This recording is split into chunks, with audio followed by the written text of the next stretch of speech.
Tom just got hired at the ice cream shop. It was called Creamy Goodness. It was a 5-minute walk from his house.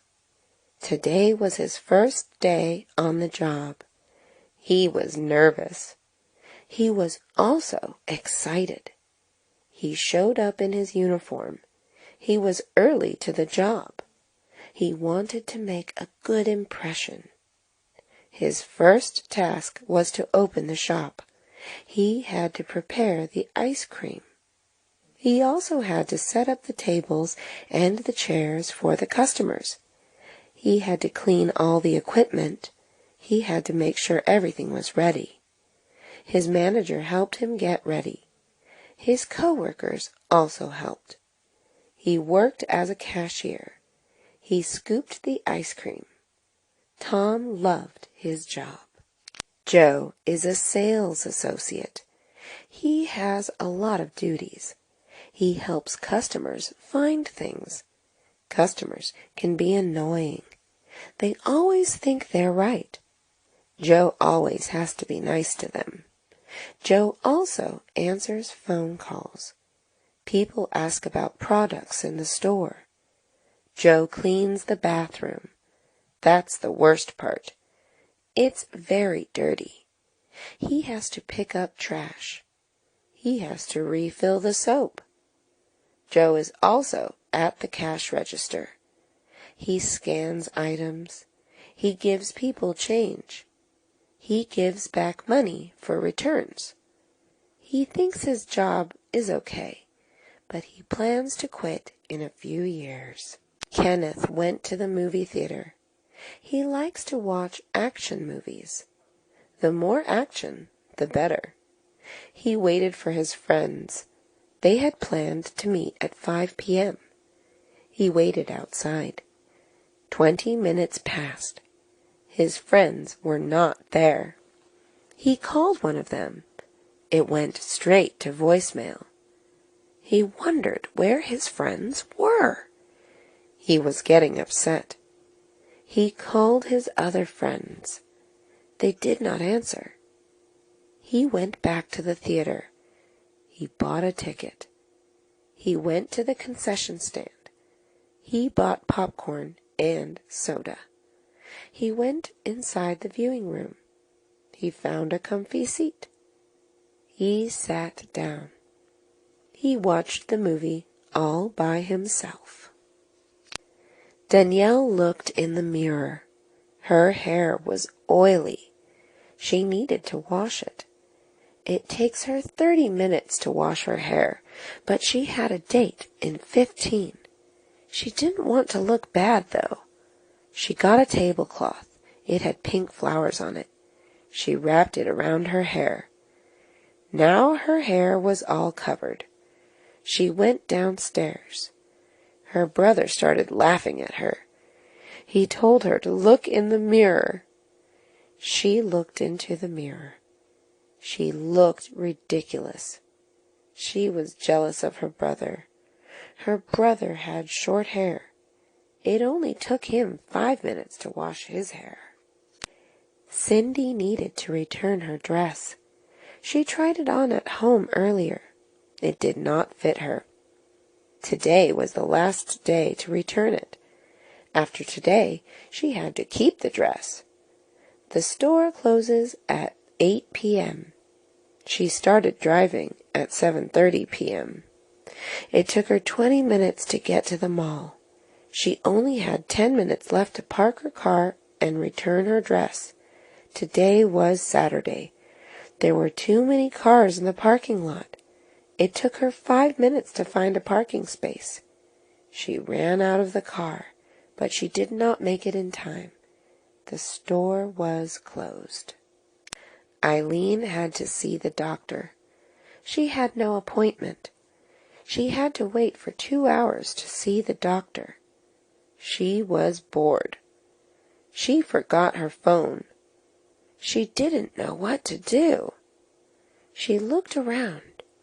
Everyone had a phone. She looked to see if there were any magazines. Waiting rooms usually had magazines. There were magazines in Spanish. Eileen can't read Spanish. She turned on the TV. There was no cable. Eileen did not like local television. It was too boring. She turned off the TV. She tried to talk to the person next to her. The person ignored her. He was on his phone. She wished she had brought her phone. Tom was hungry, but lazy too. He didn't want to cook. He didn't want to go to a restaurant.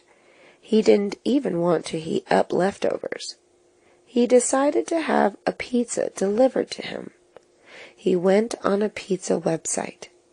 He ordered a small pizza. He waited for the pizza to arrive. Later, he heard the doorbell ring. He was too lazy to get up at first. He got up after 5 minutes. He opened the door. The pizza smelled so good. He paid the delivery man. He gave him a good tip, too. Tom sat back down on the couch. He ate the whole pizza. He was full. Bob had been exercising every day for a year. He had also been eating healthy. He wanted to see how much weight he lost. He stepped on the scale. He closed his eyes. He was scared. What if he'd gained weight? He opened his eyes slowly. He looked down. He smiled. He'd lost 50 pounds. He jumped up and down. He wanted to celebrate. He went to his favorite burger place. He ordered the jumbo size. He felt bad at first, but he deserved it. He ordered a large size of fries. He used 5 ketchup packets. He took his first bite. It tasted good. He would be healthy again tomorrow. Marie was messy. Cassie was clean. The 2 girls were roommates. Marie had a bunch of clothes on her bed. Cassie just had a blanket on hers. Cassie told Marie to put her clothes somewhere else. Marie ignored her. Marie had food from last week on her desk. It smelled bad. Cassie told her to throw it away. Marie said no. Cassie threw it away herself. Marie yelled at her. She was mad that Cassie touched her things. Cassie yelled at her back. She was mad at Marie for being messy. Marie left and slammed the door. Cassie was all alone. It was a good time to clean. Jessica was a college student. She did not know how to cook well. She does not have much time either. She is always busy. She has an important test coming up. She grabs a bowl of instant noodles. Instant noodles are easy to prepare. She rips off the lid halfway. She rips the seasoning packet. The seasoning is what makes the noodles taste good. She pours the seasoning on the noodles. She fills the bowl with water. She closes the lid. She puts the bowl in the microwave. She heats it up for 3 minutes. She sits down. She studies while she waits. She hears the ding. It's ready. Allison wanted to eat breakfast. She took a bowl from the sink. She opened the cabinet. There were 10 different cereal boxes. She got her favorite cereal box. It was the sugary kind. She poured the cereal into her bowl. She opened the refrigerator. She grabbed the milk carton. She poured the milk into the bowl. There was only a little bit of milk, though. It was not enough for her cereal. She couldn't eat cereal without milk. She groaned. She drove to the market. It was closed. She drove to another market. It was far, but it was open. She bought a gallon of milk. Finally, she could have a good breakfast. George and his friends went to the park. They first went on the swings. Everyone stared at them. They are already in college. They wanted to feel young again. A parent tapped George on the shoulder. It was a mother. She asked George to get off. George asked why. "Because my little girl wants to go on," she replied. George turned to the side. There was a young girl. She was about 10 years old. George felt bad. He got off the swing. "Here you go, kid," George said. His friends laughed at him. George went on the slide. He felt young on the slide. Daniel goes to the library. He needs to borrow books on penguins. The library has all types of books. The library has movies and CDs, too. Dan doesn't have books on penguins. He actually doesn't buy that many books. He thinks books are a waste of money. Why buy books when you can borrow them from the library? He has to make a library card. He fills out his information. The application asks basic questions. He signs his name at the bottom. He borrows 10 books on penguins. He goes to the checkout desk. The librarian scans the books. He takes the books home. She had a lot of money. She was a generous woman. She was once poor. She understood what it was like. She wanted to help out. On Christmas Day, she handed out food to the poor. She made the food herself. She put a turkey leg, a scoop of mashed potatoes, and peas on a plate. She gave the plate to each homeless person she saw. The homeless people loved her. One homeless man even gave her a penny. She said to keep it for himself. She decided to do more. She gave $50 to every homeless person she saw. She felt good.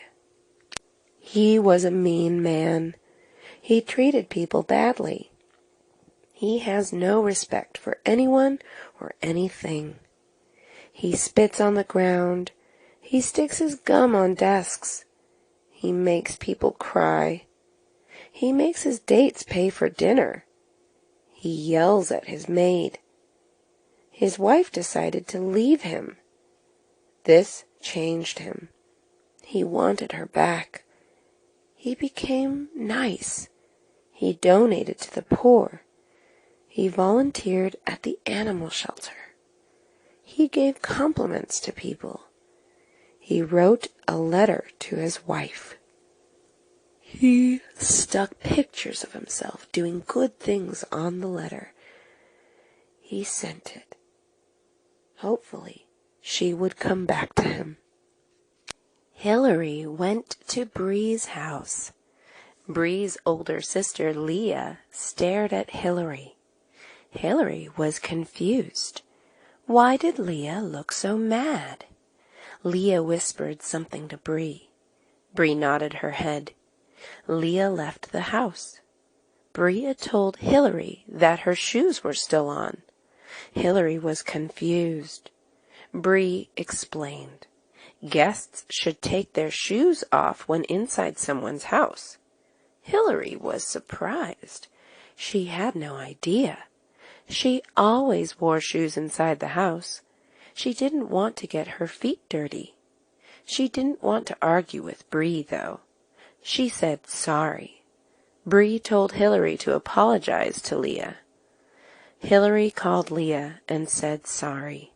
Leah said it was okay. Amanda is dating John. They have been dating for a year. Amanda wants John to meet her parents.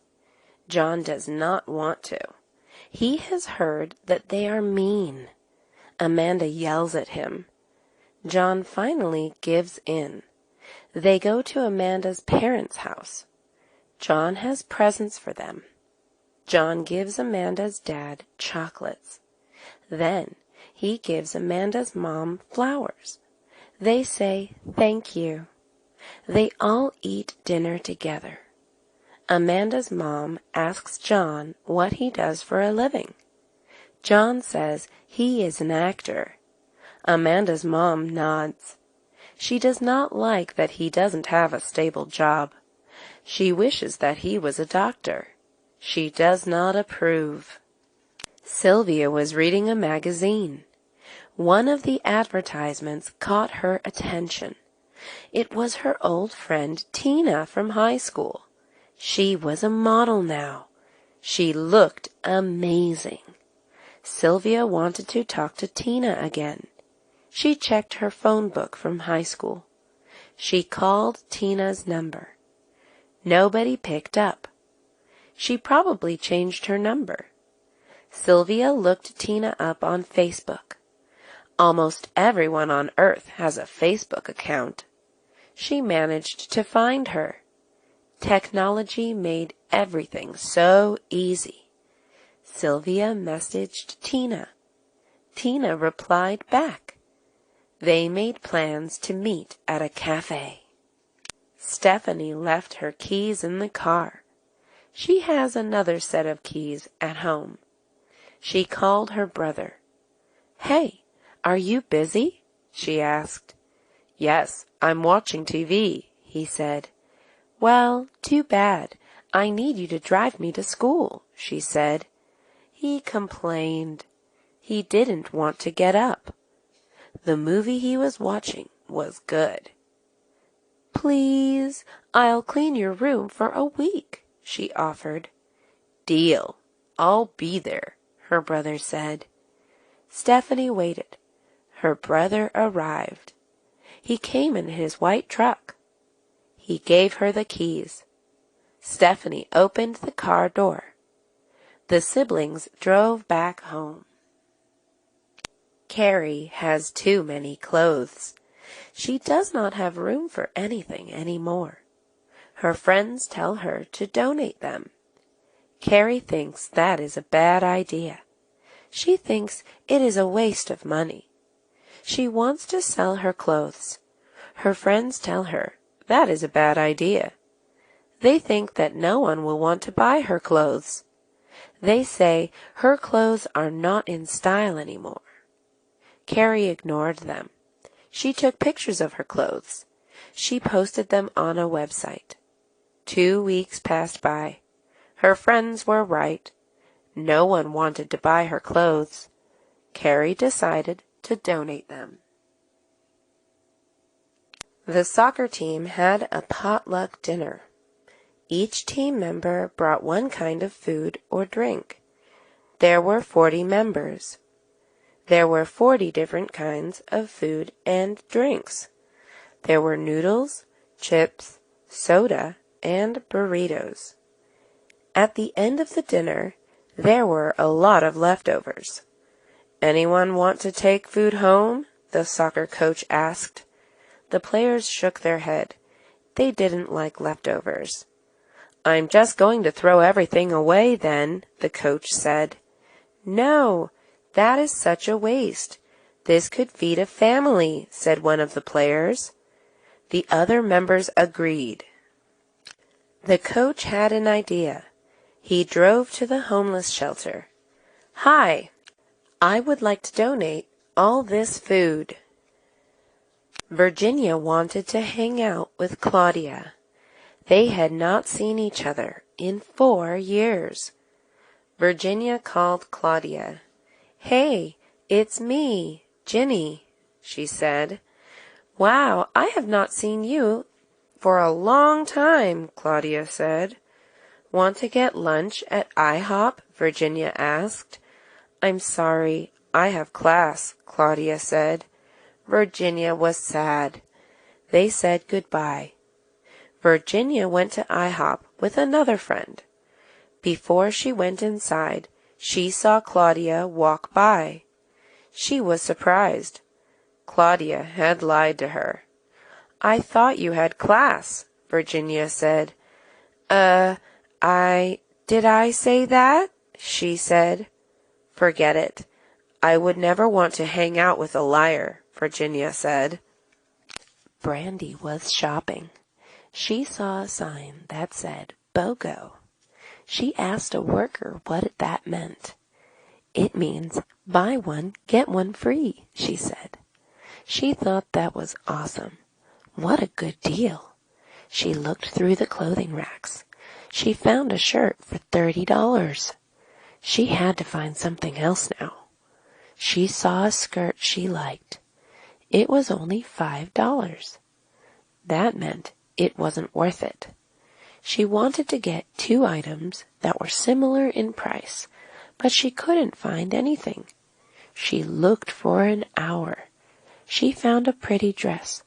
She checked the price tag. It was $80. She was annoyed. She ended up buying the shirt and the $5 skirt.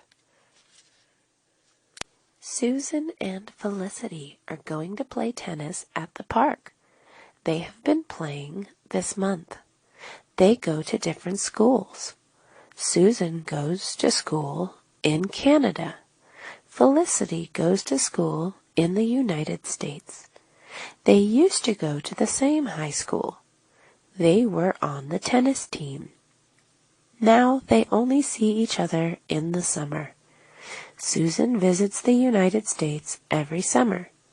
It usually does not rain in the summer, but it rained on the day they planned to play tennis. They were upset. They still met each other. They stayed in and talked. April is from Colorado, where there's a lot of snow. April does not like the snow, so she lives in sunny California with her mom. April's grandmother is 100 years old. She lives in Colorado. She is very sick. April's mom wants to see her. She wants April to go to Colorado with her. April really does not want to go. April gets a letter from her grandmother. Her grandmother says her last dying wish is to see April and her mother. April feels bad. She decides to go because she loves her grandmother. Zach won a ticket to an amusement park. He won it from a dance contest. He had years of experience, so it was easy for him to win. He packed up all his belongings to go to the amusement park. He was planning to meet his friends there. He got in his sports car. He drove to the amusement park. He went up to the ticket counter. "Welcome. May I see your ticket?" asked the employee. He reached into his pocket. Nothing was there. He started sweating. He emptied out his backpack. It was not there. He must have left it at home. Cynthia decided to make eggs for her daughter's birthday because it is her favorite food. She woke up her daughter. Her daughter rubbed her eyes and yawned. Cynthia hugged her and said, "Happy birthday." She gave her a food tray. There were bacon, pancakes, and eggs, of course. Cynthia's daughter looked at the eggs and said, "What is this?" "It's eggs, silly, your favorite," Cynthia said. "It doesn't look the same," her daughter said. Cynthia explained that you could make eggs in many different ways. Her daughter had only ever eaten them scrambled. Cynthia fried the eggs this time. Her daughter took a small bite. "Delicious," she said. Corey was poor. His parents had recently divorced. He lived with his dad. His dad only makes $9 an hour. Corey had 4 other siblings. Rent was expensive. Electricity was expensive. Water was expensive. Everything was expensive. Corey was so hungry, he decided to steal. He knew it was bad, but he was poor. He saw a delicious-looking apple. He looked around him. No one was looking at him. It was safe to steal. He put the apple in his pocket. He walked towards the store's exit. A moment later, he walked back to the apple section. He put the apple back. He did not want to be a bad person. Stealing is wrong. Veronica is 21 years old. She has not had a driver's license yet. Her friends make fun of her. She does not care. She loves walking. She can walk fast. She can walk for hours. She walks to school every day. She walks to work every day. She walks to the market when she needs to. She does not get tired easily. She thinks walking is very relaxing. Running is a different story. She does not like to run. Running is tiring. Her stomach hurts when she runs. Veronica's new job is far away. She still won't get a car. She plans to take the bus. Gina recently moved out of her parents' place. She was excited and scared. She lived with her parents for over 18 years. Her parents used to cook for her.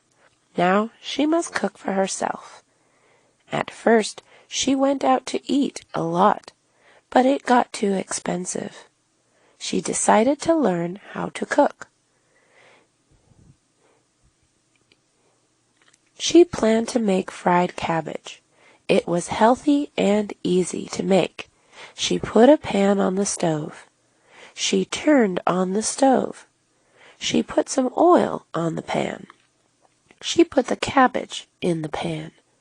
She stirred the cabbage around. She closed the pan with a lid. She waited a couple minutes. It was ready. America is so big. It has 50 states.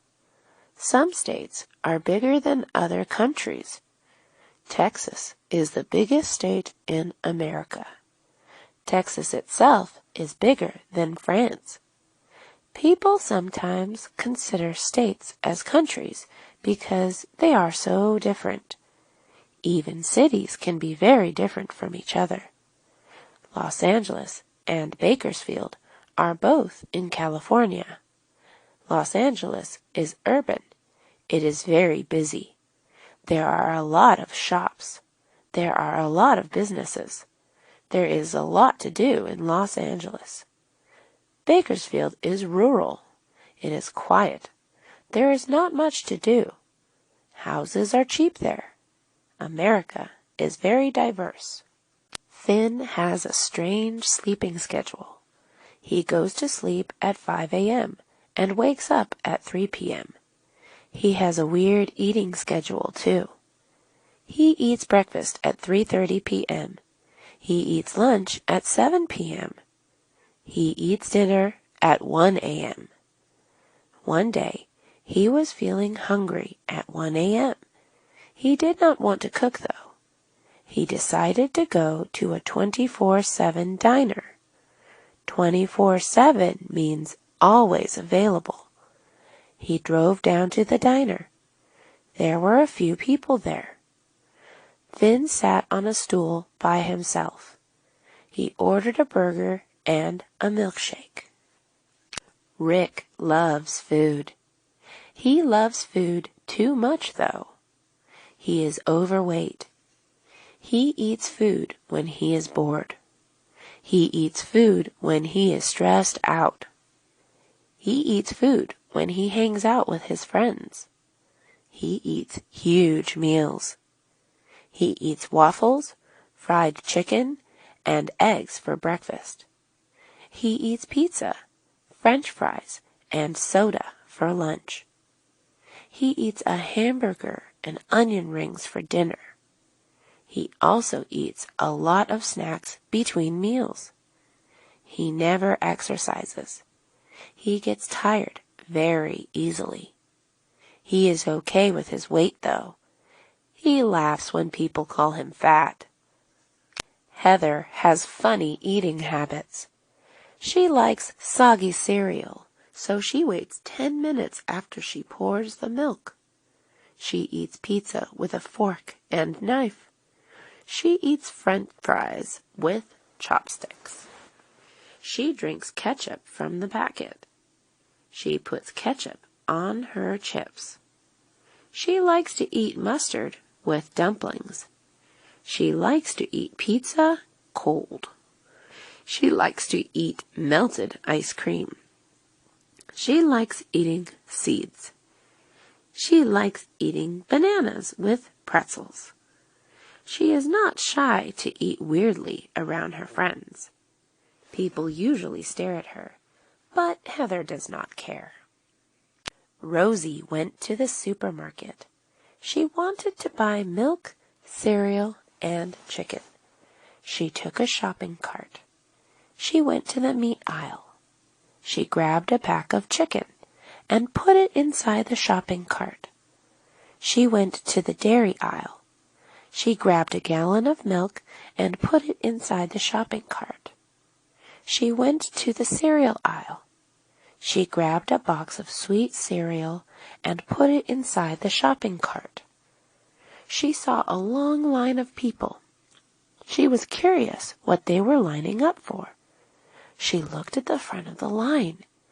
They were giving out samples of pizza. Samples are free. There is always a line for samples. Rosie decided to stand in line too. Diane wanted to get Tina a gift. She wanted to get Tina something meaningful. At first, she wanted to buy her something. She knew Tina wanted a designer bag for a long time. Diane did not think it was meaningful enough. She wanted to give something that came from the heart. She decided to make a photo collage. She got old photos of them over 10 years. She cut them out and glued them on a cardboard piece. It was not expensive to make. Diane wrapped the gift up. She gave it to Tina. "I hope you like it," Diane said. Tina opened it. She stared at the collage. Diane could tell she did not like it. Tina smiled. "Love it," she said. "I can tell you're lying," Diane said. "Fine, I just thought you would give me something better," Tina said. Jacqueline had an event to go to. It was a reunion with her high school classmates. Everyone would be there. She wanted to look great and impress them. She bought an expensive dress. It was red and sparkly. It cost $500. She was planning to keep the tag on because she wanted to return it after the reunion. She went to the reunion. Everyone looked at her. She stood out. Everyone was dressed in pants and shirts. Someone was even wearing pajamas. Jacqueline felt embarrassed. People complimented her, though. She tried to forget about it. She started talking to her old classmates. Then she felt a cold splash on her. Someone had accidentally spilled cranberry juice on her. She could not return the dress any more. Karen looked out the window. There were drops of water on the window. It was starting to rain. Dogs began barking. The clouds started getting dark. Karen had planned to play soccer with her friends. She had to cancel the plan. She was sad at first. She then started to read her book. Rainy weather was the perfect time to read. She made herself a cup of hot chocolate. She sat on her couch. She put a blanket over herself. She opened her book. It was interesting. She read 100 pages in an hour. She heard her phone ring. "Karen, let's go play soccer. It stopped raining," her friend said. Karen did not want to go anymore. She wanted to read her book. "I'm going to stay in," Karen said. She continued reading. Maya likes to save money. She likes wholesale stores better than markets. Wholesale stores sell things in large quantities for a lower price. They have things like a gallon of mustard. A regular market only sells a bottle of mustard. Maya wants to buy apples, ketchup, and chips. The apples come in a pack which has 20 apples. The pack costs $6.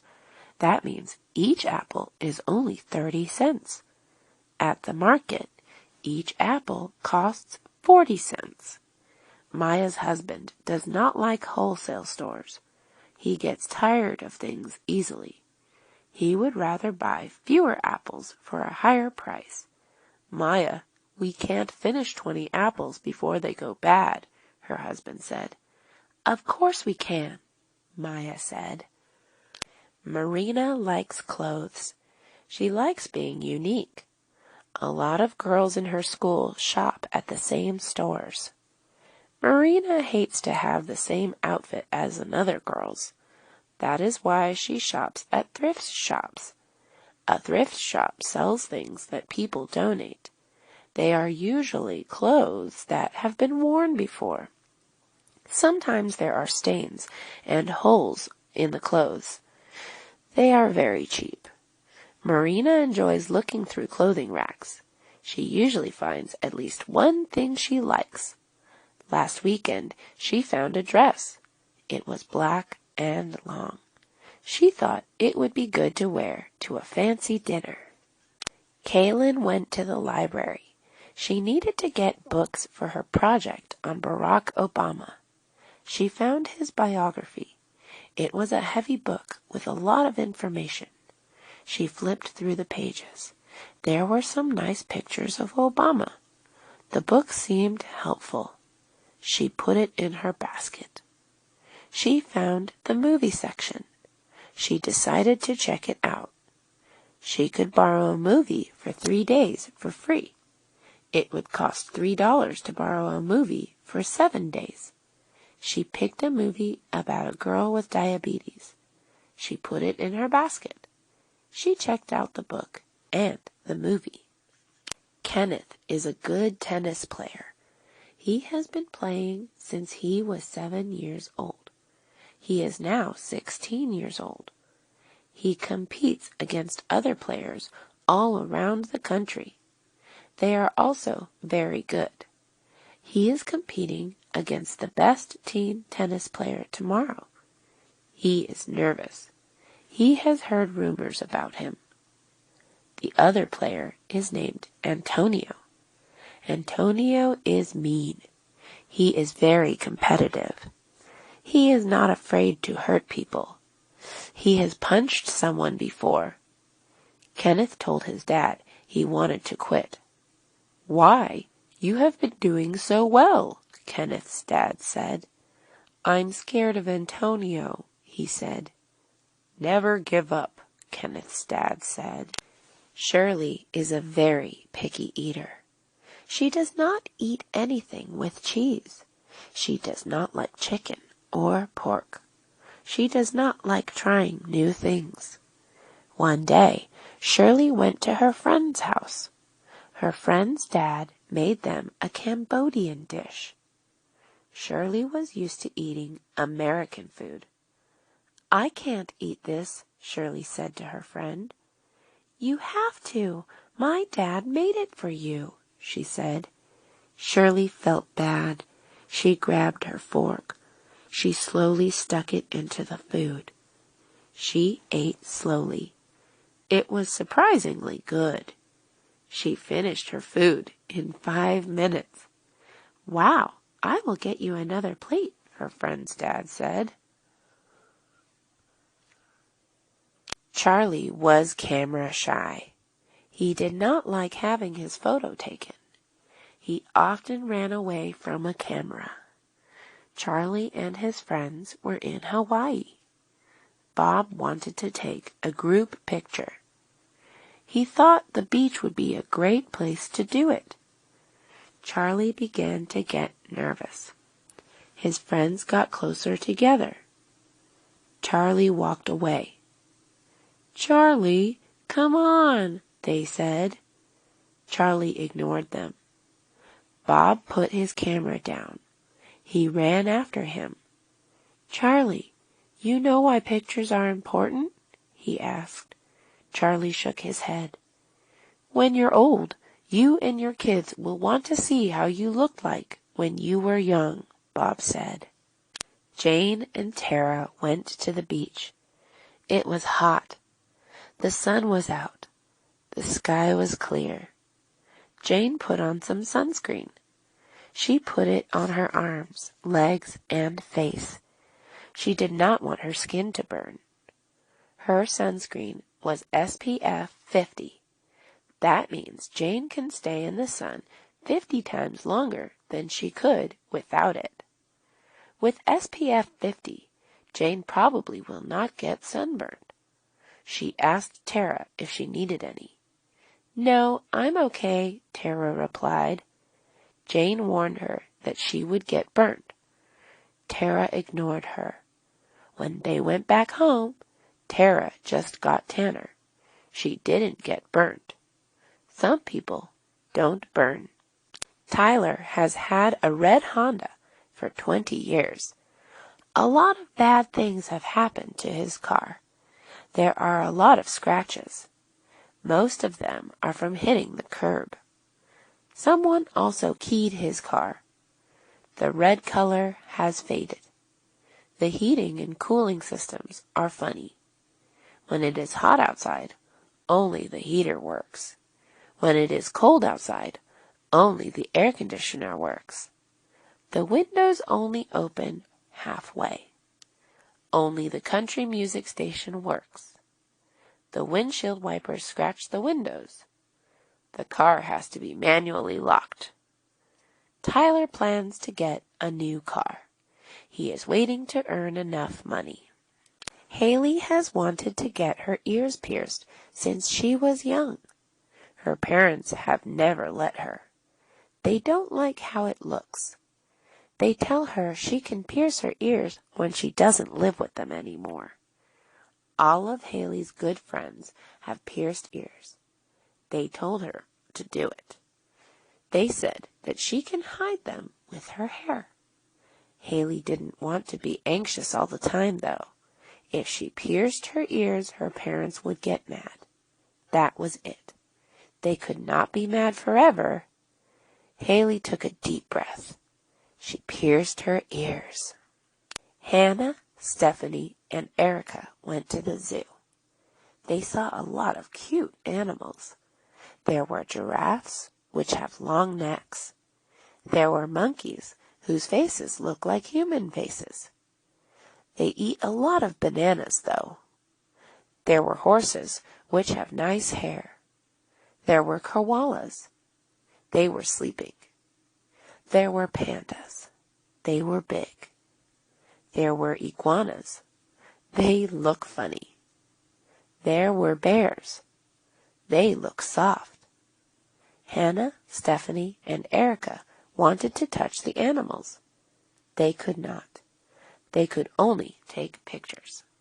Susie likes to eat chocolate. She really likes chocolate with caramel. Her mom gives her a chocolate bar. Susie is happy. She bites the bar. It is tasty. She starts to get thirsty. The chocolate is too sweet. "Mom, can you get me a drink?" she asks. Her mom gives her a drink. Susie drinks it. It is chocolate milk. "Too sweet," Susie yells. "You never said what kind of drink you wanted," her mom says. Susie gets up from her seat. She grabs a water bottle. She drinks a lot of water. Much better, she says. She continues eating the chocolate. Chuck has really white teeth. He has never had a cavity before. He takes good care of his teeth. He brushes his teeth with whitening toothpaste for 5 minutes. He brushes in a circular motion. He does not forget his tongue. Afterwards, he uses minty mouthwash. He rinses his mouth with it for a minute. It burns a little bit. Finally, he flosses between every tooth. He does this process after he eats. He even does this after eating a snack. He brings his teeth cleaning supplies everywhere. He even brings them to school. Katie wants a lot of things that are hard to get.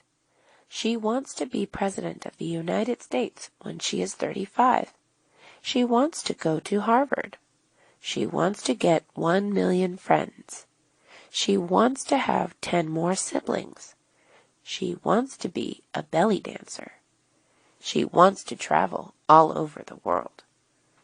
She told her mom about all her dreams. You should be more realistic, her mom said. But I want to be amazing, Katie said. Start small, her mom said. Katie ignored her mom. Nothing was impossible. The word impossible even says, I'm possible. Donna's birthday was coming up. Her friends asked her what she wanted. Donna said to get her nothing. She did not want to owe them anything. Her parents asked her what she wanted. Donna told them not to get her anything. Are you sure? Her mom asked. Donna said yes. Donna's parents and friends did not believe her. They thought she was just being modest. They got her presents anyways. Donna's mom gave her a diamond bracelet. Her dad gave her flowers. Her friends threw her a surprise party. Donna said thank you. Donna was a little disappointed, though. She did not have much fun at her surprise party. Arthur and Betty used to go to the same high school. After high school, they went to different colleges. They still wanted to date, though. Arthur lives in California.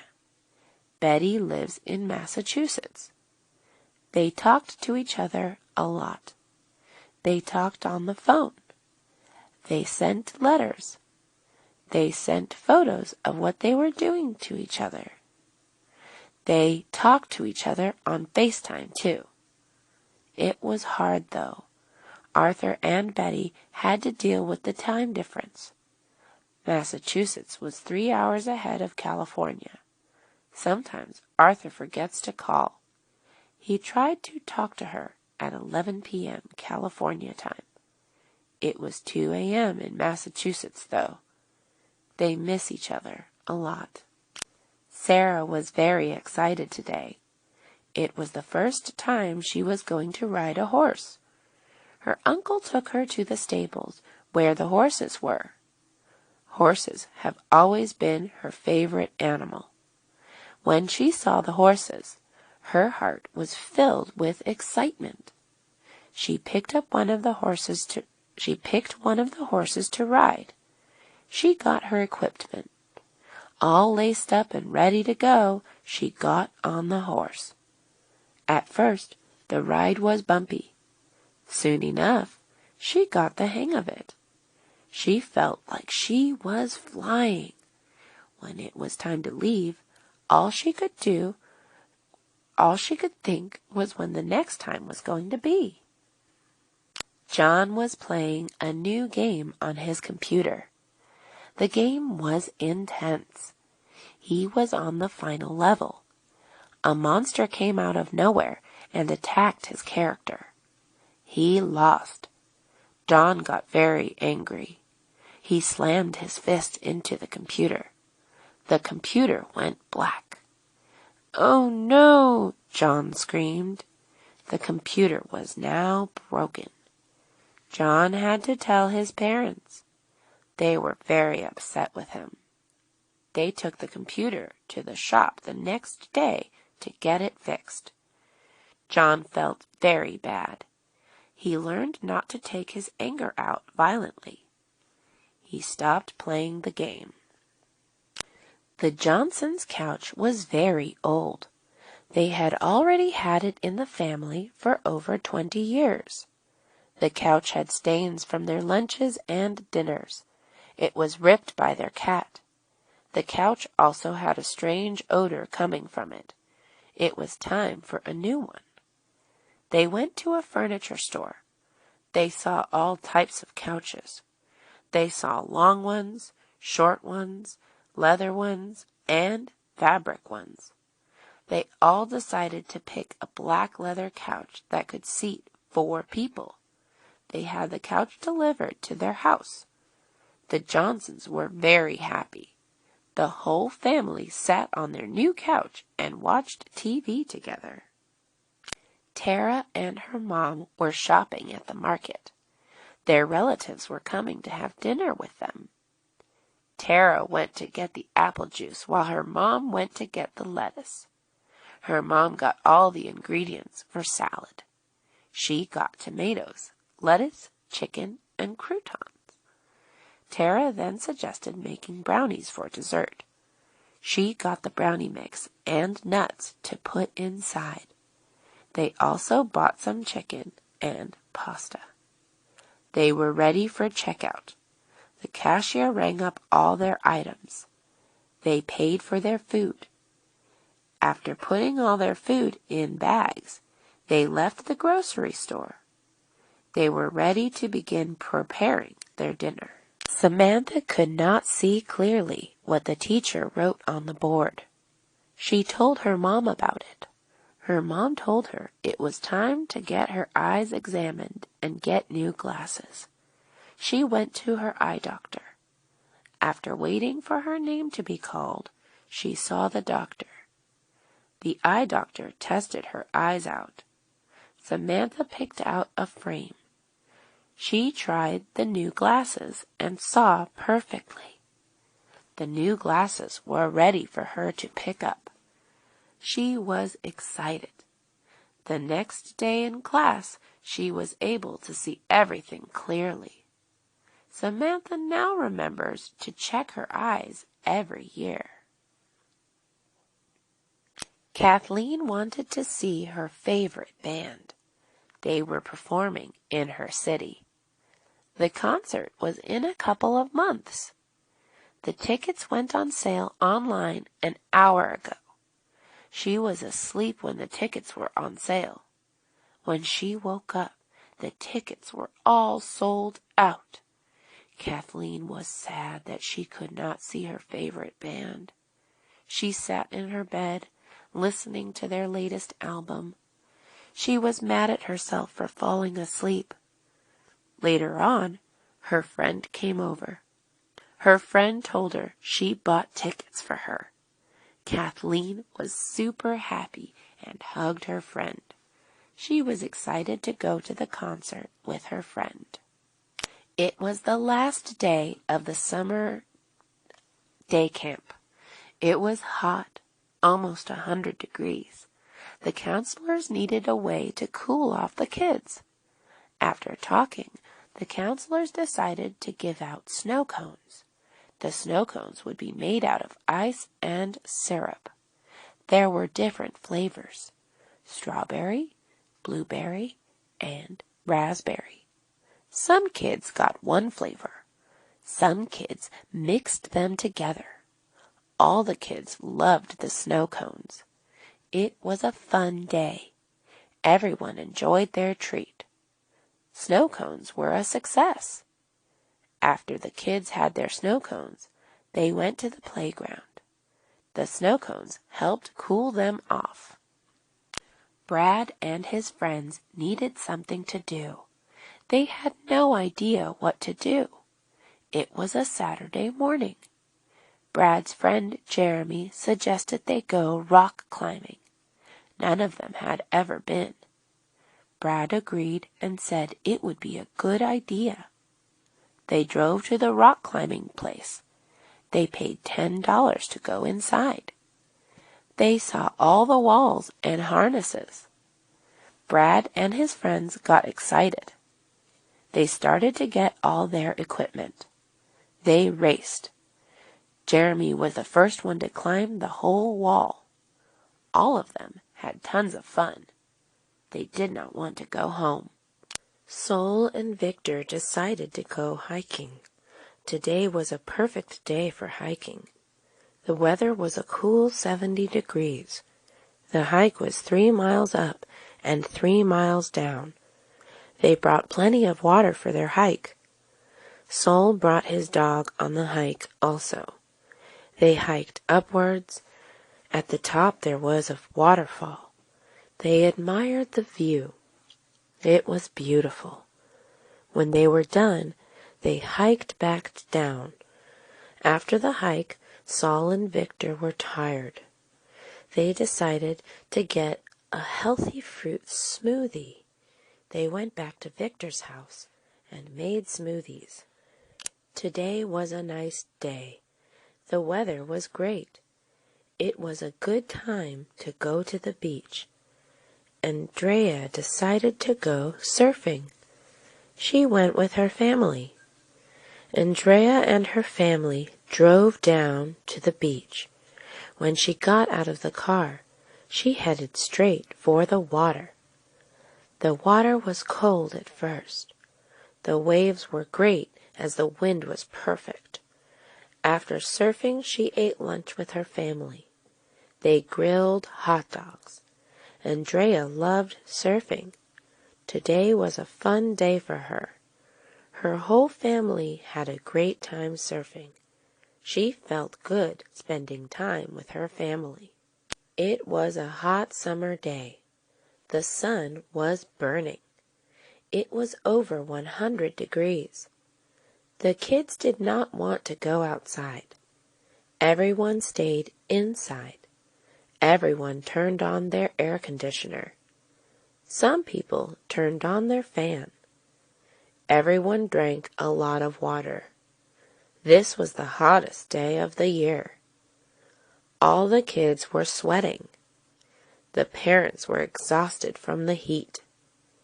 Lots of people decided to go to the beach swimming. The water helped cool them off. There were a lot of kids who went swimming.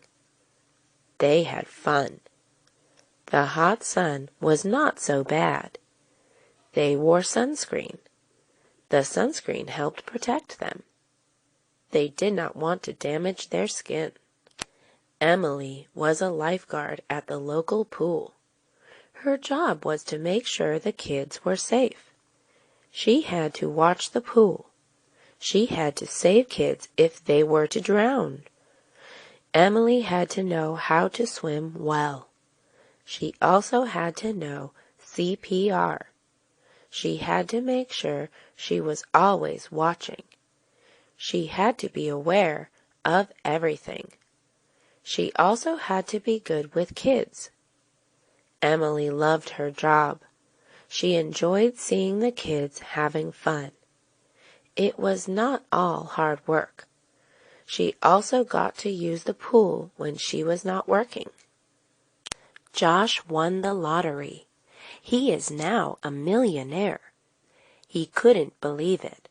He could buy so many things now.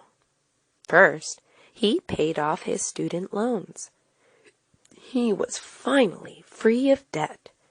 He then bought a ticket to Hawaii. He also bought tickets for his best friends. They all went to Hawaii together. They didn't worry about the money when they were there. Josh stayed in the nicest hotel. He ate the fanciest food. He flew back home first class. He had about $800,000 left. He decided to put it all in his bank account. He didn't want to go too crazy. Sarah worked in an ice cream shop. She loved being surrounded by ice cream. Every day she got to see smiles. She loved serving children and their families. She loved putting smiles on people's faces. She also got to have free ice cream. She made sure not to eat too much. Too much ice cream is not healthy. She had ice cream once a week. Her favorite flavor was chocolate. The most popular flavor was vanilla. The store had 20 different flavors. They had 3 different sizes and 2 types of cones. The store was very popular. Sarah enjoyed working there. Kara came home from work. She looked for her dog. She could not find him. He was missing. She looked all over. She called his name. He was gone. She decided to ask her neighbors. They had not seen her dog. She walked all around her neighborhood. She had no luck. She decided to make signs. She put up information about her dog. She also put up a picture of her dog. She gathered her friends and family to help put up signs. A couple hours later, she received a phone call. Someone found her dog. She was so happy. She was glad he was safe. Cindy was preparing to run a marathon. A marathon was 26 miles. It would require a lot of practice. She decided to practice before the marathon. She started out with running 5 miles a day. Each day she added 1 mile. Soon she was running 26 miles. She was ready now. She prepared for the day. She ate healthily. She had cereal in the morning. She had a salad for lunch. She had chicken and rice for dinner. She also ate protein bars. The 26 miles would take a lot of energy. On the day of the marathon, she wore comfortable running shoes. She made sure to wear athletic clothes. It was a normal day. Suddenly, all the lights went out. It was a blackout. Sam looked out his window. The lights were out on the whole street. He went to get candles. He lit up the candles. The blackout lasted for several hours. He had a paper due tomorrow. He had to write it out tonight. He used the candle. His parents found some flashlights to help. The blackout was not so bad. Sam got to see how life was without electricity. He finished his paper much faster than he would have with the distractions of technology. Everyone had to perform a dance. It was for the performance next Friday. The performance was called Dance for Arthritis. It was to raise money. Each ticket was $5. The money would be donated to help treat arthritis. Joey wanted to help. He did not know how to dance, though. He was afraid of embarrassing himself. He decided to watch videos. He tried to teach himself. He could not do it. He finally decided to ask his friend. His friend was an expert on dancing. He taught him different dance moves. After they practiced, Joey was ready. He was excited to help the cause. Jim worked at a clothing store. He had been working there for 2 years. He saw a flyer in the break room. It was an announcement that they were looking for a new supervisor. Jim wanted to move up. He decided to apply for the position. He filled out the application. 1 week later, he had an interview. Jim was confident and did well in the interview. After a week, he heard back. He had gotten the position. Jim loved his new job very much. He was happy about his promotion. He began to think of ways to help the store. Tom had an old car. He had the same car for 20 years. One day, his car broke down. He could no longer drive it. He decided it was time for a new car. He went car shopping. He brought his brother along. He asked the dealer to show him around. Tom was looking for something affordable and dependable. He wanted a medium-sized car. He wanted a car with 4 doors and 5 seats. He spent hours looking at cars. He finally decided on one. Now he had to figure out the price. The dealer gave him a good price. Tom went home with his brother in his new car. It was Claire's birthday. She decided to have it at a pizza place. She chose Pizza Palace. Pizza was her favorite food. The party was also pizza-themed. She wore a shirt that said Pizza Queen. Her favorite type of pizza was Hawaiian. She loved pineapples on her pizza. Along with food, Pizza Palace also had an arcade. They had many games. They had air hockey, basketball, and even Dance Dance Revolution. Claire was so excited. This was the best day ever. She loved spending time with her friends. Claire had a fun time.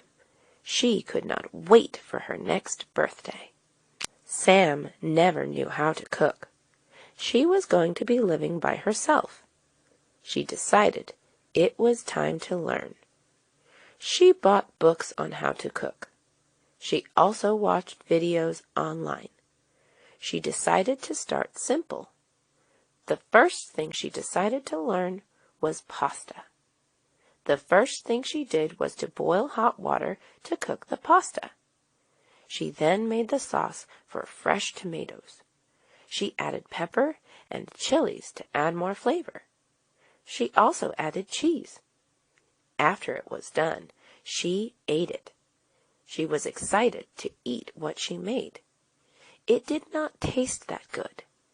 It was not horrible, though.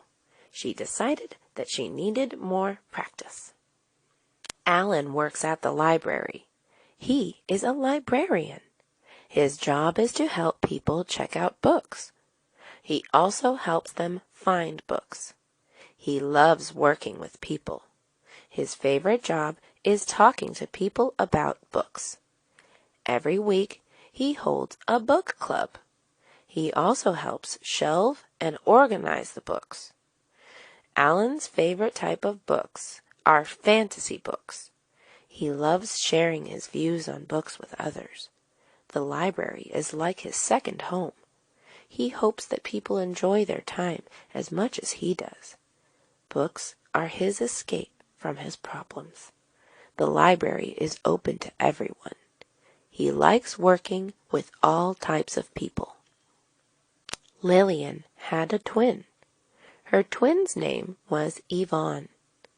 Although they looked alike, they were nothing alike. They had complete opposite personalities. Lillian loved art. She loved painting and drawing. She spent most of her days listening to music and drawing. She was also messy. Everything in her room was disorganized. Yvonne loved reading. She loved writing stories and figuring out problems. She spent most of her time reading. She was also very organized. Lillian was more creative. Yvonne was smarter. Both of them were similar, too. They both loved playing sports. They both were on the tennis team. Hugo was visiting America. His brother lived in America. He came to see his brother. Hugo knew a little English, but he did not speak English very well. His brother's name was Pablo. Pablo was showing him around America. He took him to the best places to eat. He took him to all the famous sights. They went to New York, California, Washington, and Pennsylvania. Pablo took him to a lot of museums and gardens. He also showed him stores and libraries. Hugo had a great time. He did get a little homesick. Today at work, they were giving away free pretzels.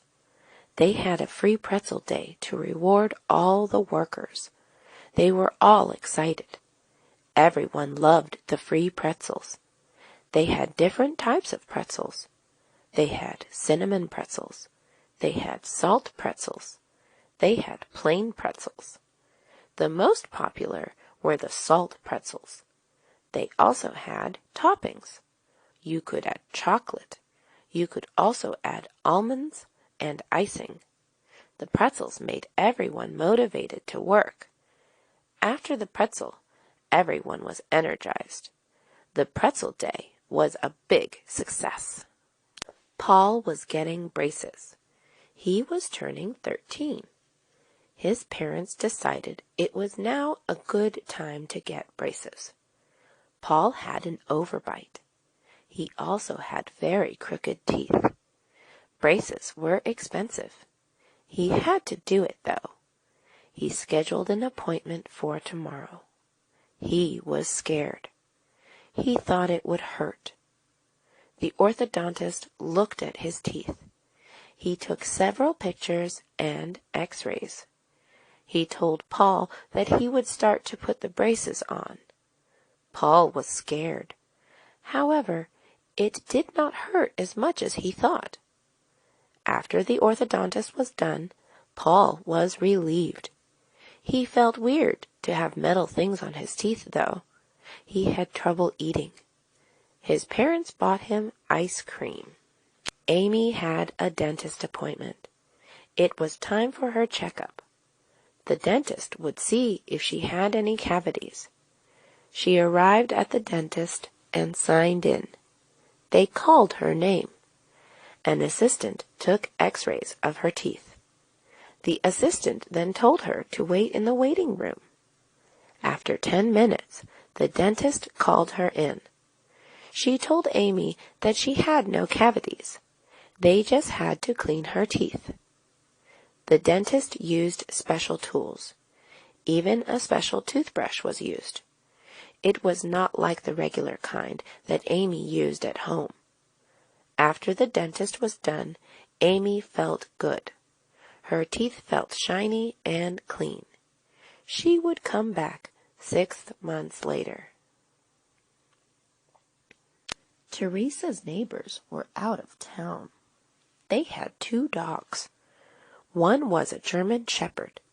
The other was a terrier. They told Teresa that they would be gone for 3 days and asked her if she could watch the dogs. Teresa agreed. She loved dogs. She went over the next day. She brought the dogs back to her house. She fed them and played with them. Later, she walked the dogs. They walked around the block, then they went to the park. She took them to play with other dogs. Teresa had fun taking care of the dogs. Her neighbors came back. They thanked Teresa. They brought Teresa a gift from their vacation. Sarah smelled something funny in her house. She did not know what it was. She went into the living room and saw her dog. The dog was covered in mud. She had to give him a bath. She hated giving the dog baths. They took a long time. Her dog did not like taking a bath, and always tried to run away. He made everything messy.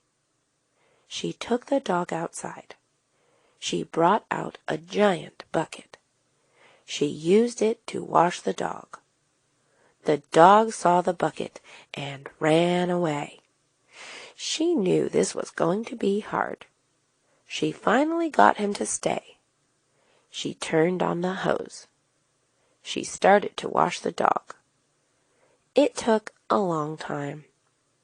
She was finally done. She took the dog inside the house. He was clean and shiny. Tom had nothing to do this summer. His mom told him that he could not just stay at home. He was also tired of staying at home, so he decided to volunteer. He thought about places he could volunteer: the library, the hospital, and the animal shelter. He finally settled on the animal shelter. He loved animals. He owned 2 cats, 3 fish, and a pet lizard. He went to the animal shelter to sign up. He filled out all the forms. 2 weeks later, he began to volunteer. He assisted people who wanted to adopt animals. Tom had a lot of fun. He was glad he volunteered. Tomorrow was Mother's Day. Danielle wanted to do something for her mother. She was thankful for everything her mother did. She decided to cook her dinner. She also decided to get her a necklace. She went to the mall with her dad. She bought a pearl necklace. They went to the market. She decided to cook her mother's favorite dinner. She bought chicken and pasta. She decided to make chicken Alfredo. Her dad helped her make the sauce. She also bought a cake. The cake says, "Happy Mother's Day." It was decorated with frosting and fruit. Danielle could not wait to see the look on her mother's face. It was Sunday. Judy's dad had a day off work today. Her mom also had no work. They wanted to do something fun. They decided to go to the park. It was a nice sunny day, perfect for a picnic. They brought a blanket to sit on. They also brought a basket. Inside the basket was food. They ate sandwiches.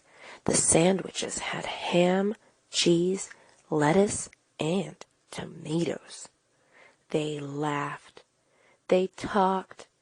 After their nice meal, they decided to walk around the park. They saw ducks. They fed the ducks their leftover bread. They also played with a frisbee. Sandy was bored. She had nothing to do. It was a Friday. She decided to go to the beach. The weather was perfect for the beach. It was neither too sunny nor too cold. She called her friend Danny, who said he would go to the beach with her.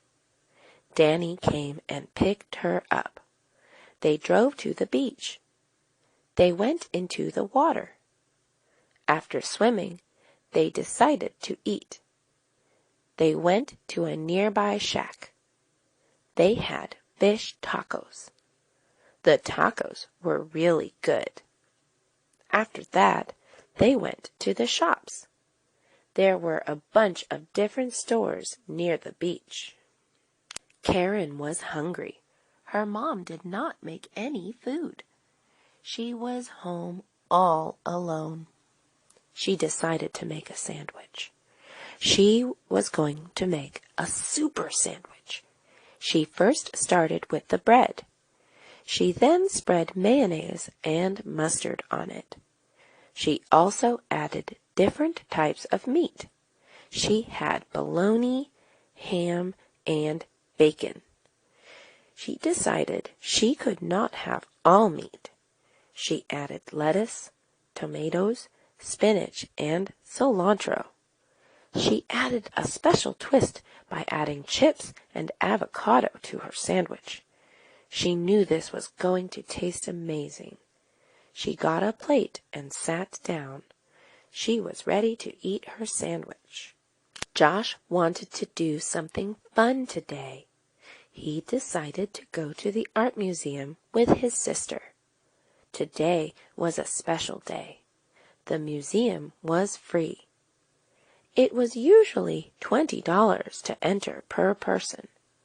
They packed lunch sandwiches to eat later. They drove there. It took about half an hour. The first thing they looked at was Renaissance art. This was art from the 14th to 17th centuries. It was Josh's favorite. After that, they went to look at modern art. His sister loved modern art. She loved how refreshing and abstract it was. They admired all the artwork. They took pictures of some of them. The Adam family was going on a road trip. They were driving from California to Utah. They were going to see the Grand Canyon. The family got bored on the ride there. The dad suggested they play music. They played music that the whole family liked. After a while, the mom suggested they play a game. They played the alphabet game. Each person would say an animal that started with a letter of the alphabet, like ant, bat, cat, dog, and so on. They changed the topic after they went through the whole alphabet. They did names, places, and people.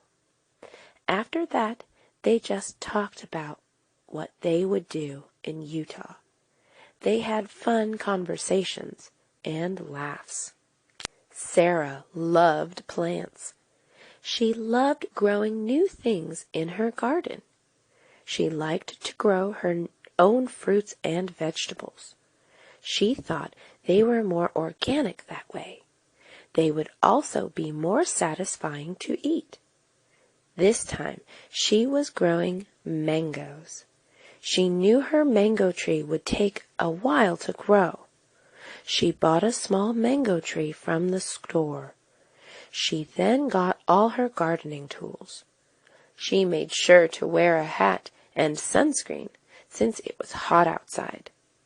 She dug a hole. She then placed the tree inside. She made sure it got plenty of light and water. She awaited her tasty mangoes. Tina was walking to work. She tripped on something. She looked down. It was a wallet. It was black. There were stripes on it. She opened the wallet. There was over $300 inside. There were 2 credit cards. There were also several receipts. This person shopped a lot. Tina pulled out the owner's driver's license. It was her old friend, Claire. Tina hadn't talked to her in a long time. There was no phone number on the license. Tina could not contact Claire. Tina went to the Lost and Found. She dropped the wallet in the box. She hoped Claire would get the wallet. Pam was getting married. She was very excited. She was also nervous. Everything had to be perfect. She was scared that things would go wrong at the last minute. Her maid of honor was her sister, who made sure everything was ready. She checked all the guests. She made sure the cake and food were ready. She prepared the flower girl and the ring bearer. Everything was perfect. The wedding colors were purple and silver. There were purple and silver flowers on all the tables. The wedding ceremony was outdoors. It was by a beautiful lake. All the chairs had silver ribbons tied to them. It was a beautiful day. Michelle's hair was getting long. She was starting college soon. She wanted to cut her hair before college started. She was also going to donate her hair. She had to cut 8 inches to donate it. She decided to cut it even though it would be really very short. She never had her hair short. It was always long. She decided it was time for a change. After she cut her hair, she felt good. She loved her new look. She felt fresh. It would be easier to wash and comb her hair. She also felt good about donating her hair. Janet's prom was coming up. She already bought her dress. It was a long purple dress with diamond sequins. She needed to buy a necklace first. She wanted something bold. She wanted it to stand out. She saw a lot of necklaces. None of them felt right. Then she saw a beautiful diamond necklace. It had diamonds in the shape of flowers. She knew this was the one. She also had to get earrings and bracelets. She decided to get matching ones with the necklace. She got small flower studs for earrings and a bracelet with a flower diamond charm. She was happy with her jewelry. She got them on sale, too. Lucas was going rock climbing today. He loved hiking and biking. This was his first time rock climbing. Lucas was not scared, though. He was athletic. He was actually excited. He went with 2 of his friends. They had to sign a waiver first. They then got their harnesses. They started with the short wall. After they mastered that, they moved on to the larger wall. They raced to the top. Lucas got to the top first. They had a lot of fun. After rock climbing, they decided to go eat. They deserved the food after their good workout. There was a local talent show. The first place winner would get $500. The second place winner would get $300. The third place winner would get $100. It was free to participate. Tickets were sold for $5 per person. Everyone was excited to perform and also watch.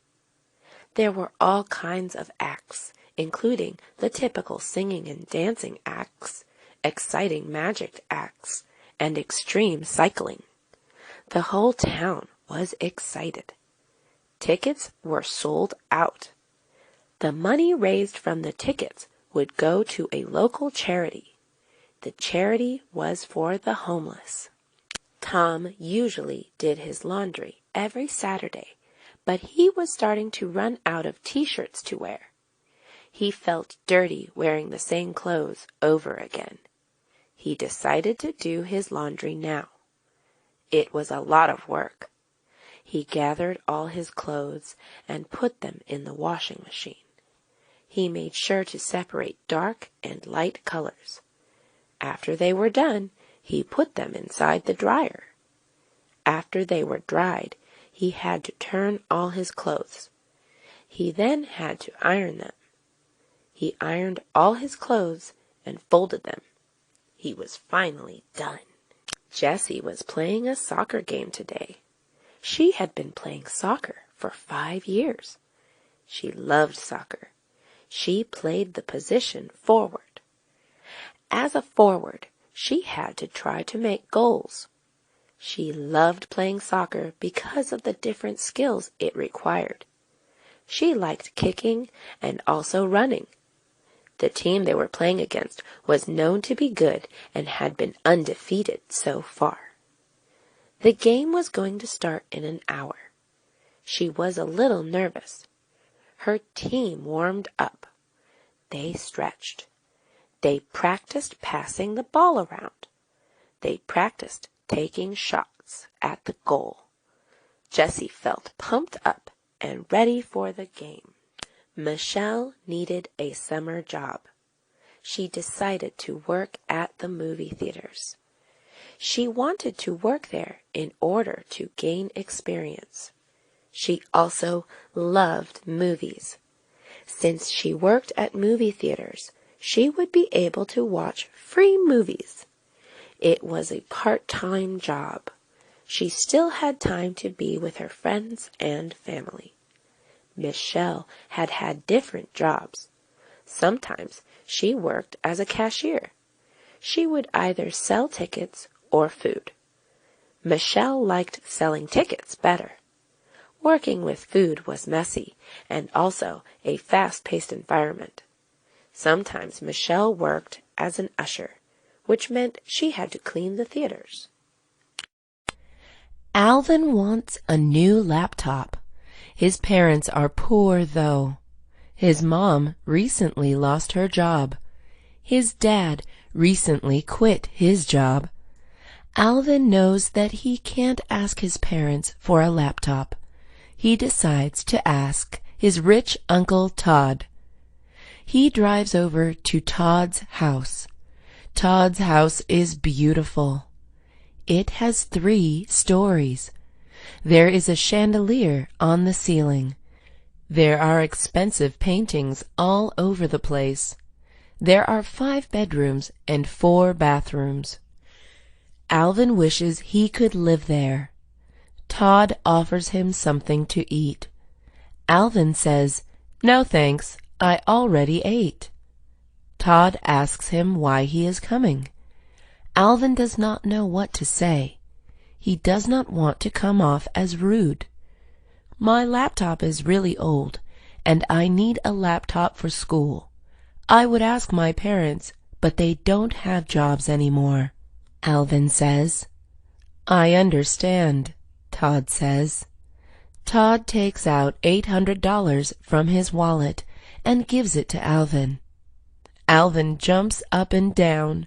He has never felt so happy in his entire life. His mom asks Alvin why he is so happy. Alvin does not say anything. He doesn't want to make his mom feel bad. It's hard to get into college these days. It used to be a lot easier. Now, it's not even good enough to get good grades. You need to have good grades in advanced classes. You need to do some extracurriculars. Extracurriculars are activities you do outside of class, such as playing basketball, playing the violin, singing, and more. You need to have a high score on the SAT or ACT. The SAT and ACT are used to test what you know. They both have questions on various subjects. You need to have some leadership positions. It is not just enough to be a member of a club. You need to be the president or the vice president. You also need letters of recommendation, letters in which your teachers, coaches, or bosses write about your abilities and personality. It also helps if you won some awards. It shows that you can achieve something. You will also have to write good essays that show who you are as a person. Colleges want people who have interesting personalities and stories. Students with good grades but boring essays will not get into the college of their dreams. Students should not be sad if they don't get into the college of their dreams.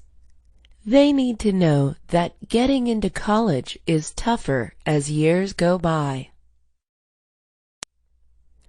Marissa was born with a physical imperfection. She has a unibrow. A unibrow is one long brow. Most people have two eyebrows. People make fun of her for having a unibrow. A lot of people don't want to be friends with her. She does have two good friends, though. Heather and Joe are Marissa's best friends. They accept Marissa for who she is. Heather was approached by the popular kids. The leader of the popular kids was Amy. Amy offered Heather a spot in her group if she left Marissa. Heather thought about it. Although she loved Marissa, she always dreamed of being popular.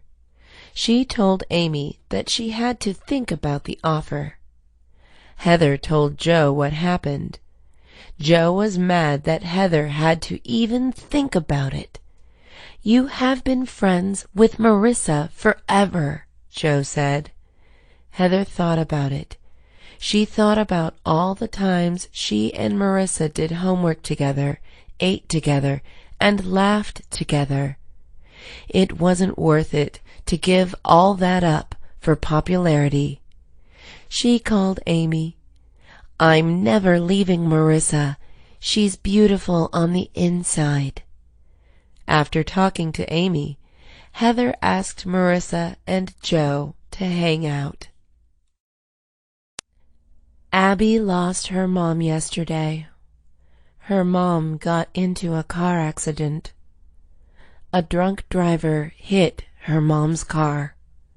The drunk driver is now in jail. Abby visited the jail to make him feel bad. "You know what you did, right?" Abby asked. The drunk driver nodded and said, "I'm sorry." He started crying. "Sorry is not going to bring my mom back. Your carelessness took away my mom." The drunk driver continued to cry. "I drank because I was feeling lonely." Abby was mad and left the jail. She didn't want to see his face ever again. She wanted him to go to jail for life. Abby could barely wake up. She requested to take a week off her work.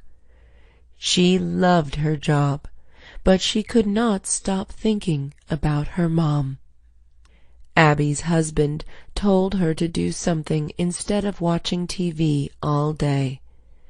Abby agreed with him. It was time for her to start doing something productive. She wanted to do something that would make her mom proud. Abby created a program to prevent drunk driving. She wanted to give drunk people free rides. Abby visited colleges, clubs, and bars all across the country to encourage people not to drive when drinking. Kelly has been cheering since she was in elementary school. She is now in her last year of college, cheering for her school's sports teams. She plans to be a professional cheerleader for the Lakers team. That was her dream. Her parents wanted her to do something more normal, like becoming a nurse or working at a law firm. Kelly ignored her parents. Kelly and her teammates were cheering at their last basketball game. When Kelly stood on top of her teammate's shoulder, she fell down.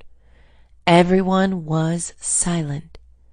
Her teammates checked up on her and asked if she was okay. Kelly had to be taken to the hospital. Her leg was permanently injured. "Can I ever be a professional cheerleader?" she asked. "I'm afraid you cannot," the doctor said. Kelly felt that life was unfair. Kelly was scared for her future. All of her friends already knew what they wanted to do after college. Kelly had to change her plans. She already canceled her audition with the Lakers cheerleaders. Kelly thought about what she wanted to do for a career.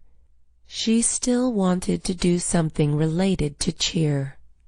After some thinking, Kelly wanted to be a coach for high school cheerleaders. Kimberly seems like a normal teenage girl. She goes to high school. She has homework. She has problems with the popular girls. She argues with her parents. However, Kimberly has a secret power. She has super strength. She can lift up cars from the ground. She uses her strength to fight crime in her city. She has even been on the news. Kimberly hides this secret from everyone except her younger brother and her parents. She doesn't want people to treat her differently. She feels that people might give her special treatment because she is a hero. She wants people to see her for who she truly is. To hide her identity, she wears a mask and green-colored contacts. Her superhero outfit includes a cape and a stretchy purple suit.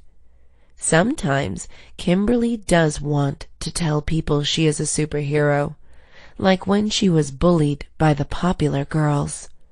She came close to telling them one time after they destroyed her science project. Kimberly also has a sidekick who is her best friend. His superhero name is Autobot, and his real name is Oliver. His power is his super speed. Oliver goes to the same school as Kimberly, but he does not keep his identity a secret. Anna has a lucky jacket. Whenever she wears it, good things happen to her. She wore it on her final exam one time, and she got the highest grade in the class. The jacket is green with yellow stripes. It's really smelly because Anna never washes it. She is scared that washing the jacket will wash away the luck. She keeps the jacket in a closet all by itself. No other clothes are in the closet. Anna had an important interview for a job. She was very nervous about it. She wanted to wear the jacket, but the jacket was not appropriate for the interview. She needed to wear nice clothes. She decided to wear the jacket under a plain gray sweater. Perfect plan, she thought. When Anna entered the interview room, she started to sweat. She wondered why it was so hot. She realized that the heater was on. She sat down across from the interviewer. "Anna, you're sweating. You should take your sweater off." Anna laughed nervously. "I'm fine," she said. By the end of the interview, there was a sweat stain on Anna's sweater. She left the interview feeling unsure. A week later, Anna got a phone call from the boss. The boss offered her the job. The lucky jacket worked. 10 years ago, most adults had regular cell phones. Now, people have smartphones. With smartphones, you can not only call people, but you can also go online, download new games, calculate a math problem, organize your schedule, and more. Smartphones are really helpful. Even kids have cell phones now. People use their phones a lot these days, especially when they are waiting. People do not like to be bored, so they go on their phones. A lot of news reports are saying that people are looking at their phones way too much. People look at their phones when they are with others, and that is bad. Being addicted to something is never good. When you go into a restaurant and look at other customers, most of them have phones in their hands. They would rather text, play a game, or go online than talk to the people around them. Some restaurants have even offered a free meal or a discount if customers are willing not to use their phones for an entire hour.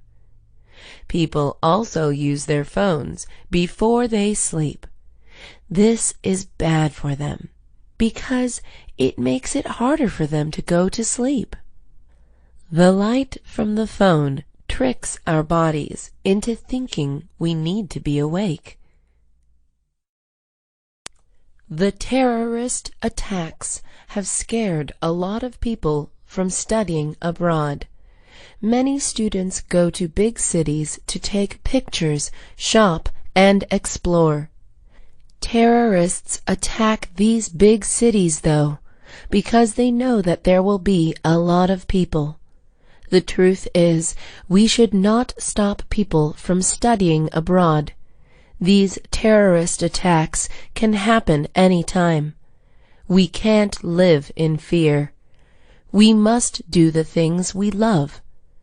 People are also scared to travel in general because of plane accidents. Terrorists often bring explosives on planes. Some people are also scared of dying on a plane. All the passengers in Malaysia Airlines Flight 370 are missing. We still don't know what happened to them. Not too long after, all the passengers in Malaysia Airlines Flight 17 died. It was a very tragic event. It is scary that our lives can end so quickly and suddenly. We need to live life to the fullest. We need to love the people around us and be thankful for every day that we live. There are always news stories about people dying before they should. It's not the best thing to hear about, but it makes us more aware of our own lives. Brenda has to make an important decision. She got accepted to an internship in France. She also got a job offer at a hospital. She can only do one, though. She made a list of pros and cons. Pros are the good things, while cons are the bad things. The internship in France was good because Brenda always wanted to go to France. Her plane tickets and living accommodation would be paid for. The bad thing about the internship was that it had nothing to do with her life goals. The internship required her to teach French children English. Brenda was okay with children, but she didn't love them. One pro of the job offer at the hospital was that it was good for her end goal. Brenda's end goal was to be a doctor, and the job will teach her a lot about medical school. One con of the job offer was the location. The hospital is in a dangerous place where people have to be careful of being robbed and getting hurt. After a lot of thinking and looking at her list, Brenda decided to work in the hospital. She knew that working there would be good for her future. A lot of kids are smart. The thing that stops them from getting an A is procrastination. Procrastination is putting things off to a later time. An example of procrastination would be starting a project one day before it is due. Procrastinating is bad because it makes a person stressed out. It is also bad because the end product is usually not very good. Since studying is not very fun, students put video games, hanging out with friends, and eating out before studying. They end up studying the night before the test and do not get much sleep. This is bad because 8 hours of sleep or more is needed to do well. Students who procrastinate end up doing badly on tests. Teachers always encourage students to start early and do a little bit of studying every day. Procrastination does not just happen in school. It happens everywhere.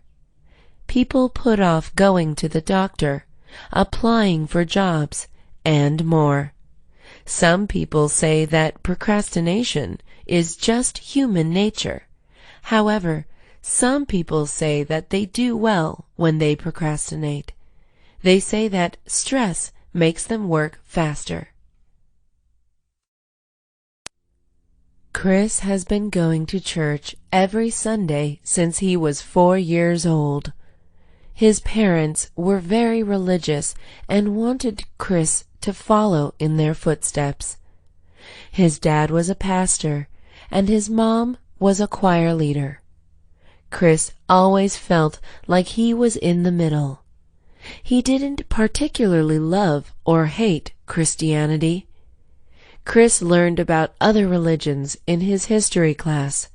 He learned about Buddhism, Islam, Hinduism, and more. After learning about other religions, Chris wanted to convert to Buddhism.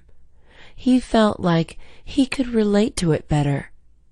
One Sunday, he told his parents he was not going to church. They were shocked and angry. They told him that if he did not go to church, they would take away all electronics from him. Chris was okay with that. He gave his parents his cell phone, video game console, and laptop. When his parents came back from church, they wanted to have a long conversation with Chris.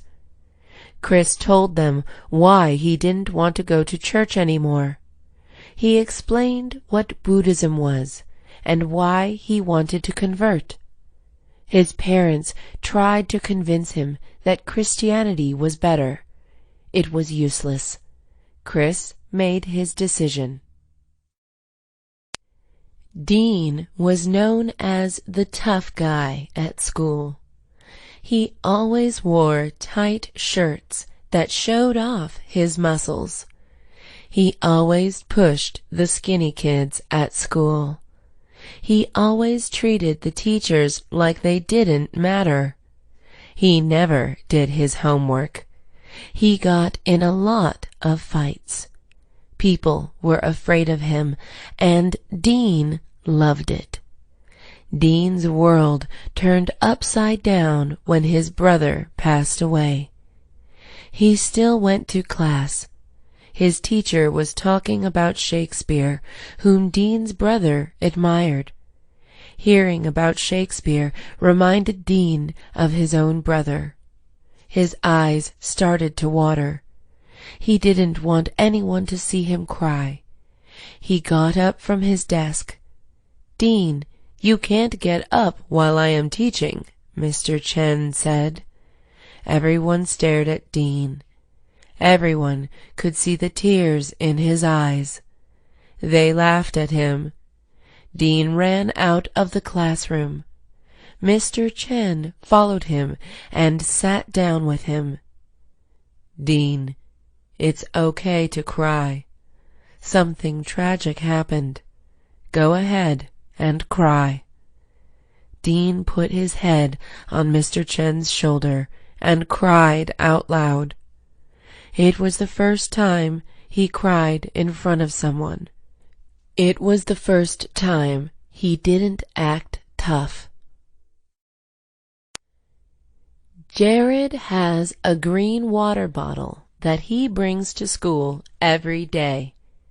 He loves it because it keeps his water cold. It also has a cool robot on it. One day, he loses it. Jared asks his friend Richard if he has seen it. "Yeah, I saw Albert holding it," Richard says. Jared walks over to Albert's locker. "Hey, you have my water bottle, right?" Jared asks.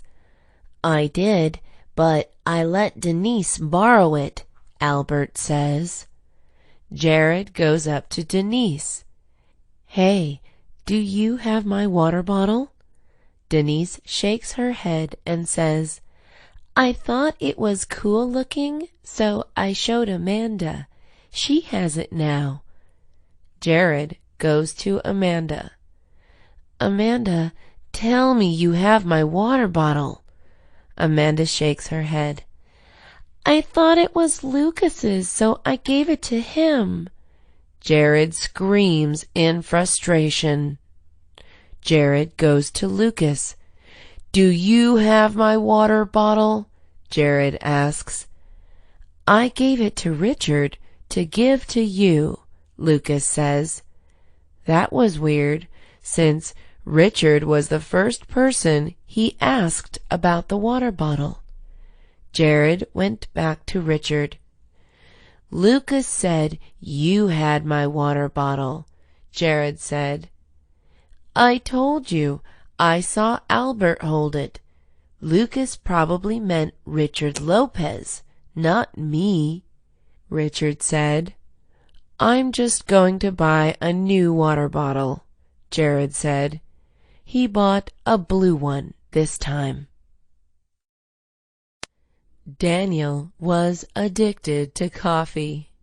He drank 2 cups in the morning and 3 in the afternoon. He can't think or do anything without coffee.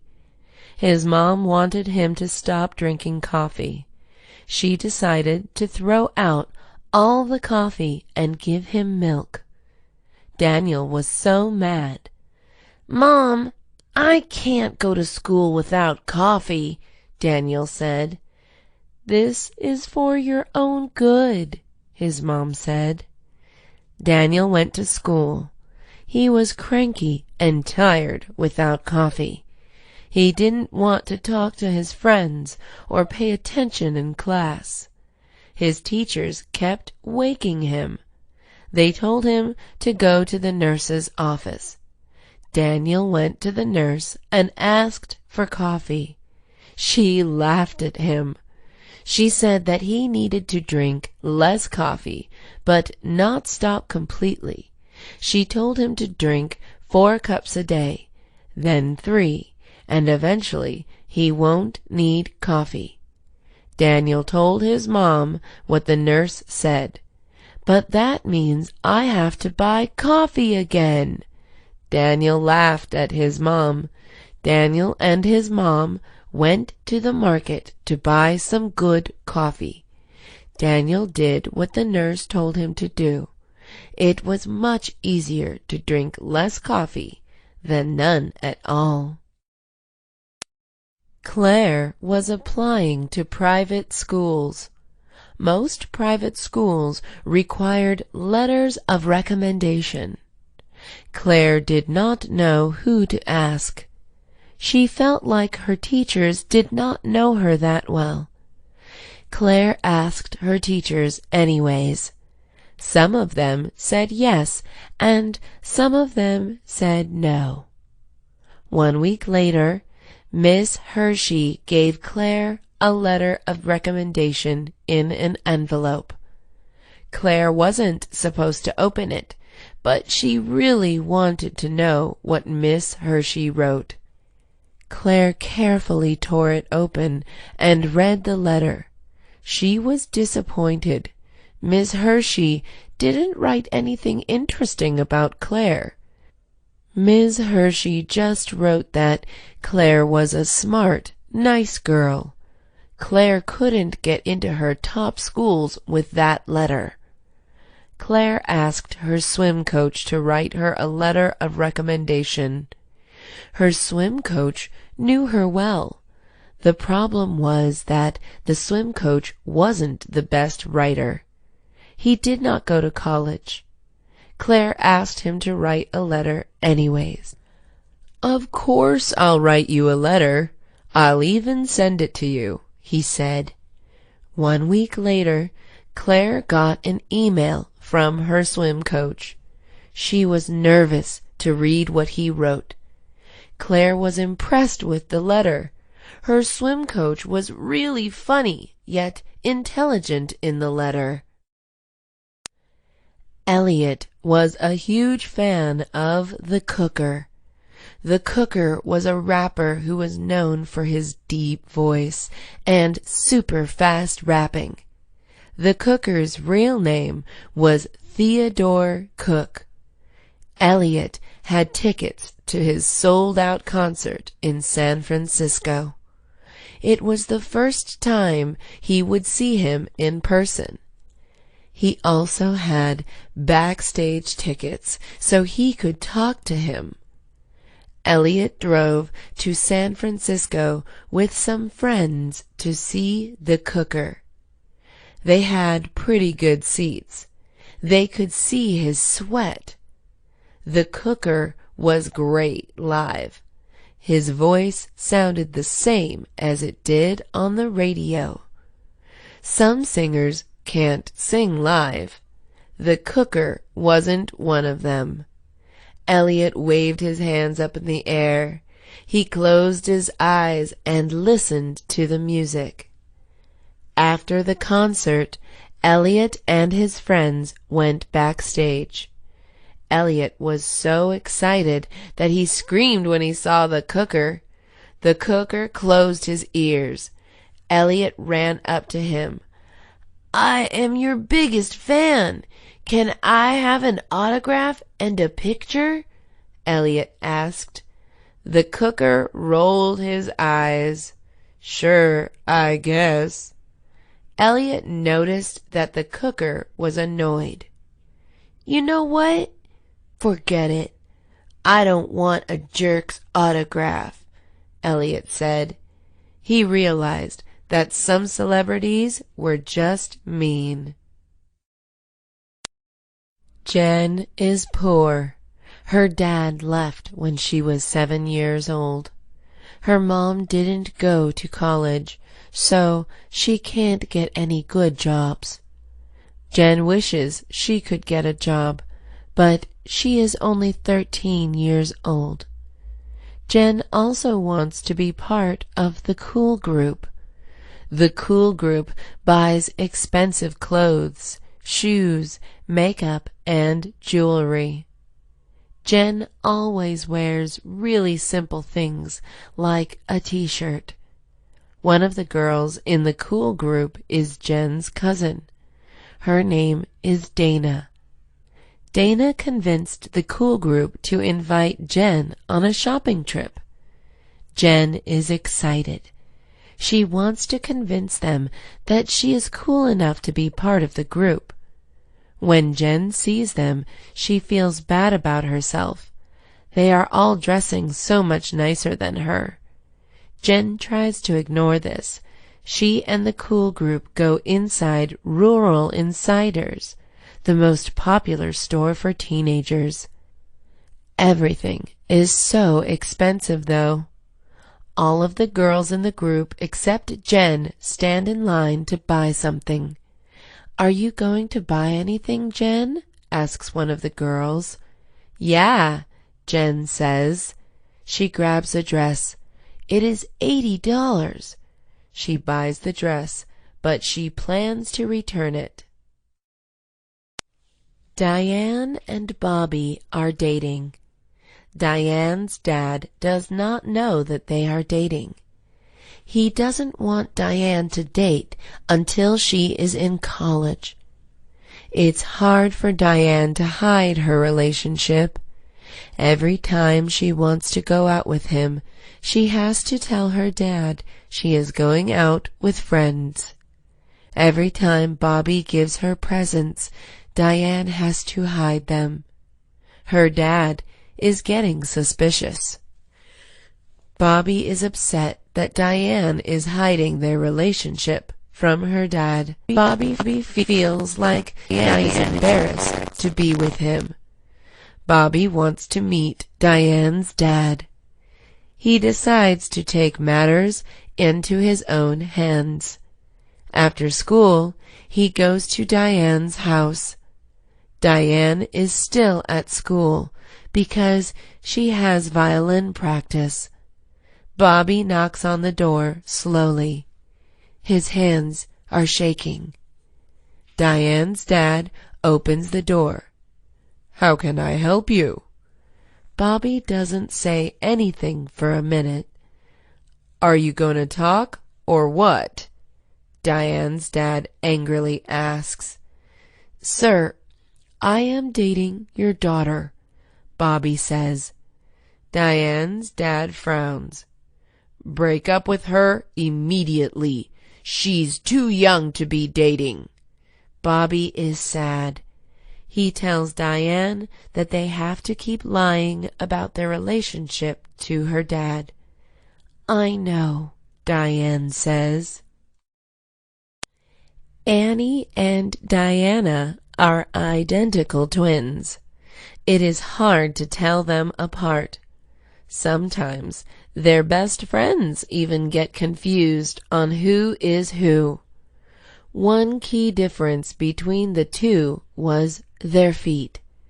Annie's foot has a mole on it, and Diana's does not. Annie and Diana sometimes disguise themselves as each other. Annie pretends to be Diana when Diana doesn't want to take math tests. Diana pretends to be Annie when Annie has to do the mile run in physical education class. They have been doing this for years. Annie and Diana's enemy, Scarlett, finds out what they have been doing. She tells their math and physical education teachers that they have been cheating all along. Mr. Thompson, the math teacher, gives them both an F. Ms. Nguyen, the physical education teacher, gives them both an F too. Annie and Diana are sad. Annie tries to explain that she gets out of breath easily when she runs. Diana tries to explain that math gives her anxiety. Mr. Thompson and Ms. Nguyen don't care. Annie and Diana no longer pretend to be each other anymore. After they got F's, their parents forced them to move schools. The two schools were not that far apart, so they still got to see each other. Evan was in his last year of middle school. He was 4 feet and 11 inches. He weighed 140 pounds. He was bald. He had no friends. He had a 0.00 GPA. His life was going nowhere. He was struggling with so much because his parents recently passed away. He wanted to transform himself, though, so he could have a fresh start in high school. Evan went to a therapist who told him that he had to make small changes first. The therapist told him that he had to start with the easier things. Evan bought hair growth treatment to fix his baldness problems. He started talking to people more to make friends. He realized that he just had to express himself. He started to study more instead of crying about his parents. He started to eat healthier to lose weight. When Evan entered high school on the very first day, he was a totally different person. His classmates could not recognize him. Evan was now 5'9", muscular, smart, and popular. He also had a head full of hair. Everyone wanted to be friends with him. Most important of all, Evan was finally happy. Emma's dream was to be a boxer. All her life she was told that she couldn't be a boxer because she was a girl. She was told that she should just get a regular job. Her parents told her that she would be killed one day if she kept boxing. It was hard to hear "you can't" all the time. Emma was still determined to prove everyone wrong. Emma's life was hard. Girls didn't like her because they thought she was too manly. Guys didn't like her because they thought she wasn't as good at boxing as they were. Because of all this, Emma didn't have any friends at school. She always sat alone in the cafeteria, and it was hard for her to find partners for group projects. However, Emma did have friends from her boxing class. They were all female boxers. They understood what Emma was going through because they were in the same position. All they had was each other. They were a family. Because of this, Emma was always excited for boxing class. One day she was going to be a famous boxer. Only then would everyone regret how they treated her. Frances did not get along with her mom because they had different personalities and goals. Frances's mom was a CEO of a cell phone company. She was incredibly smart, having gone to Harvard University.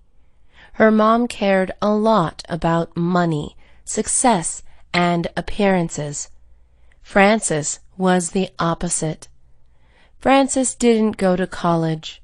She started an art business, selling her original art pieces.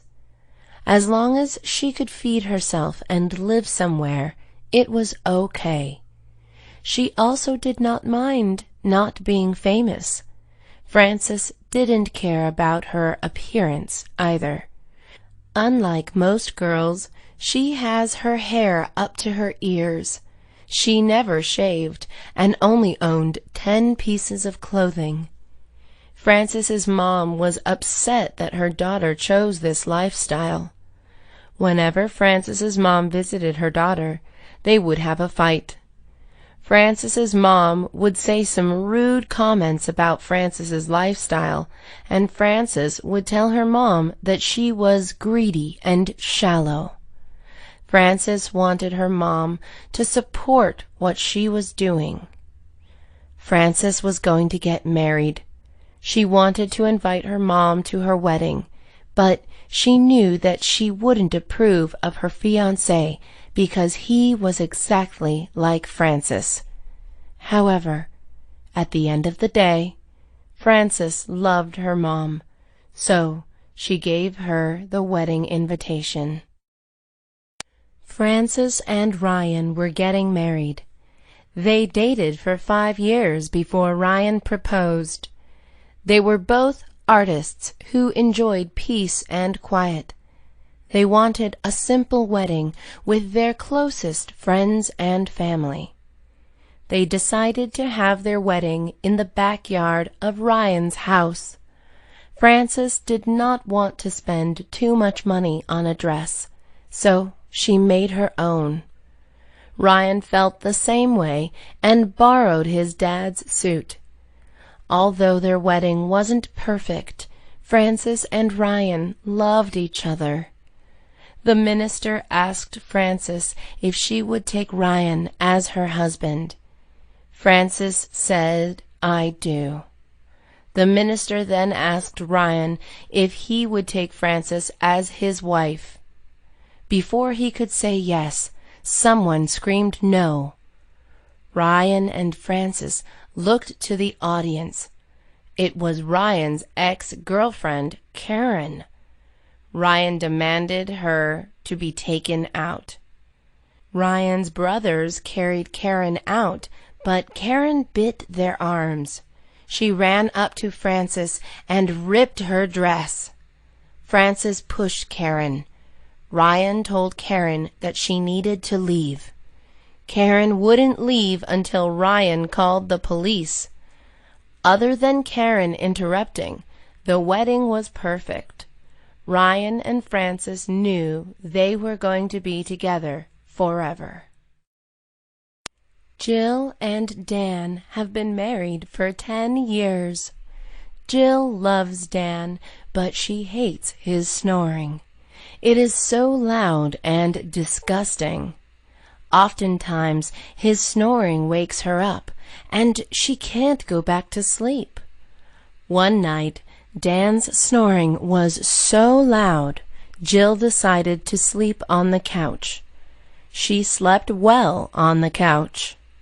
The next morning, Jill's son Timmy saw her sleeping on the couch. He thought that she had a fight with his dad. "Mommy, are you and Dad getting a divorce?" Timmy asked. Jill laughed and hugged Timmy. "No, Timmy, your dad just snores a lot." Timmy asked if she snored. Jill wasn't sure. Later, Jill asked Dan if she snored. "Yeah, it sounds like a cat meowing," Dad said. "Is that a bad thing?" Jill asked. "Well, it's kind of annoying, but I deal with it," Dan said. Jill was embarrassed that she snored. She went to the doctor to see if she could do anything about it. The doctor gave her a few tips, but said that there was no medicine or cure for snoring. Jill went back home disappointed. "All this time I thought you were the annoying snorer, but I guess I am too," Jill said. "Hey, that's what makes us perfect together," Dan said. Lisa needed a job to pay for a car. She needed a car so she could get to school and other places more easily. Lisa saw an ad looking for a school mascot. It was paying $12 an hour, which was a lot for a high school student. She went to the tryouts. The interviewer asked Lisa why she wanted the job and why she thought she would be a good fit. Lisa said that she was very proud of being a tiger and would love to get other students excited about the school's sports teams. Lisa found out that she got the job. Her first day of work would be at the football game tonight. When she got to the football field, she put on her costume and her tiger head. It was smelly and hot inside. She kept thinking about how she needed a car. Then she overheard someone say that it would suck to wear the tiger costume. Lisa felt bad about the job. Lisa's high school football team won. The crowd got up from their seats and cheered. A lot of people wanted to take a picture with the tiger. Lisa spent an hour just taking pictures. After the day was over, Lisa thought about how much money she made. It was the only thing keeping her going. Joy, Samantha, and Maggie were walking around town. The weather was nice. Everyone seemed happy. The girls had each other. Just when everything seemed perfect, the girls heard a scream. "That man just took my purse," an old lady shouted. Joy ran after the man without thinking. She was a professional track runner, so she was fast. She caught up to him easily. "Hey, give that bag back," Joy demanded. The man tried to run away, but Joy snatched the bag away from him before he could. A police officer saw the whole thing happening. "I can take it from here," he told Joy. Joy thanked him. "Next time, don't run after criminals. You might get hurt," he said. Joy gave the bag back to the old lady. The old lady was so happy and called Joy a hero. She took out her wallet and gave Joy $50. Samantha and Maggie were impressed with Joy. "You did a great thing, Joy," Samantha said. Joy blushed. She didn't feel like a hero. The next day, the city newspaper wanted to do a story and interview with Joy. Joy decided to do it because a little part of her wanted to be famous. They say that good things happen to good people, and bad things happen to bad people. This doesn't always feel true. People who have done great things die before they should. It makes life seem unfair, and it is sometimes. People who do bad things get away with it sometimes. Eventually, people's deeds catch up to them. Sean was a good person. He volunteered every week at the animal shelter. He was nice to everyone, even strangers. He took care of his grandparents. Good things should happen to him, right? Unfortunately, Sean just found out that he got laid off at work. This is unfair. However, losing a job when he needed it badly made him very motivated to look for a new job that paid well. Eventually, he found a great job as a teacher in China. Lizzie was a bad person. She stole people's credit card information, yelled at waiters, and used all her friends. Bad things should happen to her, right? Well, Lizzie happened to win $200,000 from a lottery. This is unfair. Justice was served eventually. She was sued for credit card fraud and had to use the money she won to hire a lawyer. While most teenagers had acne, a condition where one gets a lot of pimples, Melinda had great skin. Her skin was perfectly smooth, with no flaws whatsoever. She thinks she got her smooth skin from her parents. She also might have smooth skin because she drinks a lot of water. Having acne is tough because teenagers care a lot about their appearance and what other people think of them. Having acne can cause people to feel bad about themselves, shy away from others, and not go out. Melinda doesn't have this problem, but her sister, Ivana, does. Ivana didn't understand why she had acne because no one in her family had it. Ivana ate fairly healthy too. She felt like she was just unlucky. Because of her acne, Ivana felt insecure about herself. It was hard for her to be confident. She always tried to avoid attention. She barely talked to anyone. Ivana decided to try Proactive because she kept seeing it on TV. It ended up improving her skin. It was less red and bumpy. Meanwhile, Melinda got her very first pimple, and it was on the day of her big speech in class. It was horrible timing. That's the thing about pimples, though. They just appear out of nowhere. Ed Kane was a teacher at Middlebury High School. He taught math. He was known as the Mystery Man. No one knows anything about him or his life. Ed wants to keep it that way. He didn't want to be a teacher. He wanted to be an astronaut, but things didn't work out that way. He came to Middlebury to teach, not to get to know the students. Even though he wasn't the happiest or friendliest teacher, Ed was always willing to help out his students if they needed help. But if they asked about his personal life, he would turn them away. One of the troublemakers in the class, Matt, asked Ed what his plans for the weekend were. "I don't know," Ed said.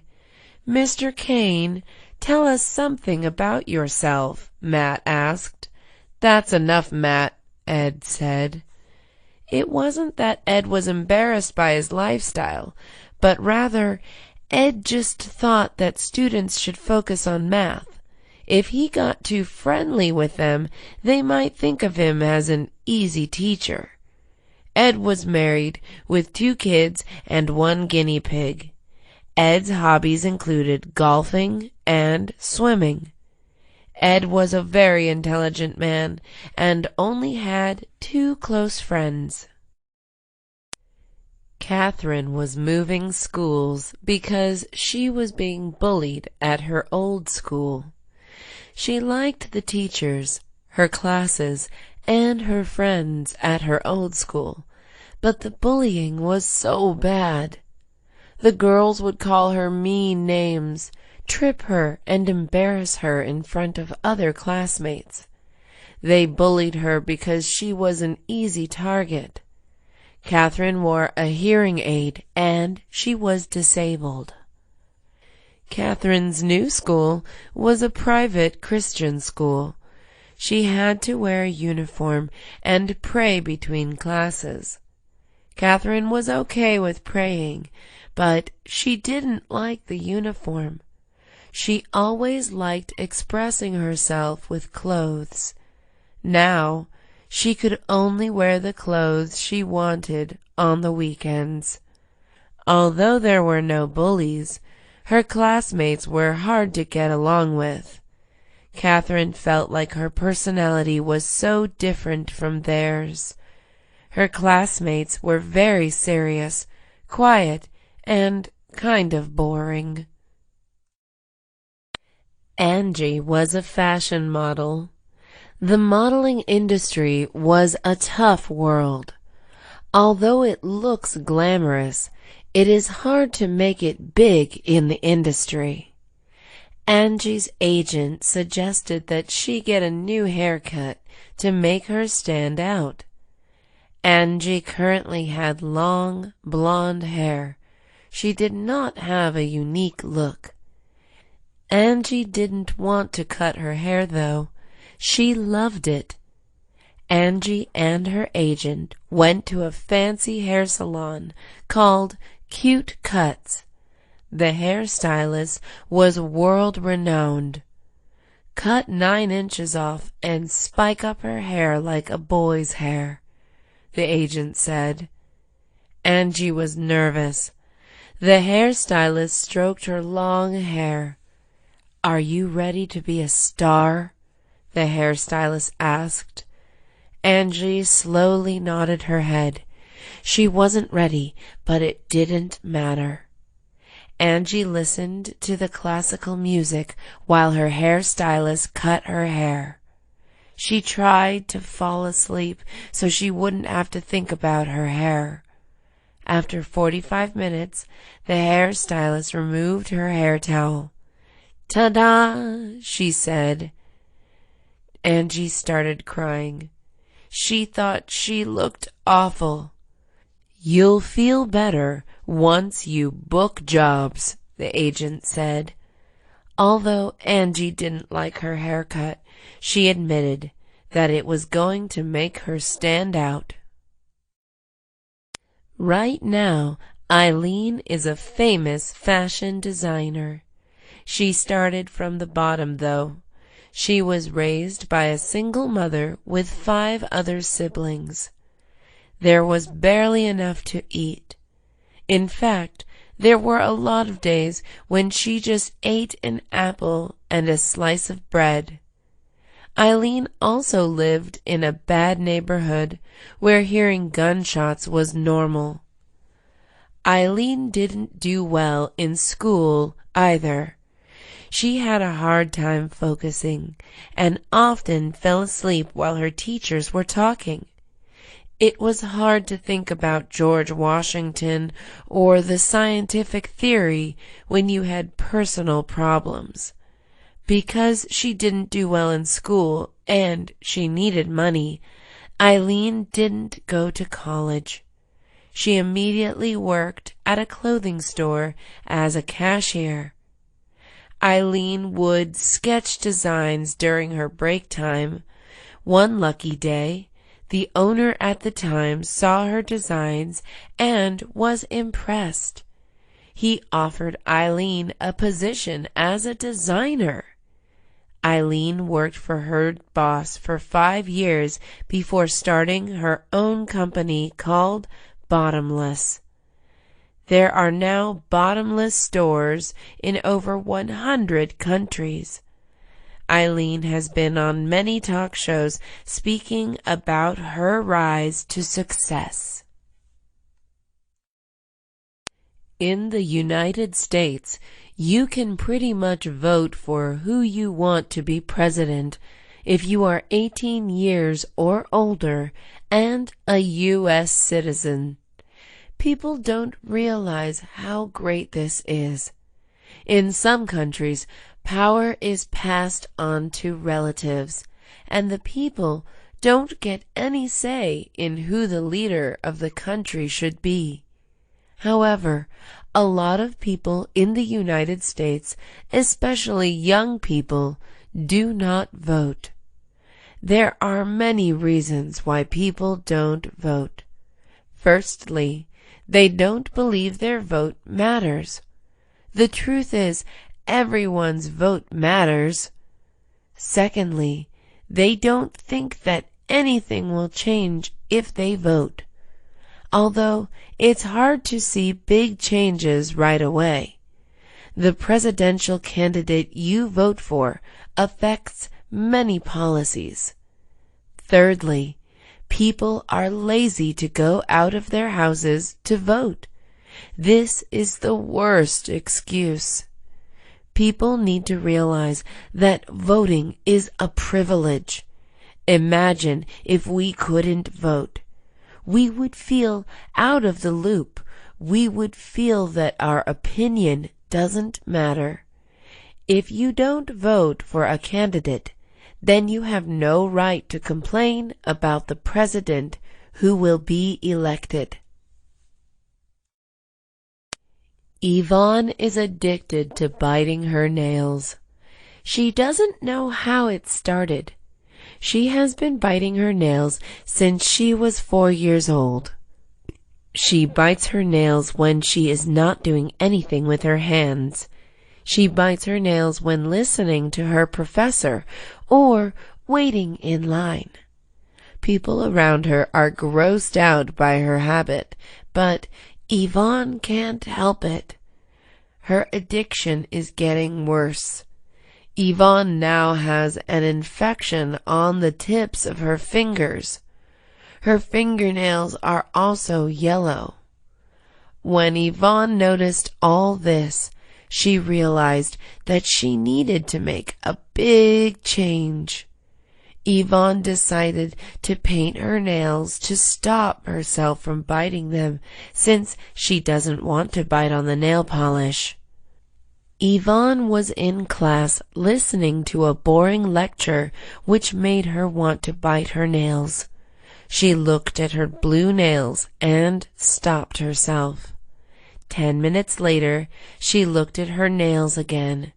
She started sweating and tapping her foot. The girl sitting next to her asked if she was okay. Yvonne couldn't take it anymore. She just had to bite her nails again. Bradley was a typical cool guy. He was the captain of the football team, dating the head cheerleader.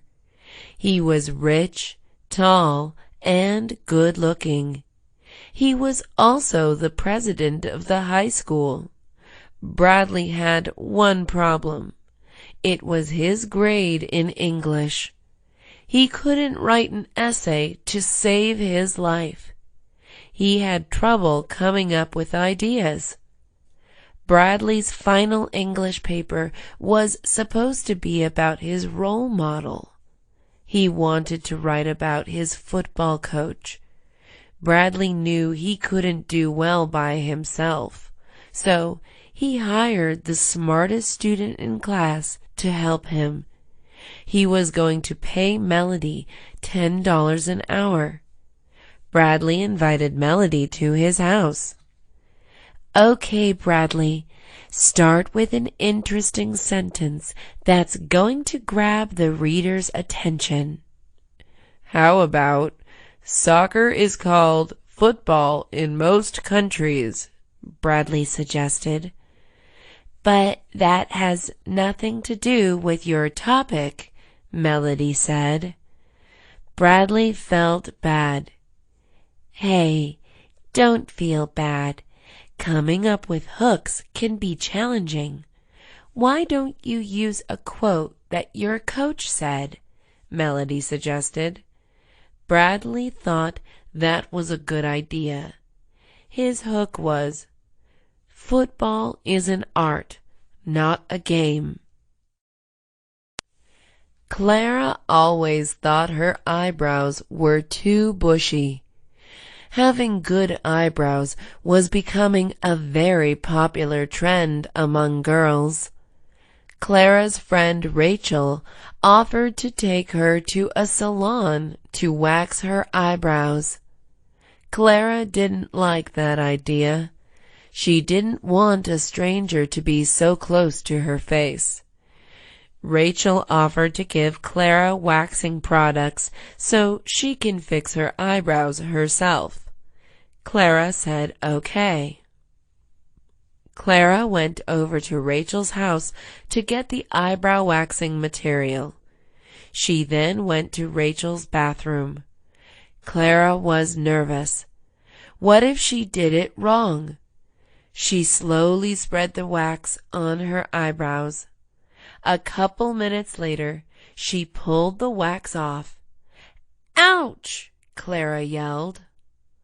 Clara looked in the mirror. Her eyebrows were gone. She had accidentally pulled off too much of it. She screamed. Rachel went in the bathroom to check on her. "I heard screaming. What's wrong?" Rachel asked. Clara turned around and pointed at her face. Rachel tried to hide her laugh. "It's not funny," Clara said. "Well, it kinda is, because you were worried that you had too much hair before, and now you have none," Rachel said. Paul tried hard to please everyone and had a hard time saying no to anything. When people asked him to do exciting things, Paul said yes, so people would think he's a fun guy. He also said yes to exciting things because he thought life was too short not to try new things. When people asked him to do favors for them, Paul said yes because he wanted people to like him.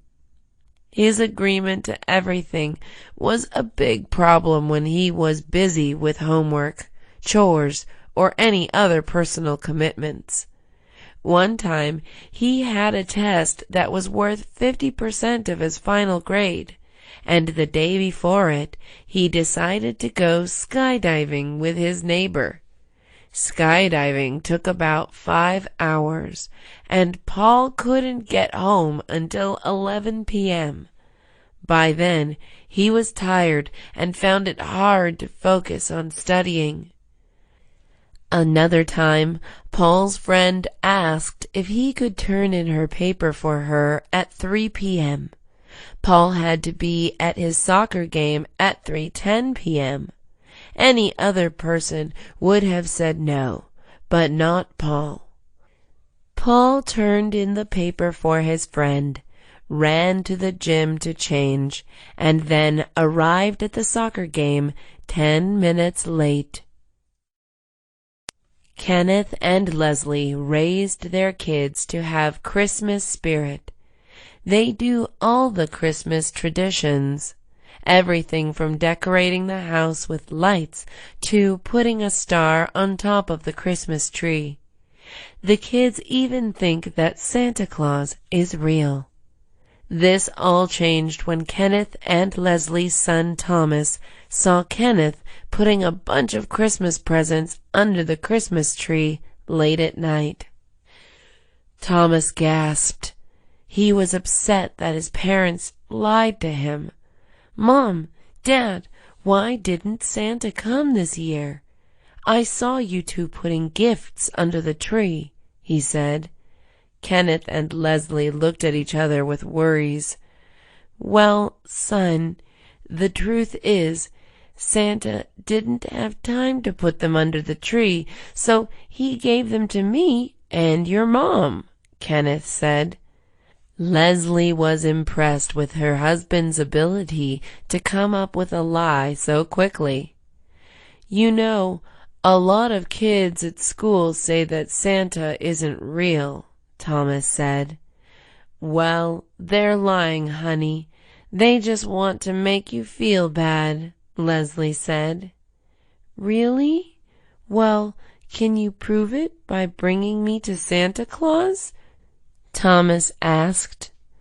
"Well, we can bring him to you," Kenneth said. An hour later, Kenneth entered the house in a Santa Claus costume. Linda loved her husband, Tom, but she hated Valentine's Day. She thought it was lame and pointless. She thought it was dumb that couples acted especially nice to each other on Valentine's. She believed that lovers should treat every day like Valentine's Day. Tom had flowers delivered to Linda's workplace on Valentine's Day. When she saw them on her desk, she rolled her eyes. Tom knew she hated Valentine's Day. She also thought that flowers were a waste of money. They died so quickly. She could never understand why anyone would pay over $30 for a bouquet of flowers. When Linda got home after work, she asked Tom why he sent her flowers. "I know you hate Valentine's, but I saw my friend play the piano in front of his wife for Valentine's, so I wanted to do something special," Tom said. Linda smiled. Even though she hated Valentine's, she felt loved by her husband. Ying moved to the U.S. when she was 15 years old. She was born in China and had a Chinese accent when she spoke. She didn't like her accent because it made her sound funny, and people sometimes couldn't understand what she said. Ying also knew that people made fun of her accent. Ying's history teacher made everyone go up in front of the class and recite a part of the Constitution of the United States. Ying didn't want to do it.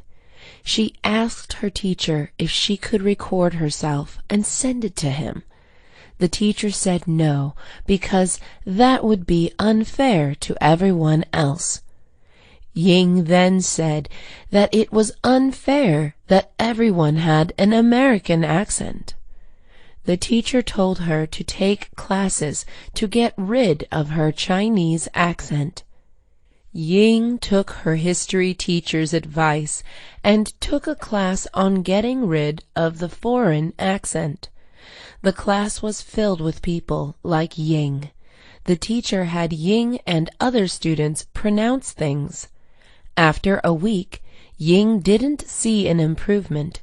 She decided to stop going to class and start loving her accent. She shouldn't have to change herself. People should like her the way she is. The career day was the time when parents of students came into the classroom to talk about their jobs. Jane brought her dad, who was a bus driver. Jane's dad did not like his job when he was first starting out. After 5 years, he liked it. He liked it because he got to talk to people. Sometimes, though, no one wanted to talk to him. Those days were bad. Jane's dad talked about what he had to do as a bus driver in front of Jane's classmates. "Anyone interested in becoming a bus driver?" Jane's dad asked. No one raised their hand. The next parent going up was Julia's dad. Julia's dad was a firefighter. He dressed up in his firefighter uniform.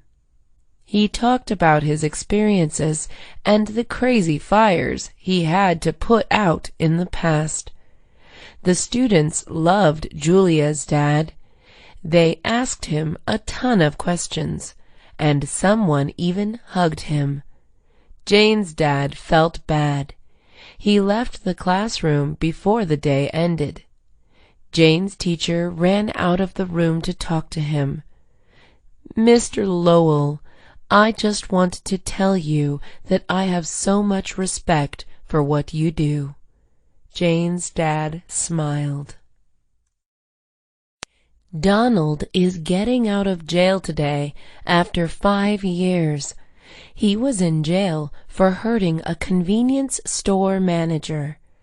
Donald had stolen food from the convenience store, and the manager ran after him. Donald punched the manager and ran away with the food. Shortly after, the police got him. While Donald was in jail, he promised that he would change his life around if he got out of jail. He saw some scary stuff while he was in jail. Jail was a whole other world. It was almost like high school, but worse. There were cliques where the tough guys tried to scare everyone. Donald tried to stay away from trouble. When Donald got out of jail, he smelled the fresh air. It felt great being out. He went to the convenience store he stole from. The manager saw him and grabbed the phone immediately. Donald assured him that he didn't want to hurt him. "I want to apologize for what I did. I stole food because I was homeless. I'm not trying to make excuses for how I hurt you, though." Donald gave the manager an envelope with $1,000 inside. "I know it doesn't make up for everything, but I was saving up this money for 5 years in jail," Donald said. The manager gave him a hug. Hannah was a good girl. She went to school on time. She did well in class. She was nice to everyone. She played soccer. She volunteered at the homeless shelter once a week. Hannah was about to go bad, though. Yesterday, someone robbed her house. She felt sad that bad things could happen to her, even though she never did anything wrong. Hannah decided to take revenge. Through her neighbor, she found out who robbed her. It was someone who lived just 3 streets down. At night, Hannah dressed in black and wore a mask. She was going to take back what the robber took and more. She wanted him to feel what she and her family felt. Hannah unlocked the door with a paperclip and went inside the house. She saw her belongings near the fireplace. She grabbed the belongings and put them inside a big black bag. She also stole some money, although it wasn't a lot. She realized that there wasn't anything worth stealing, so she spray painted the walls. Lillian loves spicy food. She has a high tolerance for it, which means that she can eat a lot of it without suffering. Sometimes she even adds more chili to spicy food. Lillian and her friends decide to try the fireball wings at a popular chicken wing place in their town.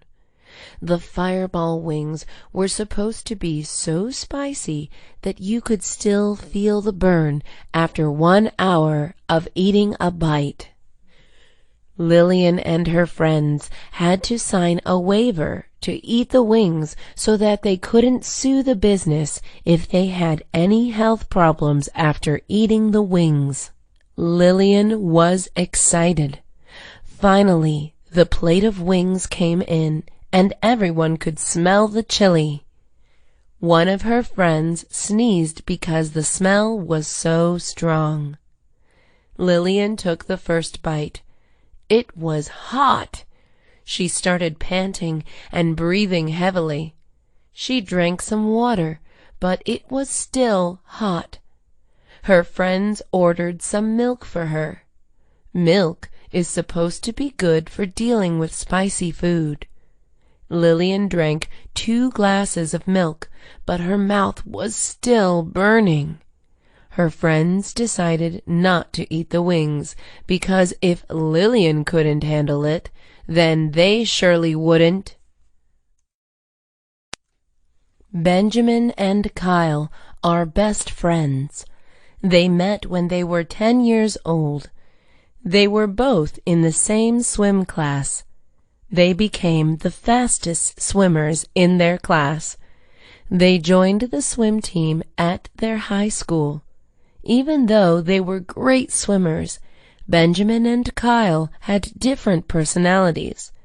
Benjamin was book smart. He had straight A's in all his classes, even the advanced ones. Kyle was street smart. He knew how to get what he wanted. Benjamin and Kyle both wanted to be the swim team captain. However, there can only be one. Whoever got the most votes would be the next captain. Kyle was worried because he knew that Benjamin was more popular than him. A lot of the other team members thought Kyle was a bit mean. Kyle had a plan, though. The next day, he gathered up all the swim team members except Benjamin to meet him at the pool. "Hey guys, I know you want to vote for Benjamin, and I think he's a great guy. The thing is, he would be a terrible captain. He always puts school first. He would rather study for a test than practice his breaststrokes. I love swim and would put everything I have into this team." Kyle knew what he did was bad, but he wanted to be captain so badly that he did not care. Benjamin walked out of the locker room after swim practice. One of his team members, Aaron, wanted to talk to him. "Ben, there's something you have to know," Aaron said. "What is it?" Benjamin asked. "Kyle said you would be a terrible captain to the entire swim team," Aaron said. Benjamin went back home depressed. He didn't think that Kyle would betray him. Tomorrow would be the swim captain election. Benjamin didn't have time to worry about Kyle. He had to prepare his speech.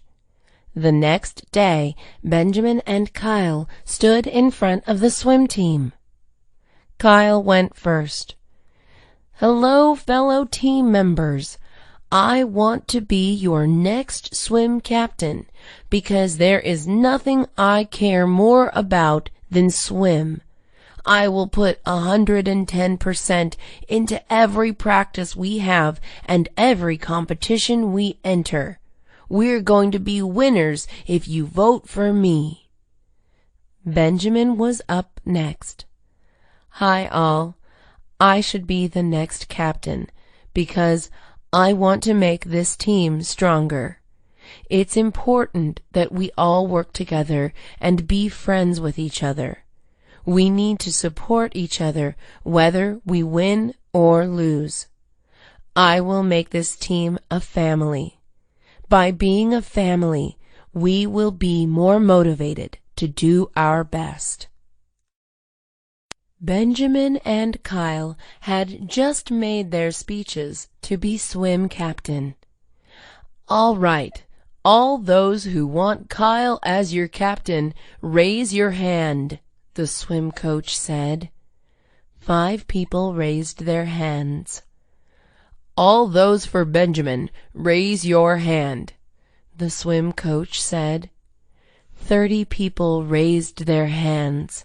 Everyone congratulated Benjamin and chanted his name. Kyle was upset and left school early. Benjamin went to Kyle's house after school. He knocked on Kyle's door. Kyle opened it. "Hey man, what's up?" Kyle said. "Were you ever going to tell me that you said I'd be a terrible captain to the whole swim team?" Benjamin angrily asked. Kyle did not know that Benjamin found out about the betrayal. "I'm sorry, man.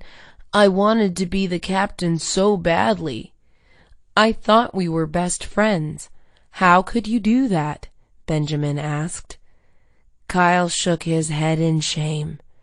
"The truth is, I was jealous of you. You're a great swimmer. You're the smartest one in our class, and everyone likes you." "Kyle, you're pretty great too. Girls like you. Your swim technique is amazing, and you know how to get what you want," Benjamin said. "Can you forgive me? I'm really sorry," Kyle said.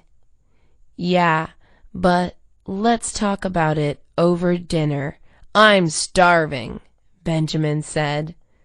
Kyle and Benjamin went to a restaurant they had been going to since they were 10 years old. Mary and Natasha both like Kyle. They both want to go to the homecoming dance with him.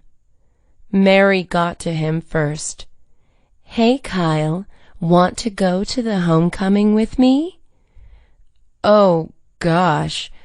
I'm actually asking someone else later today," Kyle said.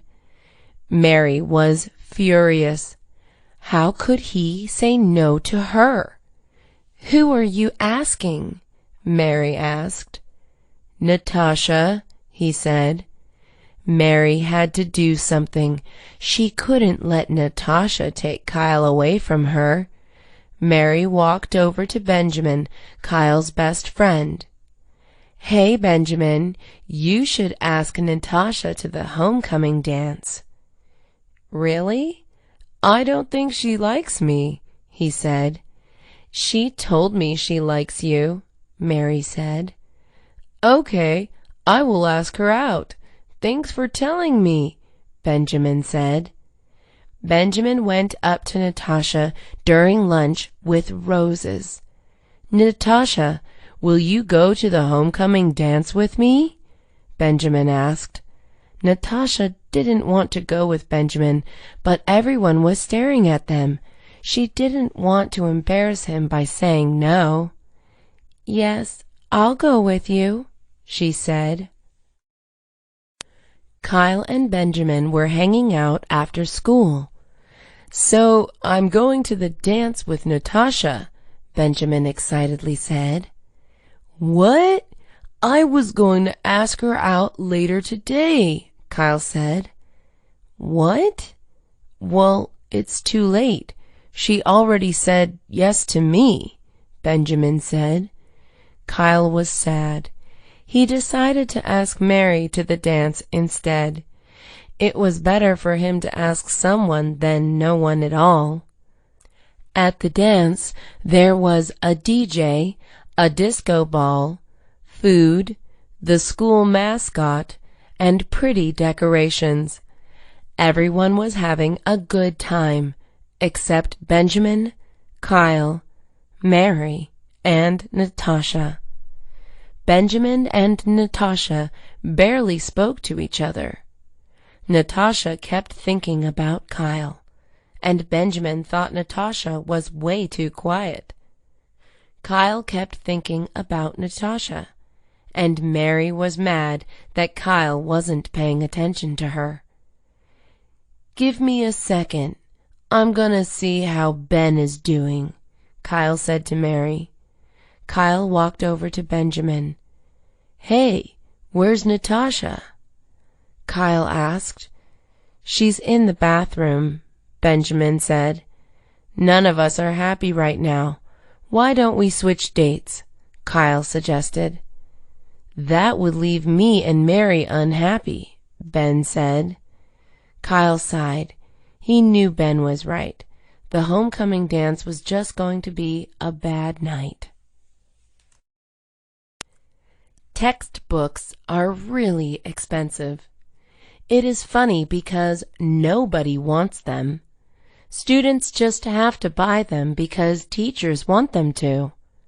Mr. Tan teaches an economics class, and he usually makes them buy a $200 textbook. Last year, though, one of his students tried to steal a textbook. That student got suspended. The sad thing is, the student stole the textbook because he could not afford it. Mr. Tan decided to change some things around. Instead of making his students buy the textbook, Mr. Tan made copies of the textbook and gave them to the students. This is technically illegal. Another teacher found out about what Mr. Tan was doing and told the principal. The principal gave Mr. Tan a warning. Mr. Tan had to come up with another idea that was legal. Mr. Tan decided to use online articles that were available for everyone to access. The students liked this idea because they did not have to buy a textbook. The principal liked this idea because it was legal. Mr. Tan liked the idea because he felt that the articles taught a lot of interesting information. Mr. Tan won Teacher of the Year award. He was respected for caring about his students' financial situation. In college, everyone has different class enrollment times. Some people have early times, and some people have late times. The more classes you have taken, the earlier your registration time is. That is why seniors have early registration times. All student athletes, students on scholarships, and low-income students have early registration times. A lot of students complain about their registration times. Having a late registration time means not getting the classes you want. Not getting the classes you want means not being able to graduate on time. This is a big problem in public schools. Every semester, there are a ton of students who line up to complain about their registration times. Academic counselors tell the students the same thing every time. We can't do anything about it. Parents complain about it too. The academic counselors tell them the same thing. One of the parents who complained was a lawyer. She tried to sue the school. It did not work. Students also protested that athletes should not have earlier registration times. The academic counselors say, "We don't make up the rules." Stage fright is the nervousness one feels when speaking in front of an audience. It is extremely common. Mr. Todd tries to eliminate stage fright in his speech class. In the class, everyone is required to do 5 speeches in front of the class. The first speech is about the student. The students typically talk about their likes, dislikes, family, friends, hobbies, and future goals.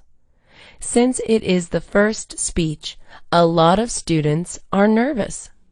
They want to make a good first impression on everyone. Mr. Todd told them to think of the audience as their friends. The second speech is supposed to persuade the audience to support a particular cause. One student talked about abortion.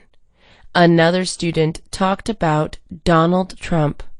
For this speech, Mr. Todd advised them to make connections with the audience. People are more likely to support your cause if you make it relatable to them. For the third speech, the student is supposed to try to convince the audience to visit a particular country. By the third speech, the students were more confident. It was easier for them to talk in front of their classmates. The students felt like they were all friends with each other. Even if they made a mistake, it was okay. Darcy was in her 6th year of college. Most people go to college for 4 years and then graduate. Darcy was different. She did not plan well. In her first year, she was so excited to be away from her parents. She went out late every night. She drank too much alcohol. She made friends with the bad crowd. She skipped her classes. She had to retake a lot of classes. In her second year, Darcy started to get her act together. She stopped going out so late. She became friends with people who studied. She went to class and studied. However, Darcy wanted to change her major from chemistry to political science. The chemistry classes she took were useless now. She had to take political science classes she should have taken in her first year. In her third year, Darcy took more classes than the average student. It was very stressful. She was in class from 7 a.m. to 6 p.m.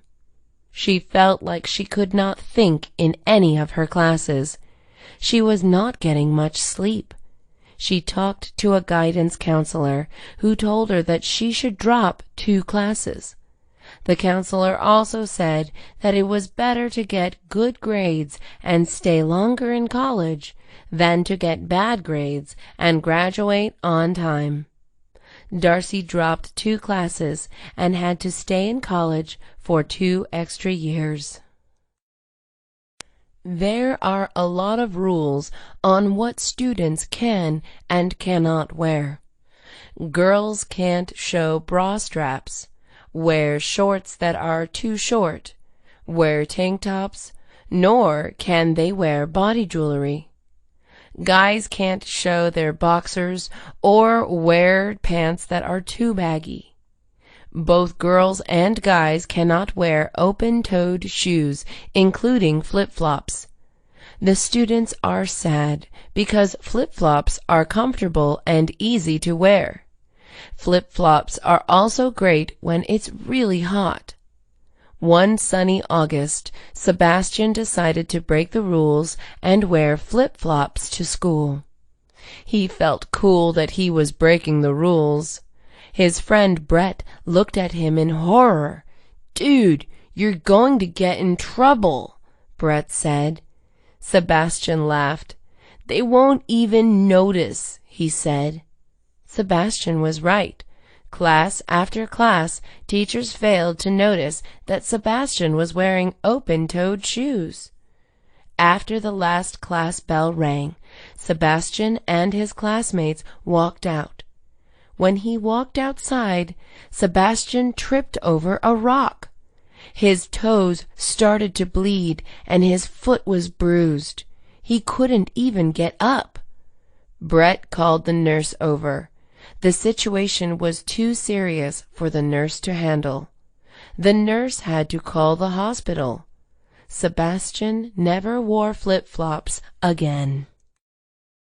Mabel was the most likable girl in school.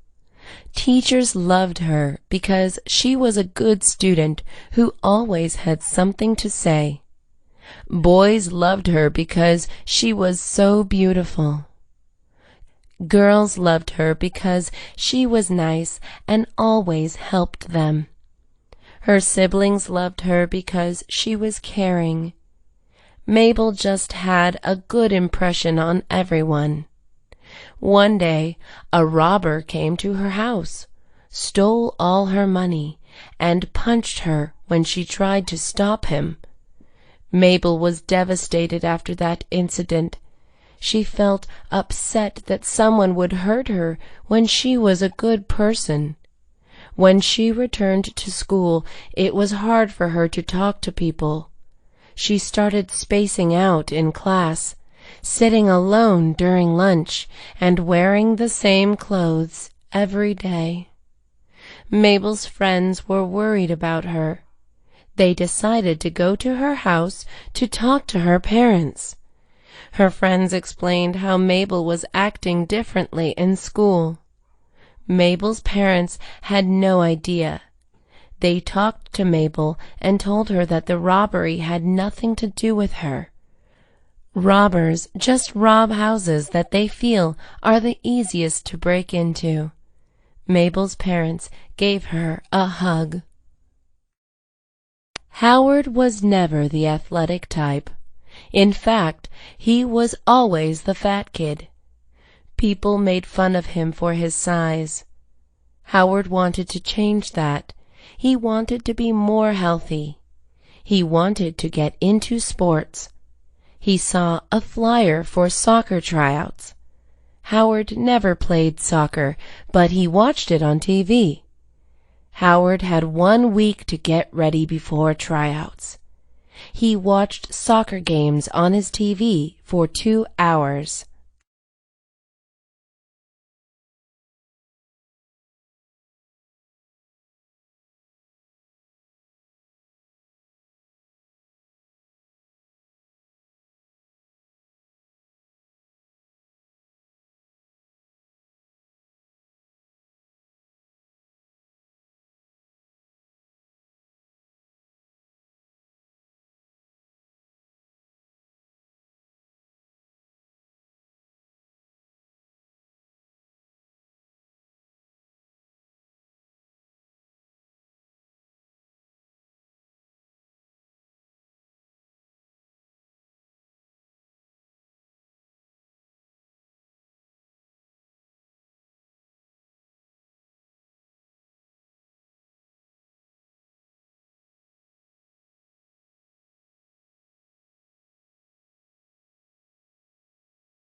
Howard was the fat kid, but against all odds, he surprisingly made the soccer team. His family celebrated. They were happy that he was being active, and they wanted him to make new friends. Howard was happy too.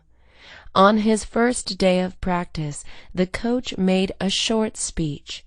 "Congratulations on making it to the team. You have a tradition to keep. Our team is the best high school soccer team in northern Mississippi. Practice is going to be rough, but it's going to be worth it. Practice is 2 hours a day, every day, including Saturday and Sunday. Howard started to sweat. Was he ready for intense exercise every day? The team captain was the next to make a speech. Coach is right. You guys all have to keep up. Keep up or go home. First, the team did warm-ups, which included stretching, running, bouncing the ball with their knees, and more. Howard was having trouble, especially with running. After the warm-ups, the boys played a game. Howard was already very tired. The captain pulled him aside and said, "I don't know how you made the team. You got lucky." Howard ignored what he said and continued to do the best he could. Howard had recently made the soccer team. However, he has been having trouble with the captain and keeping up with his teammates. Howard wasn't in shape like the rest of the guys. He also couldn't do a lot of the things that the guys did. Howard knew that the only reason he made the team was because he made a goal during tryouts. The goal he made was lucky, though. The coach quickly realized this after the first week of practice. The coach set up a meeting to talk to Howard. "Do you know what this is about?" the coach asked. Howard nodded. "Your performance has not been so good compared to the others. It also seems like you're having a lot of trouble," the coach said. "Yeah, I didn't grow up playing soccer," Howard said.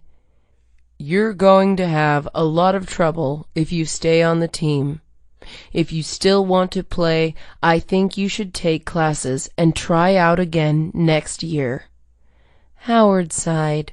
He knew the coach was right, but he was still sad. Howard cried. The coach put his arm around him. "Everyone has strengths and weaknesses. Soccer is not your strength, but you are probably good at something else. My strength is playing soccer, but my weakness is playing instruments," the coach said. Howard felt a lot better after hearing him say that. Howard knew that he had strengths. He just had to find out what they were. Ricky is homeless. He sleeps under a shady big tree at the park every night. In the morning, he walks around the park and sometimes goes on the playground. He likes going on the swings, closing his eyes and thinking about the past. His past was great. He grew up in a wealthy family.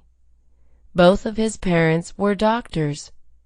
Ricky went to a good school, had lots of friends, and was on his way to being a doctor.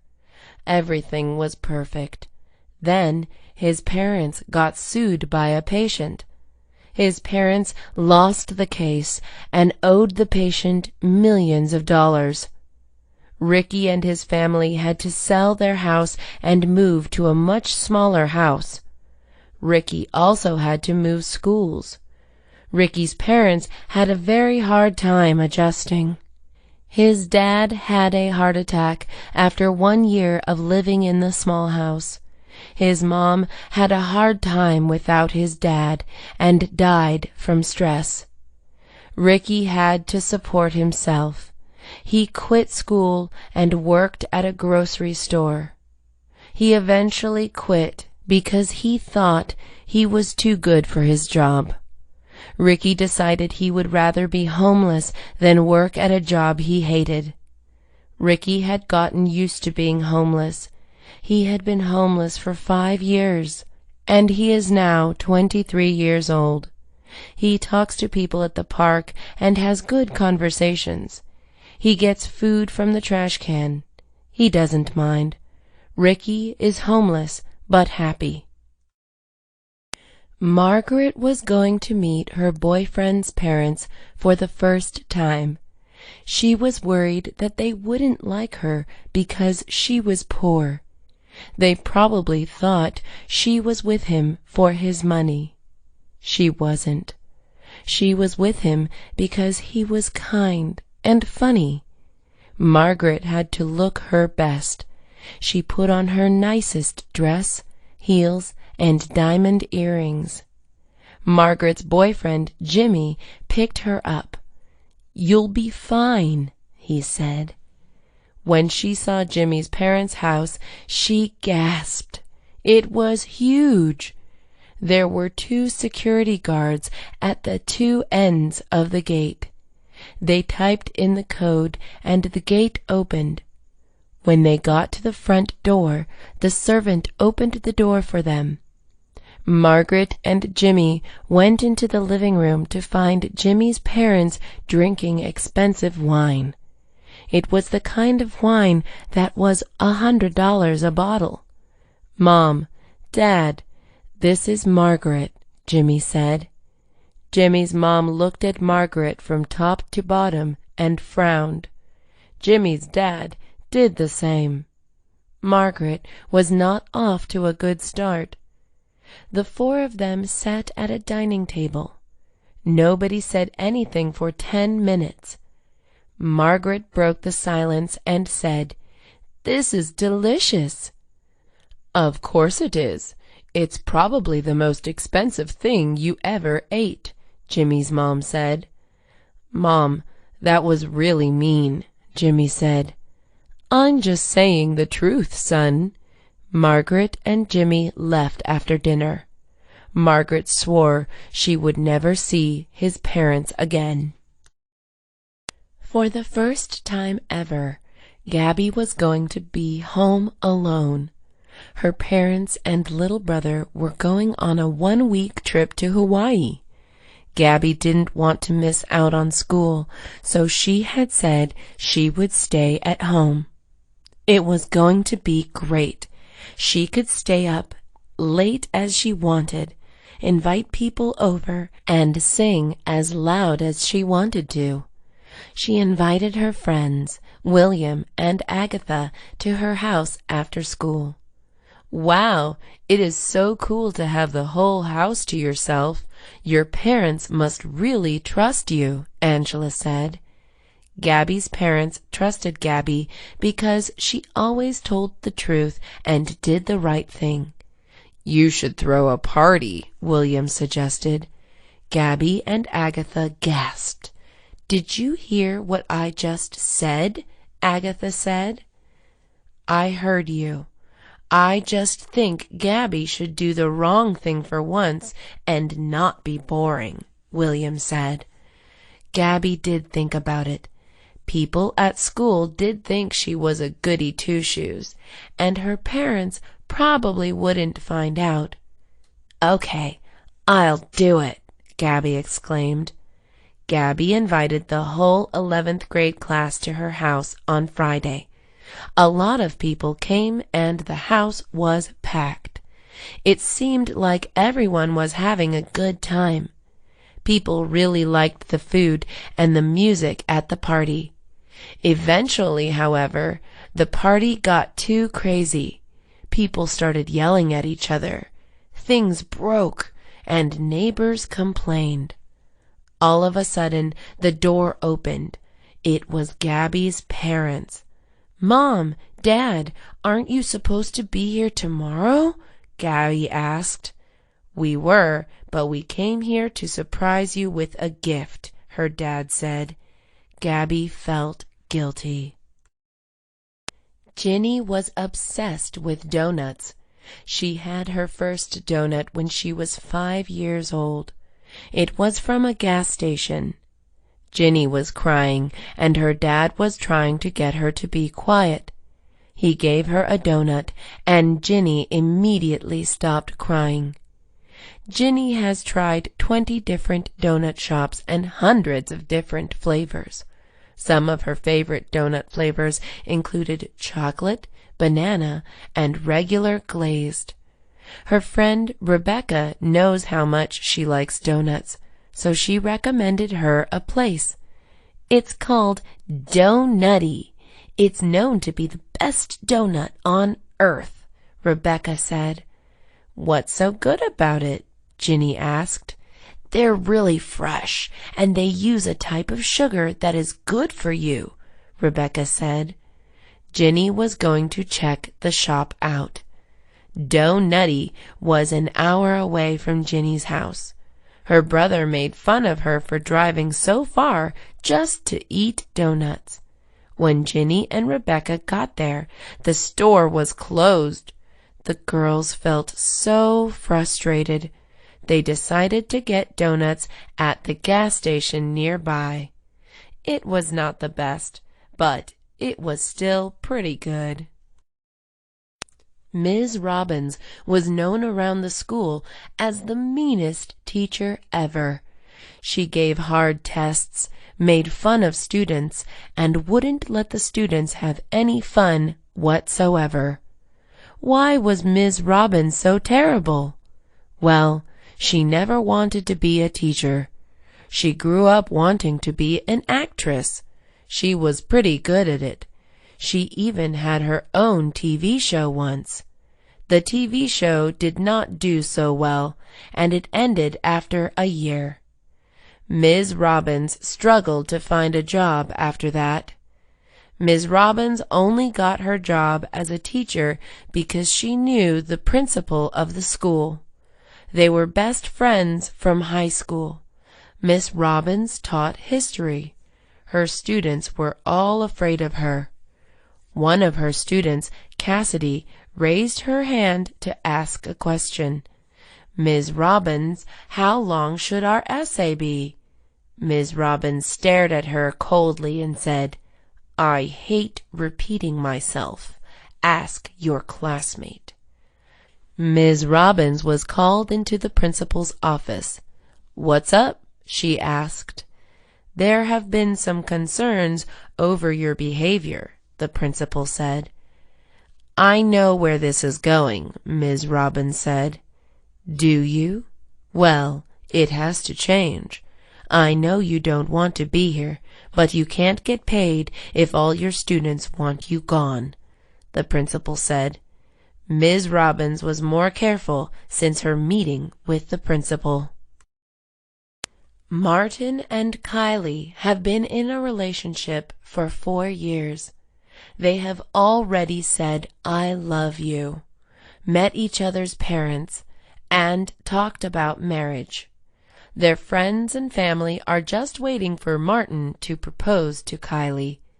However, they don't know that Martin has been having second thoughts about his relationship with Kylie. Martin asked Kylie to go out to dinner with him. So, this is going to be hard to hear, Martin said. What happened? Did someone die? Kylie asked. Kylie had no idea what was coming next. I want to take a break from us, Martin said. What do you mean? Kylie asked. I still love you. I just need some time to myself. I want to travel by myself, Martin said. For how long? Kylie asked. Maybe a year, Martin said. I'm not going to wait around, so we're over, Kylie said. Martin was sad at first, but as he was traveling across the world, he didn't feel too sad anymore. He first went up to Canada. He really liked the donuts there. He then went to Ireland. He really liked how green it was. He then went to Italy. He really liked the buildings and houses there.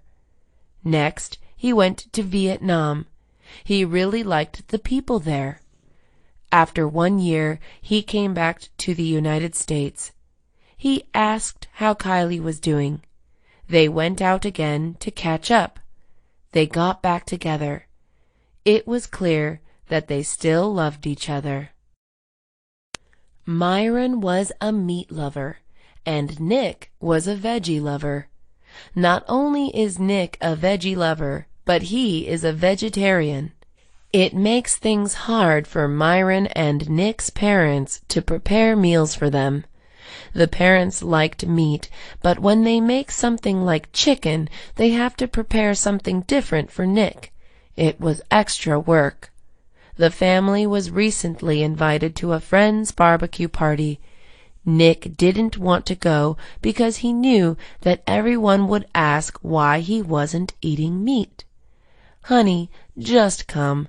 There will be mashed potatoes and corn," his mom said. "I know, Mom, but I just don't want to explain to everyone why I'm a vegetarian," Nick said. "Everyone there wants to see how you're doing," his mom said. "You know what, Nick? Why don't we all become vegetarians for this whole month? We can all explain together why we're vegetarians. It will be healthier for us, too," his dad said. Nick appreciated his dad's suggestion. "That's too hard for me," Myron said. "Well, Myron, it would be good if you laid off the meat for a while," Nick said. The boys and their parents went to the barbecue party and didn't eat meat. They felt surprisingly good. Vicky works at 11 Men, a cafe that serves coffee and pastries. She does not really like her job, but it gets the bills paid. One of the rules at the cafe is not to bring food from other restaurants into the cafe.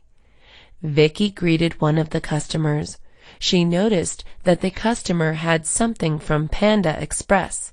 However, Vicky didn't say anything because she didn't think it was a big deal. Vicky's boss, Angelica, called her over. "Vicky, you need to tell her about our rule about food from other places," she said. Vicky nodded and went over to the customer.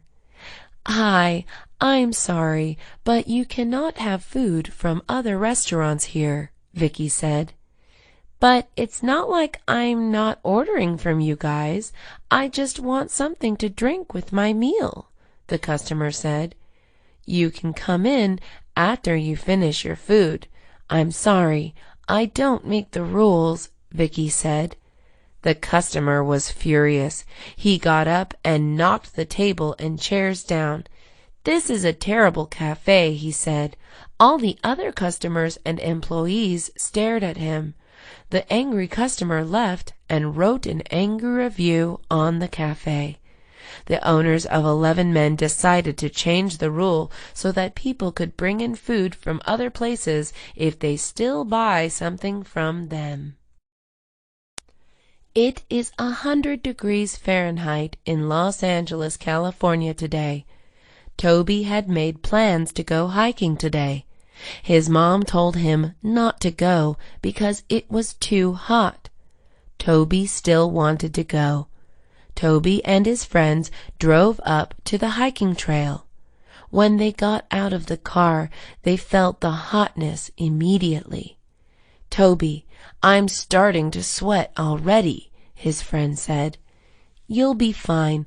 Just drink water," Toby said. As they started walking, they noticed that the plants were all brown. They all died. There were not a lot of people hiking either. Toby's friends started to put sunscreen on. "Want some?" he asked. Toby said, "I don't get burned." "Well, suit yourself," his friend said. As they continued walking, the trail was getting steeper and steeper. "Hey, Brian, remember that one time your mom hiked with us?" Toby asked. It was completely silent. Toby turned around. Brian was on the ground. He had fainted. Toby called 911. When they came, they told Toby that Brian fainted from the heat. "You shouldn't be out on a day like this," the emergency response team said. Toby rode with Brian to the hospital. Toby even sat beside Brian while he was unconscious. An hour later, Brian was up. Toby hugged him. "You're totally red," Brian said. Toby looked in the mirror and saw that his face was sunburned. Kathy did the same thing every day, and she didn't mind too much. She wakes up at 6 a.m. every morning, eats cereal, goes to school, and then goes home. She has a few friends, but she doesn't hang out with them outside of school. Kathy usually just reads books and watches TV shows when she has free time. Kathy was walking to school as she usually does.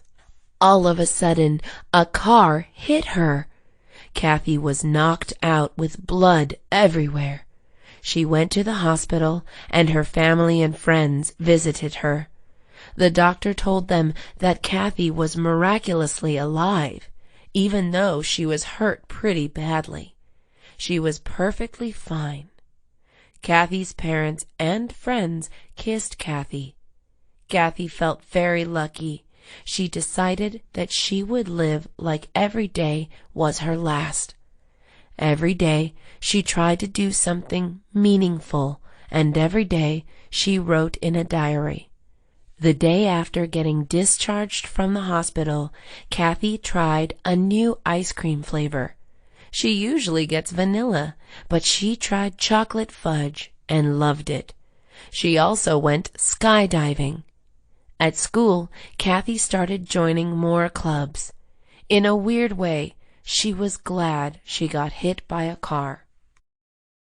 Drake, Minnie, and Maribel have been best friends since they were 4 years old.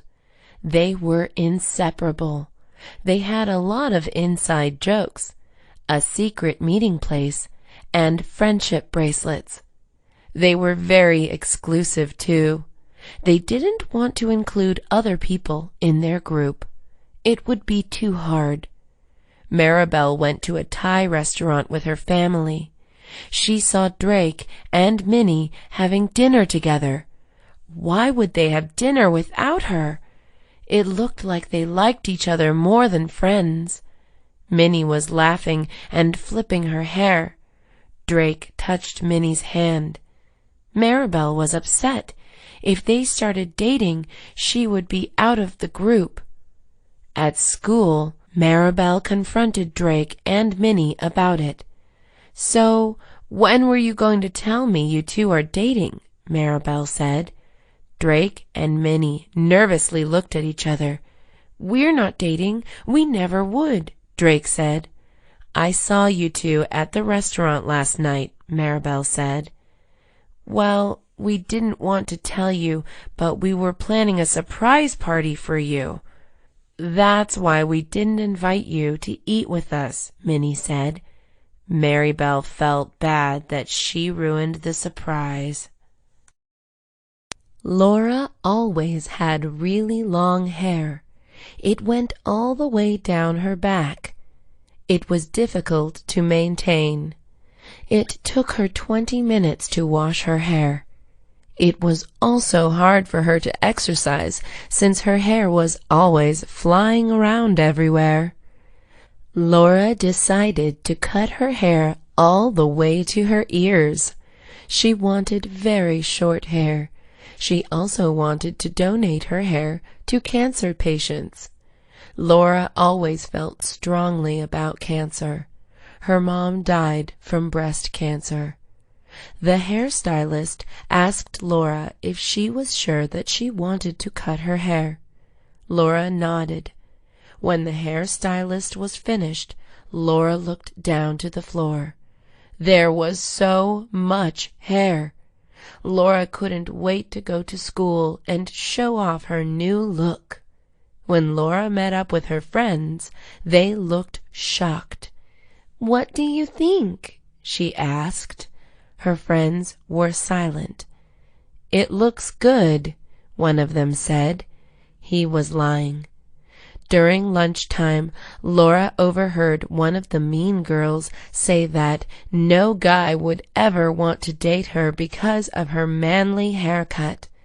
Laura was hurt, but she didn't care because she knew that she cut her hair for a good cause. Zoe hated her boss, Justin, who thought he was better than everyone just because he went to Harvard. He proudly hung up his diploma in his office. Zoe knew that she was smart and capable, but she could never rise up with Justin as her boss. She knew she had to work somewhere else. Zoe submitted her letter of resignation. She went into Justin's office to talk. There were pictures of himself all over the walls. There was a picture of him modeling a suit, a picture of him meeting the mayor, and more. Zoe laughed. "Something funny?" Justin asked. Zoe shook her head. "Anyways, I was wondering why you decided to quit. You have worked here for 6 years and have been doing well," Justin said. "I just feel that it's time to move on to bigger things," Zoe said. "Oh, so this company is not good enough for you?" Justin asked. "To be honest, I just don't like the way you run this company," Zoe said. Justin turned red with anger. He hit his desk and started tearing down all the pictures on the walls. He left Zoe in his office and slammed the door on his way out. Zoe just laughed. Eduardo went to a restaurant. It was a hole in the wall, meaning it wasn't a nice place. The restaurant was known for having delicious, authentic Japanese food. All the employees there were related to each other. Sometimes the service was slow, but that's because all the food is made fresh. The cooks make the food only when the customer orders it. Eduardo sat down. The table was dirty, but Eduardo didn't mind. The server asked him what he wanted to order. Eduardo ordered a salmon roll. It came out in 15 minutes. Eduardo took his first bite. It was delicious. When the check came out, Eduardo put his credit card down. The server told him the place was cash only. Eduardo asked if he could go to the nearest bank. The server said that he couldn't trust him. Eduardo swore he would come back. The server still didn't let him leave. Eduardo first called his sister to help him. His sister was at work, so she couldn't come until nighttime. Eduardo called his best friend Mason. Mason was in the area, so he said okay. Mason came down and paid for Eduardo's meal. Bethany decided that she would spend all the summer earning money as a tutor. She put up flyers around elementary schools in her neighborhood. She was offering lessons in Spanish, French, and Italian. Bethany grew up traveling the world, so she knew how to speak a lot of languages. She would charge her customers $25 per hour. Someone called Bethany. It was a girl asking for lessons in Italian. Bethany drove down to the girl's house on Saturday. The student lived in a huge mansion. Bethany went inside the house and introduced herself. "I'm Megan," the girl said. Bethany first started teaching her the basics, like how to introduce yourself and say thank you. Megan had a hard time pronouncing the words. Bethany repeated them until she could say them correctly. Megan started to get upset and blamed Bethany for teaching her incorrectly. Bethany was insulted. She had been speaking and writing in Italian since she was 4 years old. "Megan, why don't you take a short break and come back to this?" Bethany suggested. Hopefully that would calm her down. "Why don't you take a long break and get out of here?" Megan said. Bethany left her house. She didn't need to take insults from a teenager. Kimberly was very selfish. She only cared about herself and never did any favors for anyone. A classmate of hers asked for her chemistry notes, and she said no. The teacher asked her to read a section of the textbook out loud, and she said no. The principal asked her to pick up a piece of trash on the floor, and she said no. The principal called Kimberly into his office. He asked why she was so disobedient. Kimberly said that she didn't feel the need to help others when no one has ever helped her. "What do you mean no one helped you?" the principal asked. Kimberly explained how she never met her mom and dad. Her dad passed away before she was born, and her mom died while giving birth. Kimberly was in foster care, and her foster parents were not the nicest people. They provided food and a home for her, but that was it. The principal felt sorry for her. Kimberly asked him not to feel sorry for her because she liked that she was independent. Chris owed Penny $100 since last year. Chris used the $100 to buy printer ink. He was in a tough financial situation, but really needed printer ink to write his 20-page paper. Penny wanted him to pay her back immediately, but it never happened. He always had some excuses. He would say that he had the money, but he forgot it. He would say that his boss hadn't given him his paycheck yet for a long time. Penny forgot about the money Chris owed her. Penny remembered when she and Chris went to a restaurant together. Seeing him take out his wallet made her remember. "Hey, do you have $100? You still owe me," Penny said. "I thought I paid you back already," Chris said. Penny laughed. "Can I give it to you tomorrow?" Chris said. Penny knew that if she said yes, she would never get it. Penny said no and made him go all the way to the bank to get $100. Chris went to the bank and asked to take out $100. Something was wrong with his account, though. The banker told him that there was nothing in his account. Someone had pretended to be him and took all his money. Penny was never going to get her $100 back. Apartment 103 had a dish problem. The sink was completely full of dirty dishes from 2 weeks ago. Nobody in the apartment wanted to wash their dishes. Also, no one remembered what dishes were theirs. It was getting out of control. There were flies flying around the dishes, and there was even some mold growing on the dishes. Everyone in the apartment knew that it was a problem, but no one wanted to do anything about it. Diane called all the girls in the apartment into the living room.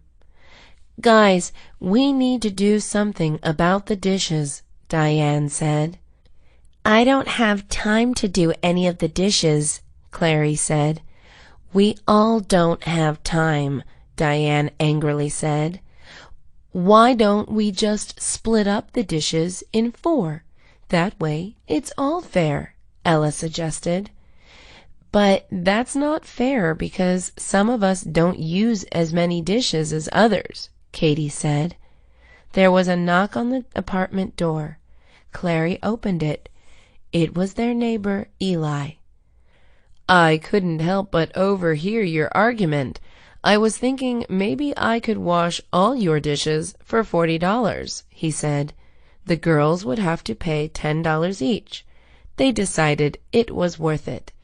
If Eli washed them, then none of them would have to deal with it. Greg always felt strongly about the homeless population. He believed that even if a person was homeless, he or she deserved to be treated fairly. There must have been something tragic in their lives that led them to that path. He tried to help them in any way he could. For Thanksgiving, Greg decided to go around his neighborhood giving out free cooked turkeys. The homeless people were thankful to Greg. They felt bad that they couldn't return the favor. Greg told them not to worry about it. Greg also encouraged the homeless people to talk to each other so they wouldn't feel so lonely. Greg saw that 2 police officers were approaching him. He wondered what they wanted from him. The police officers told Greg that he couldn't give out free food without a license because it was a health concern. Greg thought that was ridiculous since it was clear that the turkey was fine. The police officers told Greg that if he gave out food again, he would be thrown in jail. Greg didn't realize that doing something good could actually be bad. Carter was known among his friend group to be the competitive one.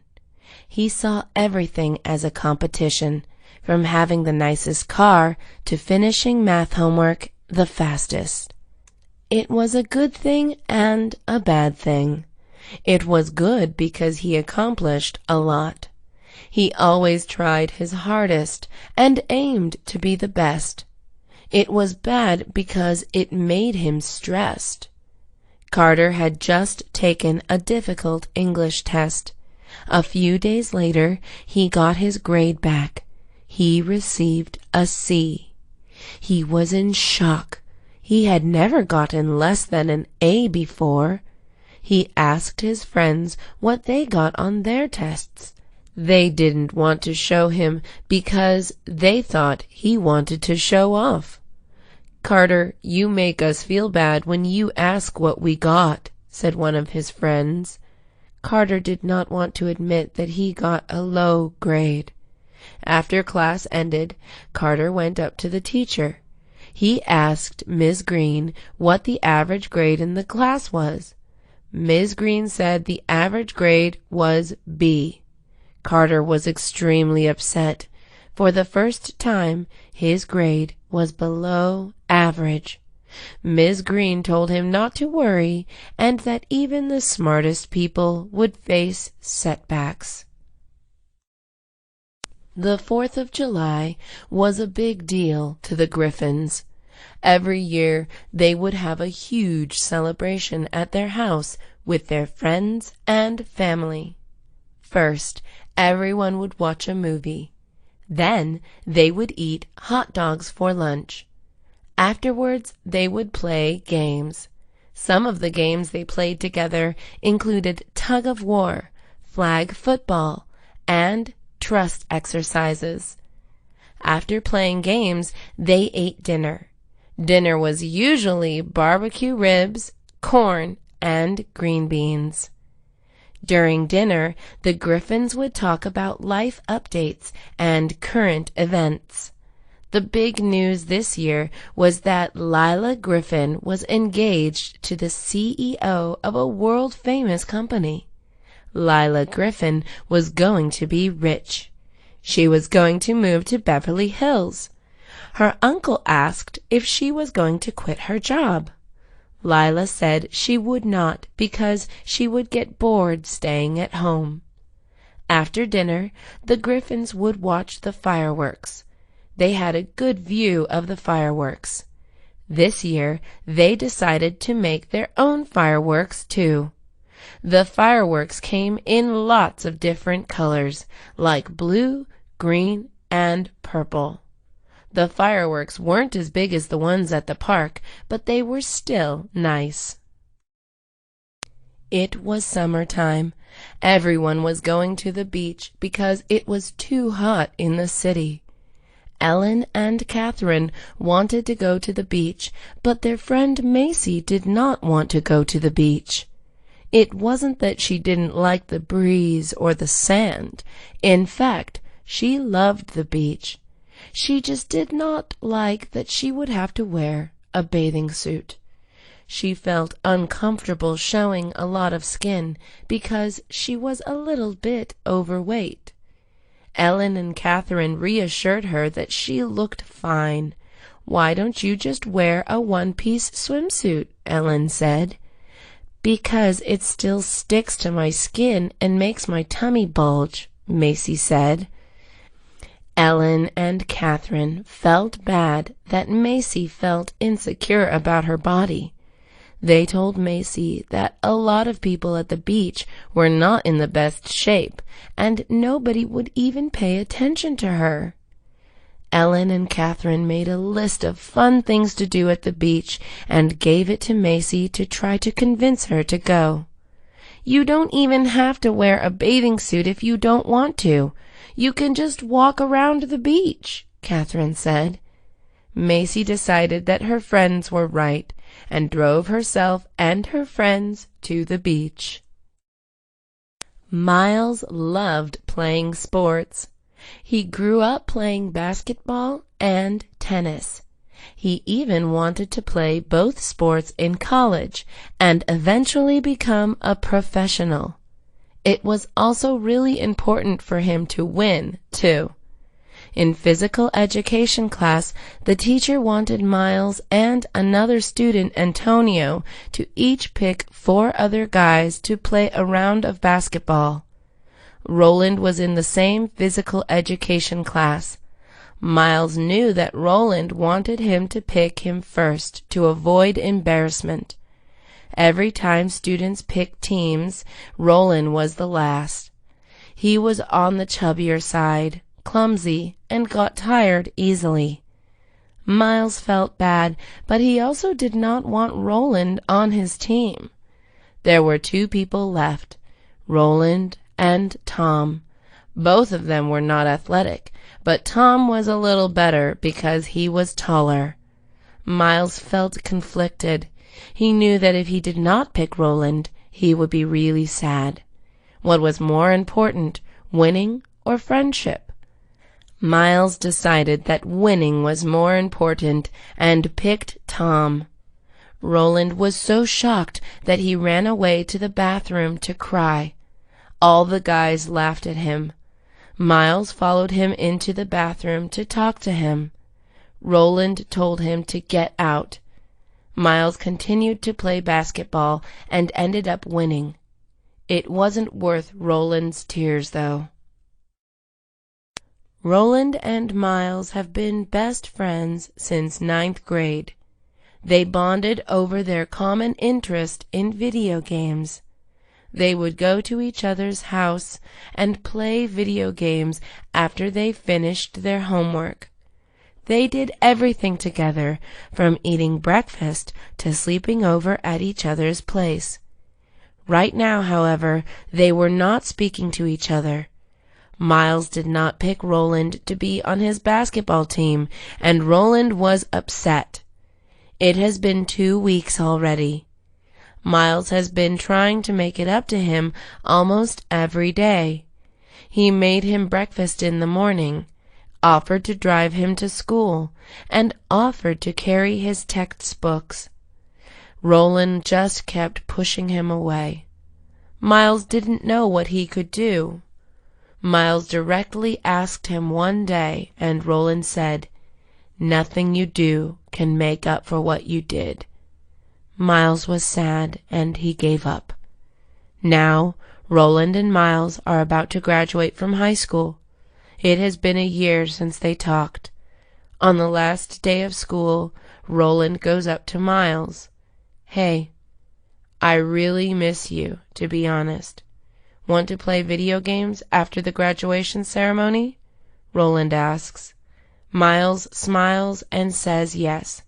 Sometimes you can't fix your mistakes right away. Friendship takes time to fix. Janet has a shopping addiction. She loves buying clothes, school supplies, and electronics. If she is not shopping in stores, she is shopping online. She considers shopping as her hobby. Janet often shops when she is sad because she feels like shopping gives her power. Because she shops so much, her house was getting cluttered. Her mom and dad restricted her access to money by closing her debit and credit card accounts. They also stopped giving her an allowance. This did not stop Janet from shopping. In fact, things got even worse. Janet started shoplifting. She was really good at it too.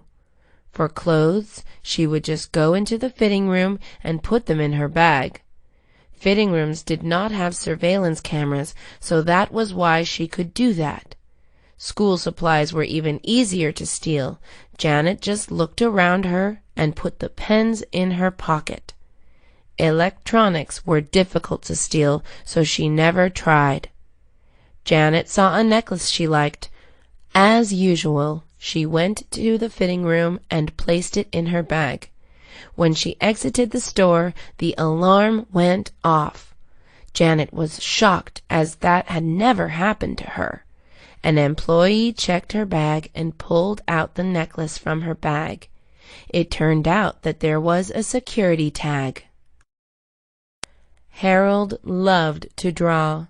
His love for drawing started when he was 5 years old. He went to a museum when he was 5 years old and was fascinated by all the drawings. His mom told him that maybe someday his art would be up on the walls. Since then, he had drawn something every day. However, there was one big problem. Harold was not good at drawing. He wasn't terrible, but he was definitely average. Harold is now 10 years old, and for 5 years his parents and friends have been telling him how great he is. Harold believed them. At school he saw a flyer for a drawing competition among 5th graders. The theme was environmental awareness. The first place winner would get $100. Harold was super excited when he saw the flyer. It was a chance for him to show off his skills. Harold told his parents about the competition. His mom and dad nervously looked at each other. They didn't want him to find out that he was actually not a good artist. They told Harold what they really thought of his artwork. "So, you don't think I'm good?" he asked. They shook their heads. Harold was so upset that he tore up his art. He locked himself in his room. At night, his parents went to his room to give him his dinner. "Son, we really feel bad. We think it's great that you want to keep drawing, so your mother and I decided to sign you up for art lessons," Harold's dad said. Harold ran up to his parents and gave them a hug. Jacob had to write a 10-page paper on Abraham Lincoln by tomorrow.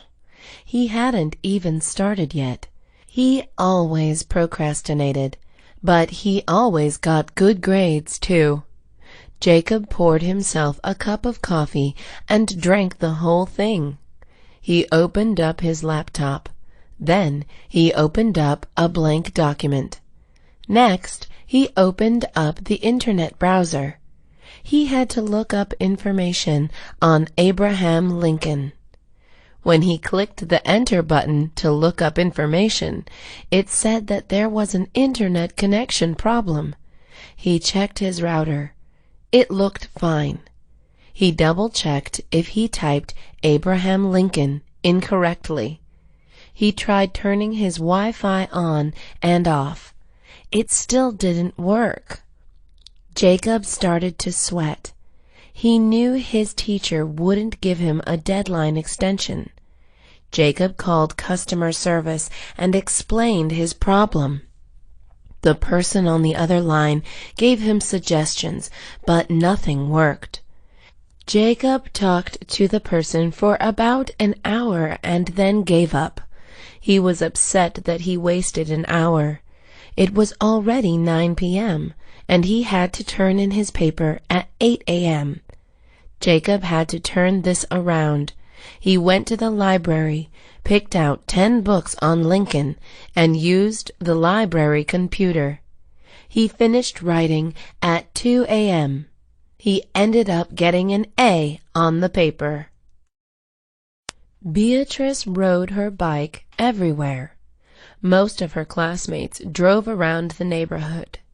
Beatrice's family couldn't afford to get her a car, so she decided to take her driving test later. She doesn't mind too much. Biking was fun, and it was good exercise. On her way home from school, Beatrice stopped by the supermarket. She forgot her bike lock. She thought about what to do, and decided to just leave the bike outside. No one was going to steal her bike, she thought. She went inside to buy milk. When she exited the store, her bike was gone. She was going crazy. She looked all around the market just to see if the thief was still nearby. Hours went by, and she still couldn't find it. Beatrice walked back home with a gallon of milk in her hand. She looked up, and her bike was in front of her house. She was surprised. How did it end up at home? She asked her family how it got there. It turned out that her brother took it as a prank. Arya was always the pretty girl at school. She had voluminous blonde hair and curly hair. She was tall and thin. Because she was pretty, her classmates assumed she was dumb. Arya was not the smartest girl, but she wasn't the dumbest either. She wanted to prove people wrong by enrolling in advanced placement English literature. On the first day of class, people were shocked to see her there. The teacher even said that she was in the wrong class. Arya had to show the teacher her class schedule. The teacher assigned the students a passage to read and analyze. The teacher put them in groups of 4. Arya's group just ignored Arya and analyzed the passage. Arya tried to talk, but they kept ignoring her and cutting her off. Being sick of the poor treatment, Arya finally yelled, "I'm trying to talk here." "Nobody wants to listen to you. What you have to say is probably dumb anyways," one of her group members said. At the end of the class, Arya told the teacher she was dropping. Ms. Sanchez said, "Don't drop, because then you're proving them right. Show them you're capable of using your brain. Share your thoughts out loud in class, and work on getting A's on your essays." Ms. Sanchez was right. She would never get rid of her dumb reputation if she dropped the class. Steve was a counselor at Camp Lafton. His job was to take care of kids at night, teach them how to swim, and make sure they weren't getting into trouble. At night, the kids kept talking. They were supposed to be quiet an hour ago. Steve had a hard time stopping them from talking. He was getting tired of telling them to be quiet. Steve had an idea. "Hey, do you guys want to hear a scary story about this cabin?" he asked. They got excited and started jumping up and down. "Okay, I will tell it. You have to be quiet so you can hear me, though," Steve said. The kids nodded. The story was an old camp legend. It was about the twins who lived in the same cabin as they did. One of the twins mysteriously fainted, while the other one fell through the hole of the floor and was never to be seen again. The twin who fainted was in a coma. When Steve finished the story, the kids were scared. They couldn't sleep, and some of the kids even cried. The kids were definitely quiet, though. He didn't think they would get that scared. Teresa was 25 years old and trying to get a record deal. She wanted to sing pop songs and have her name known all over the world. She had a great vocal range. In fact, she can even sing opera. Making it in the music industry was tough. It took a lot of good luck and connections to get a record deal. One time, Teresa came close to signing a deal, but it fell through when her manager passed away. Teresa saw an advertisement for a singing competition on TV. It was called The Next Superstar. The show was going to be on a major network, so millions would be watching. Teresa first had to sing in front of the 3 judges in Los Angeles. She bought a plane ticket immediately. She always wanted to go to Los Angeles since there wasn't really anything to do in Maine. Teresa arrived in Los Angeles and met the 3 judges. They sat at a long rectangular table. The judge on the left end of the table was a famous rock singer of a band. The judge in the middle was the CEO of Harness Music Group. The judge on the right end of the table was a vocal coach to many famous singers. Teresa was a little nervous. Teresa just arrived in Los Angeles to audition for The Next Superstar. This was her last chance to make it big. One of the judges asked where she was from and what her life had been like. Teresa said she was from Maine. She then said that she had been singing since she was 5 years old and had been struggling to pay the bills. Teresa then sang an original song. The judges were impressed that she wrote a song. They liked how high her voice could go, and they allowed her into the next round. Since Teresa made it to the next round, she got to stay at a hotel for free and eat delicious food. Teresa met other singers, and they were all really good. They picked 100 out of 100,000 contestants. She was competing with the best. Teresa sang a Mariah Carey song for the second round. The judges said she was good, but it wasn't great. They recommended that she sing an opera song since her voice could go really high. Teresa sang an Italian opera song, and the crowd went wild. Since then, Teresa decided to change her singing style. Singing opera made her stand out. Owen and Donna had been dating for about 3 months. Everything was going well until Donna saw Owen hugging her best friend, Leanne.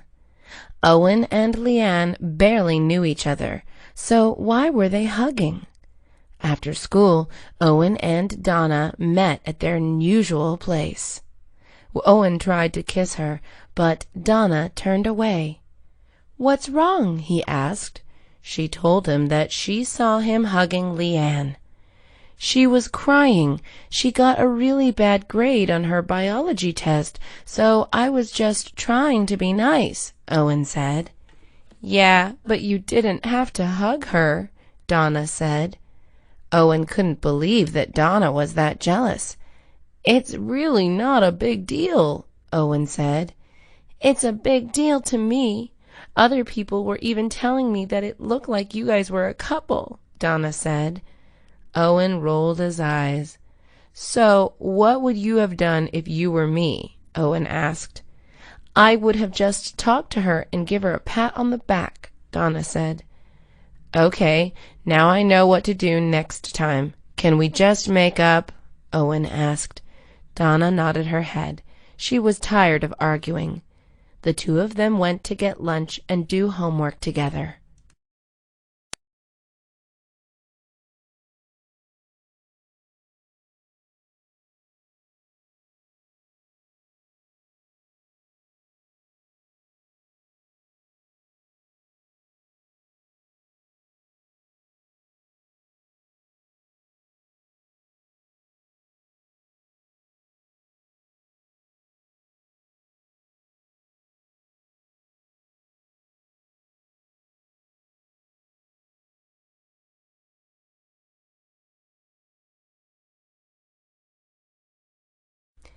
They were talking about the rides, fireworks, and scenery there. Sunny felt so left out of the conversation. Her parents never took her because it was too expensive. One time, her friend invited her to go, but Sunny did not want to spend so much money at one time. Now, Sunny was 18 and had a job as a cashier. She wasn't making a lot, but she saved just over $800 in her bank account. Sunny invited her closest friends to go to Disneyland with her. They went on a Thursday, so the lines were shorter. Sunny immediately fell in love with Disneyland. It was a dream that came true. It was everything her friends said it would be. Sunny went on almost all the rides and took pictures with all the Disney mascots. At the end of the day, she and her friends watched the fireworks. Stella was practically blind without her glasses. Her family was not blessed when it came to vision. Everyone in her family wore glasses, contact lenses, or had their vision corrected. Stella had to wear thick glasses because her prescription was 20/100. This means that she sees at 20 feet what a normal person sees at 100. Stella felt like people who had 20/20 vision didn't understand how lucky they were. A common problem Stella had was not knowing where her glasses were. There was a time when she knocked her glasses off the desk and spent an hour looking for them. Another problem was that glasses just made her look more nerdy. Stella slept over at her friend's house and had to drive home the next morning. When she opened her car door, she realized that she wasn't wearing her glasses. It must have slipped her mind. Stella knocked on her friend's door. There was no one inside. Her friend had just left. Stella couldn't drive back home. She would definitely get in a car accident. Stella waited outside her friend's doorstep. Eventually, she fell asleep. When her friend came back, Stella was too tired to drive, so she just stayed at her friend's house again. Ralph is a waiter at a taco restaurant. He likes his job because the customers are really friendly. His co-workers are funny. The pay is pretty good. He does not want to work at the taco restaurant for the rest of his life, though.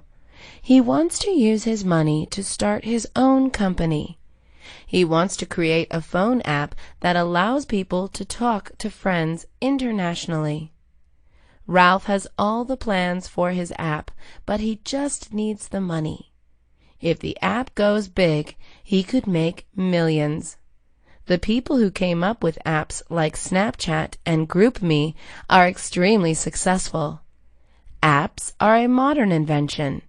It's pretty amazing what one good idea can do.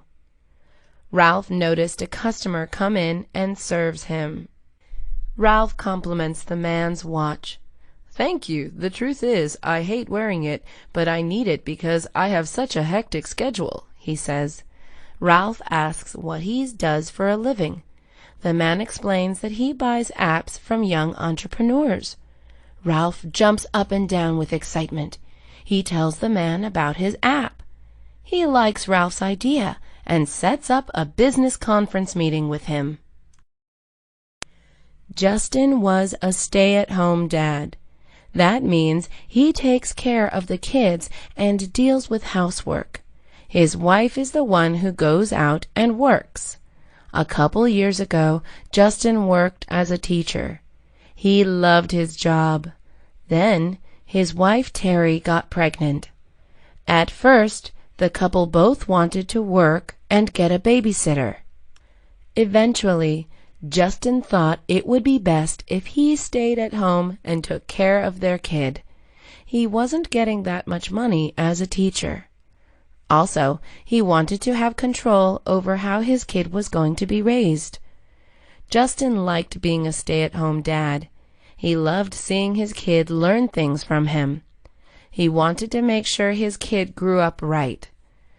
Justin made sure to read to his son, take him to open areas, and give him healthy food. The biggest problem with being a stay-at-home dad was the comments he got from his guy friends. They made fun of him for doing housework. At first, the comments bothered him, but they're not a big deal anymore. Justin does miss teaching, though. He is waiting for the day he can teach at school again. He is planning to go back to the job after his kid turns 13 or so. He thinks that is a good time for his son to do his own thing. Janet entered a sweepstakes where she could win a free trip to Hawaii. She read about it from the back of a cereal box. She always wanted to go to Hawaii, so she was excited when she saw the ad. She realized that a lot of people were going to enter the sweepstakes, but something in her felt confident she would win. She was so confident that she started looking up places to go in Hawaii. The winner of the sweepstakes was going to be announced on the Hario cereal website.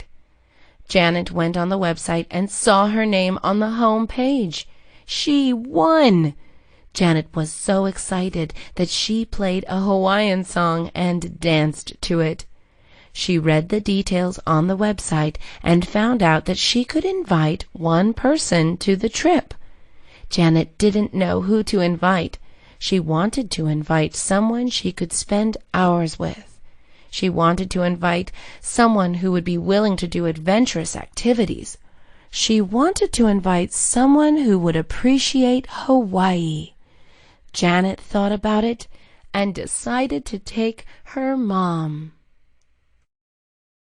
Diego did not like his name. It was a Spanish name, but Diego didn't even speak Spanish. People always assumed he did, though. In fact, Diego wasn't even Hispanic. Diego also didn't like it because it didn't sound cool. Diego wanted to change his name to something like Brandon or Brock. Diego told his parents that he wanted to change his name. His parents were furious. "This is the name we gave you. By changing it, you're going against our wishes," his mom said. His dad said, "Why don't you just tell people to call you something else? Don't legally change it, though." Diego felt that if he did that, people would just ignore him and continue calling him Diego. Diego tried what his parents suggested. At school, he told his friends and teachers to call him Brock. His friends laughed at him and asked him why. His teachers were okay with it, but they kept calling him Diego accidentally. Since Diego was already 13, it was hard for people who had known him for a long time to call him by any other name. A different hairstyle or color can change a person's entire look. It can make a person look better or worse. Jean was about to enter her first day of college. She wanted a new look. Her current hairstyle was nice, but it was boring. She had it since she was a 9th grader. Her hair right now was straight, long, and blonde. She went into the hair salon and asked the hairstylist, "What kind of look are you going for?" the hairstylist asked. "I want to look like a model," Jean said. "Well, we can add layers to your hair. We can also make your hair more blonde," the hairstylist said. "That sounds good," Jean said. Jean sat in the chair while the hairstylist cut her hair. Jean couldn't see herself in the mirror because she didn't have her glasses on. She just trusted the hairstylist. An hour later, the hairstylist said, "Done." Jean put on her glasses and looked at herself. She looked totally different. She liked it, but felt strange. She could barely even recognize herself. Jean asked her friends and family what they thought. Most of them liked it. They said it made her look edgier, but very different. In fact, when she met up with her friends, they asked who she was. One of them even tried calling the police when Jean showed up in front of her house. When Jean was shopping with her friends at the mall, a model scout came up to her and asked if she would consider modeling. Jean said she would think about it and took his business card. The new hairstyle was really working out for her. Kelly's favorite holiday is Halloween. She loved pumpkin pie, pumpkin spice latte, dressing up, scary movies, and trick-or-treating. The sad thing, however, is that Kelly knows that she is too old for trick-or-treating. She is now 21 years old. She loved how she could get different kinds of candy for free. This Halloween, Kelly was going to babysit her 10-year-old cousin, Albert, and his friends. Kelly dressed up as a pirate. Her cousin and his friends dressed up as ghosts. Albert and his friends made Halloween-themed cupcakes. The frosting was orange and the sprinkles on top were black. Afterwards, they carved pumpkins. Albert asked, "What should we do now, Kelly?" "Why don't you go trick-or-treating?" she suggested. "I'm too scared to talk to strangers," Albert said. "Don't worry, I will go with you," Kelly said. All of them went to the house to the right. They knocked on the door and said, "Trick-or-treat." The couple smiled and gave the kids a chocolate bar. Kelly wished they gave her one. They went to the next house and the family gave them gummy worms. The next house they went to was interesting. The couple gave them money. Kelly definitely wanted some. They went to a total of 10 houses and got more than 10 different types of candy. They all went back to Kelly's house. Kelly was sad looking at all their candy. Then Albert and his friends gave Kelly a hug and said they loved hanging out with her. Ophelia was a night shift worker at a hospital. This meant that she worked late at night. Ophelia's work schedule was 9 p.m. to 4 a.m. Ophelia would sleep during the day while most people were at work. For the first year of work, Ophelia had a hard time adjusting to the schedule. She had trouble sleeping during the afternoon. She was upset that she had to miss out on social events her friends hosted. It's still hard for Ophelia to adjust, but she is better at it. When she comes back from work, she goes to the gym for a few hours. Then she practices her knitting skills. Afterwards, she would make herself a healthy meal. Night shift workers often eat unhealthier than day shift workers. After lunch, she would watch her favorite TV show. After that, she would sleep. The hospital informed the employees that they could send requests to change the time of their shift. Ophelia was excited about this and immediately sent in a request to change her shift. A couple weeks later, the manager gave Ophelia a letter. The letter stated that her request was rejected. Ophelia was shocked. She went to her manager and asked him why. She said that many night shift workers who requested an earlier shift were elderly. Ophelia was only 25.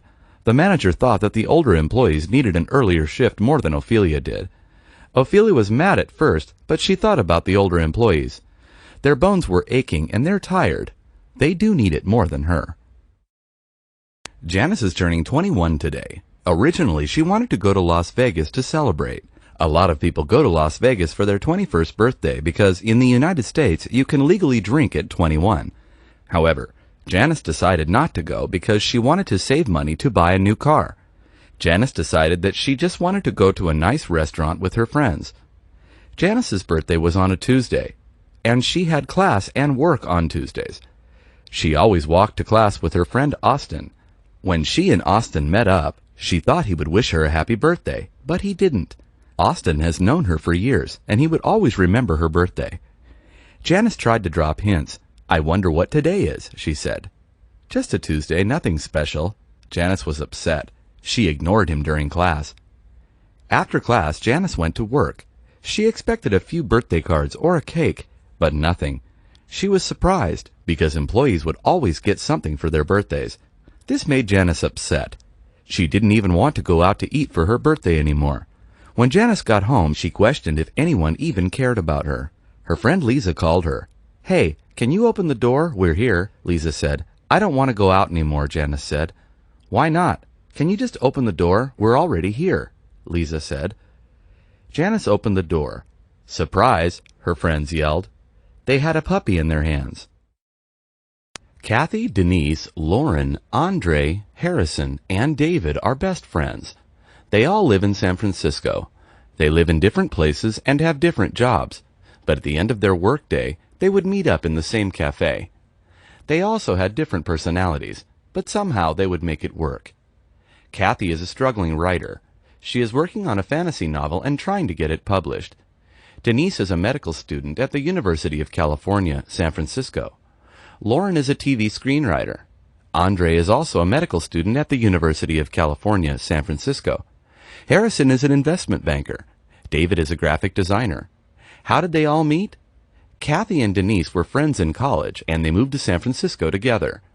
They bumped into Lauren at a wine tasting event. The three of them became friends.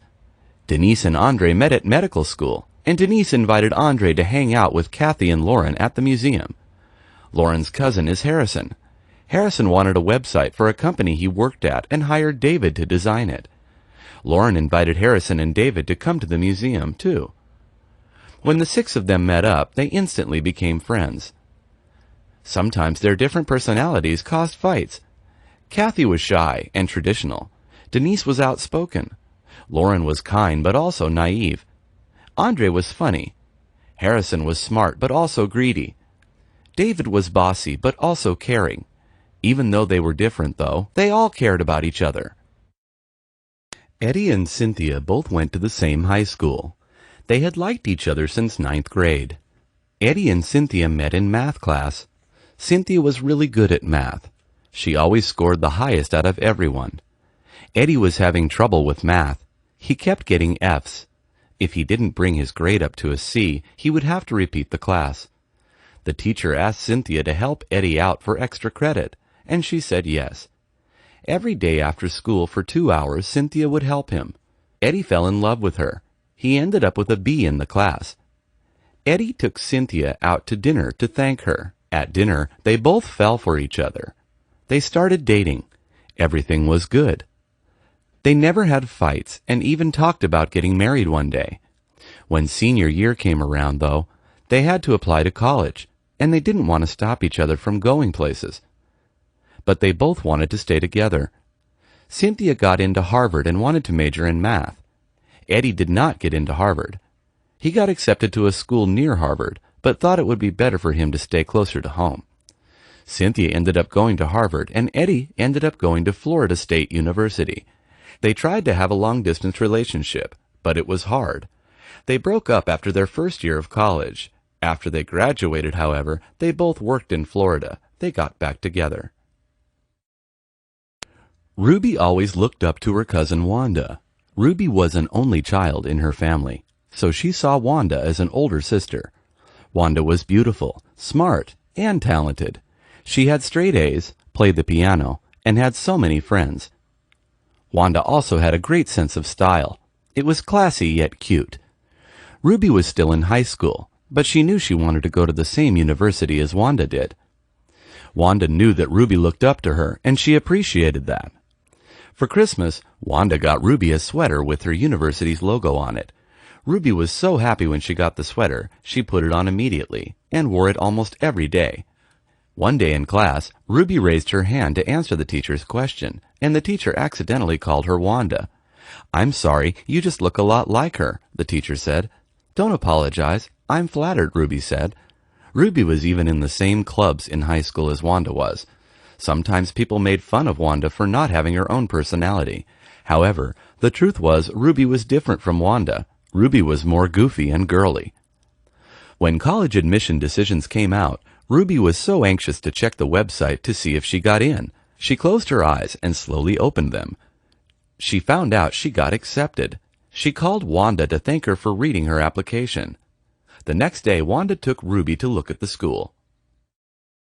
Nicole was always insecure about herself. She didn't like how she looked. She thought she was too tall and skinny. People would always ask her how tall she is. She tried to gain weight, but she never could. Most people would love to be in Nicole's situation, though. Nicole didn't like how she was so shy. She wished she could easily talk to people and make new friends. Nicole didn't like her voice. She thought it was too low. Nicole's confidence was so low that her friends started to get annoyed with her. They kept telling her that she was fine, but Nicole would deny it. Nicole's mom encouraged her to join a sports team at school. Nicole did not want to because she didn't want to get rejected. After days of convincing, Nicole finally gave in to her mother's request. Nicole decided to try out for the basketball team. She played when she was younger, but has not played in 5 years. It helped that Nicole was tall. When Nicole went to tryouts, she looked at all the people she was competing against. She started to compare herself to the other girls. They were all shorter than her, but they were more confident. Nicole tried to put them out of her mind. The coach asked the girls to shoot free throws, run short distance, then finally asked them to play a game. Nicole was doing well. She was surprised. She didn't realize that she still had basketball skills. Nicole made the team and felt more confident about herself. She knew she was good at something. Edward really liked Nancy. The Sadie Hawkins dance, where girls ask guys out, was coming up. In other dances, guys usually ask girls out. Natalie liked Edward too, but he did not know. Natalie was thinking about asking Edward to the dance, but she was shy. Her friends eventually convinced Natalie to ask him. During the lunch break, Natalie and her friends went up to Edward at his usual lunch table. "Hi, Edward. This song is for you," Natalie said. He looked shocked. Natalie took out her guitar. Her friends took out their instruments too. Natalie played an original song. The song was about how they met on the first day of 9th grade. At the end of the song, Natalie asked, "Will you go to Sadie with me?" There was a long pause. Everyone around Edward was waiting for his response. Edward said yes, but he didn't look too happy. After school, Natalie asked Edward why he looked so upset when she asked him out. "I really like you, but I'm not a dancer," Edward said. Natalie laughed. "Who cares? No one is really good at dancing. The important thing is that you have fun," Natalie said. Edward nodded and decided to go out with her. At the dance, Edward felt awkward at first. Then Natalie started dancing, and it was bad. Edward laughed and started dancing too. Even though they were both awkward, they had fun. Mildred was very superstitious. She believed that black cats and walking under ladders were unlucky. Her friends and family would make fun of her for her being so superstitious. Her brother tried to explain to her that superstitions are not real. She never believed him, though.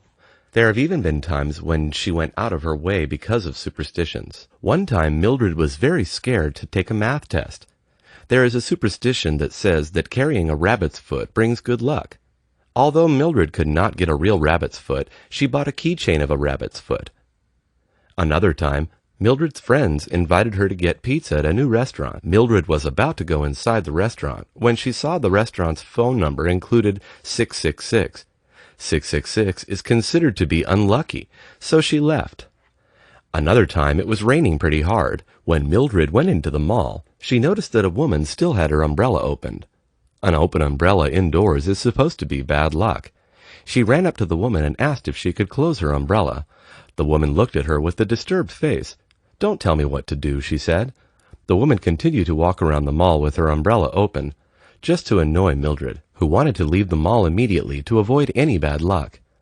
Her mom convinced her to stay. "Mildred, nothing bad is going to happen," she said. Mildred stayed in the mall for 4 hours. Her mom was right. Nothing bad happened. Irene has a secret. Her mom is the principal at her high school.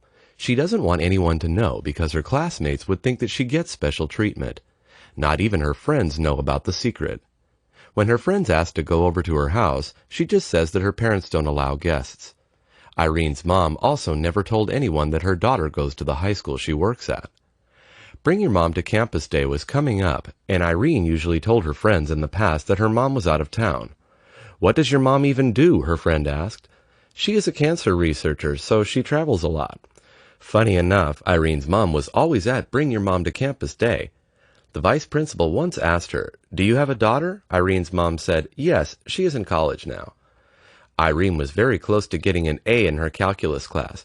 There was only one exam left. Irene would have to get 100% on the exam to push her grade to an A. The teacher offered the students extra credit if they brought their mom to Bring Your Mom to Campus Day. Irene decided that this year was going to be the year that she told her secret to everyone. Irene told her mom that she wanted to tell everyone about their relationship. Irene's mom agreed. On Bring Your Mom to Campus Day, Irene brought her mom to her calculus class. "Hi, our principal. What brings you here?" asked the calculus teacher. "I'm actually Irene's mom," she said. Stuart and Brenda are having a baby together. Brenda is 7 months pregnant. Stuart and Brenda still don't know if the baby is a boy or a girl. The doctor had asked them if they wanted to know, and they said no. They do not want to know because they want to be surprised. They think that it will make the day of the birth more special. Their friends and families do not approve. Stuart's mom wants to know the sex of the baby because she wants to know what color bib to buy. If it's a boy, then she will buy a blue bib. If it's a girl, then she will buy a pink bib. Stuart's mom has been nagging him to ask the doctor about the baby's sex. Stuart decides to listen to his mom's suggestion. Brenda is furious. She tells Stuart not to listen to his mom. Stuart is conflicted. He loves his wife, but he also loves his mom. Stuart decides to secretly go to the hospital to ask the doctor for the information. The doctor tells Stuart that the baby is a boy. Stuart tells his mom the news. She is happy. She goes to the store to buy a lot of blue clothes. Stuart tells his mom that she can't tell Brenda. Stuart's mom agrees. The next day, Brenda has a baby shower. Stuart's mom is also invited. When it is time for Brenda to open the presents, Stuart's mom hands her her gift. Brenda slowly opens it, and it is a blue backpack. At that moment, Brenda knows she is having a boy. Joseph and his wife Christina currently live in San Francisco. Christina is pregnant. She is a makeup artist at the mall. She does not make much money, but the job makes her happy. Joseph is an investment banker. He makes a good amount of money, but does not like his job. He feels like he does the same thing every day and like he is not making a difference.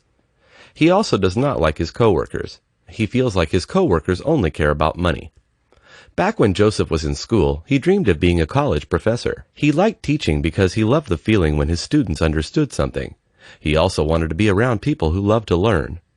He believed that knowledge is power. Joseph wanted to quit his job at the bank. Christina did not want him to, though. "How are we going to afford to take care of the baby?" she asked. "Maybe we can give the baby to my brother and his wife for a couple of years," Joseph suggested.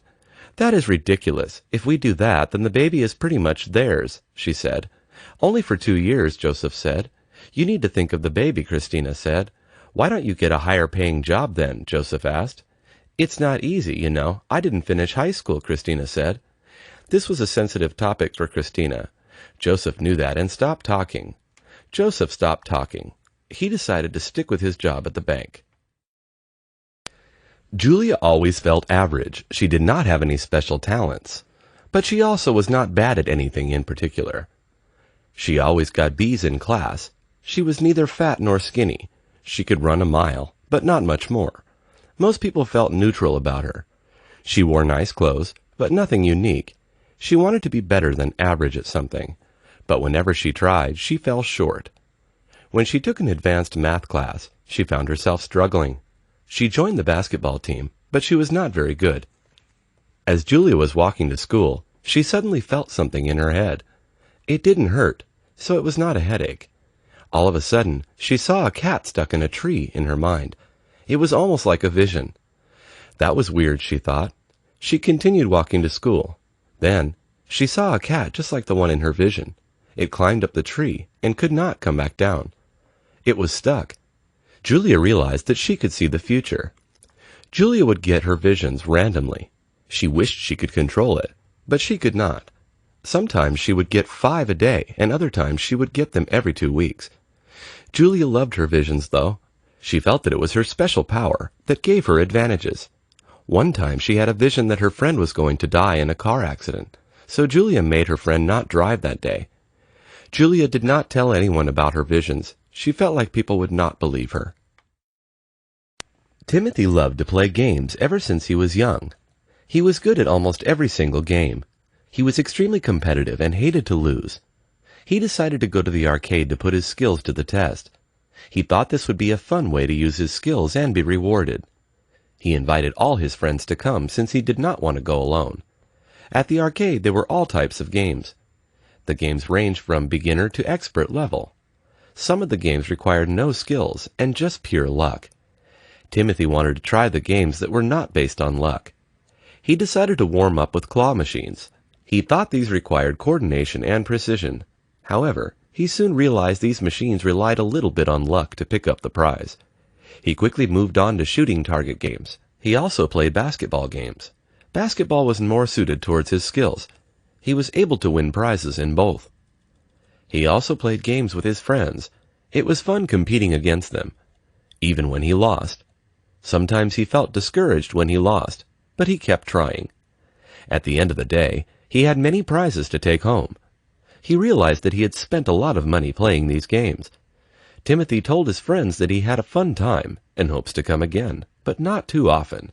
He traded prizes with his friends, and they all took a photo to remember this day.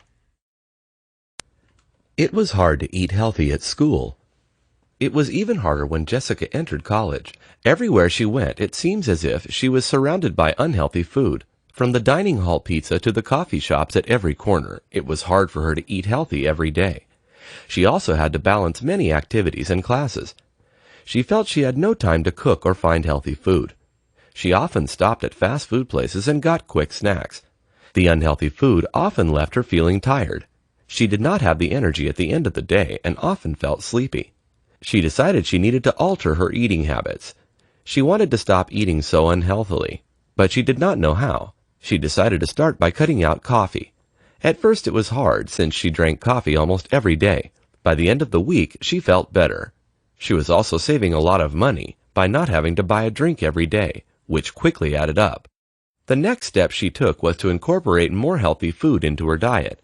Instead of eating burgers and sandwiches so often, she decided to eat salads every other day. She found that salads were just as quick and cheap as burgers. This made her feel more refreshed and energized. She found herself less sleepy and more focused in class. The salad even tasted better than the burger. Jessica felt so good with her diet change, she planned on cooking once a week every week. She felt ambitious and loved the change she was making. Sarah found herself alone at home most of the time. Her parents were always at work, and she had no siblings. Although Sarah had many friends, she wanted to get a pet. She was tired of being bored at home. However, Sarah did not know what pet she wanted. She kept changing her mind and fell in love with all types of animals. She decided to go to the pet store and let her heart decide when she got there. She went to her local pet store. It was only a 5-minute walk from her house. She walked with her parents, who agreed to let her pick out a pet. Sarah vowed to take responsibility and be super careful with her new pet. The pet store worker greeted them and showed them around. There were all types of pets, including reptiles and furry mammals. Sarah loved the dogs and cats. She thought they were cute and playful. She decided to also look at some fish. She enjoyed the colors and their beautiful nature, but she wanted something more interactive. When she came across the bunnies, she knew that they were the pet for her. She knew a bunny was easier to take care of than a dog, but still playful. She picked up a bunny and fell in love with him. He was brown and white. She decided to name him Chester. Her new furry friend also liked her. Her parents approved and were also fond of her new pet. Brenda was moving into her apartment today. She needed to bring in a lot of things since the apartment was empty. There was no way she could fly with such large items. She needed to go shopping for a couch and a desk. Brenda decided this would be a perfect opportunity to road trip with her family. They could help her move into her new apartment. Her new apartment was located 3 hours from her current house. Brenda was excited about moving and starting her new year. She was moving to an apartment near her school. She would be living there with 3 new people she had never met. She was a little nervous to meet them. She was scared that she might not like them or they might not like her. She was excited also. She was excited for what the new year would bring. The new year could be filled with a lot of new memories and exciting events. Brenda made a list of things she needed to buy just in case she forgot anything. She separated her list by categories. She had a lot of stuff from home that she could bring to save money. She took her chair and her laptop from home. She also brought a lot of clothes and cooking supplies. Her parents agreed to help her shop for furniture once they got there. They were going to help her pick her bed frame and her mattress. She also needed to get a new couch for the living room. Although stressful, Brenda was ready to tackle it all. Ricky was good at everything. He had always gotten A's in all his classes. He excelled in all subjects and never had any trouble with the material. This year, he was taking calculus. This was a subject he had never taken before. He was struggling a lot and did not understand the material. His teacher handed his first test back. Ricky was shocked at his score. He had failed the test. It was his first time to fail anything. Ricky did not know what to do. He did not want to ask for help because he did not know how. This was his first time struggling, and he had no idea how to approach his problem. He started talking to the teacher. He asked the teacher if there was a mistake or if there was any way he could retake the test. The teacher explained to him that it was reasonable that he did not do well on the first test. She gave a list of books and websites that may help him and also referred him to some tutors. Another suggestion she made was to reach out to friends and form a study group. He liked the idea of a study group because he felt more comfortable asking his friends for help. He asked his friends if they would like to form a study group. They loved the idea. They also were relieved since they were also struggling with calculus. They decided to meet twice a week at their school's library. They did homework together and went through each problem step by step. Before the next test, they studied extra long. They did several practice problems and helped each other along the process.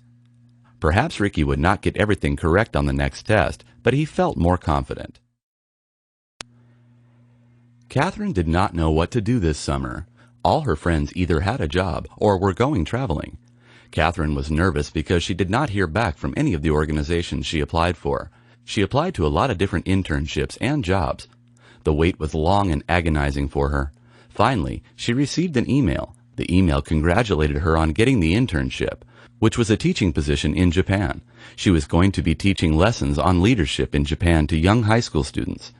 Catherine was so excited to receive this internship. This was her top choice. She was nervous she would not get it because there were many applicants. It was extremely competitive. She was excited to travel and also meet many high school students. Catherine was passionate about education and leadership. This internship was perfect for her. She was nervous to travel abroad since this was her first time. She did not know what to expect in a foreign country. She also did not speak Japanese, which may be challenging for her. The challenges did not scare her. She was ready for the internship. She planned her trip early and began to make lists of things she needed to bring and what she needed to do. She also met with past interns and asked them about their experiences. She wanted to be as prepared for the trip as possible. Catherine wanted to do the best job she could and make a big impact on the students. Danielle decided to make sushi with her brother Jonathan. They both loved sushi and cooking. They thought this would be the perfect way to bond with each other and have fun. Sushi was something they never made. They needed to buy all the supplies to make the perfect sushi. They read recipes and watched videos on how to make sushi.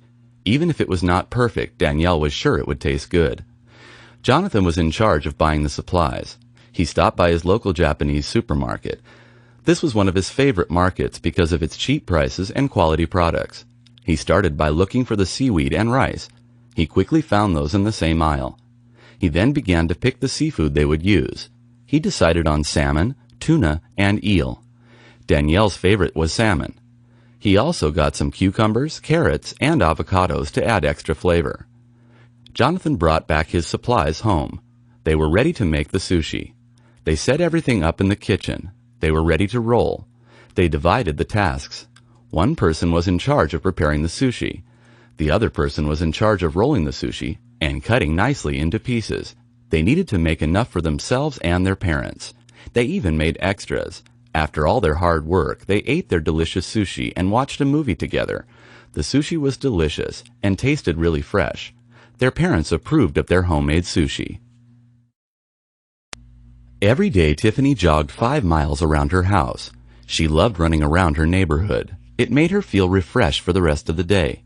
She felt more healthy and productive after her runs.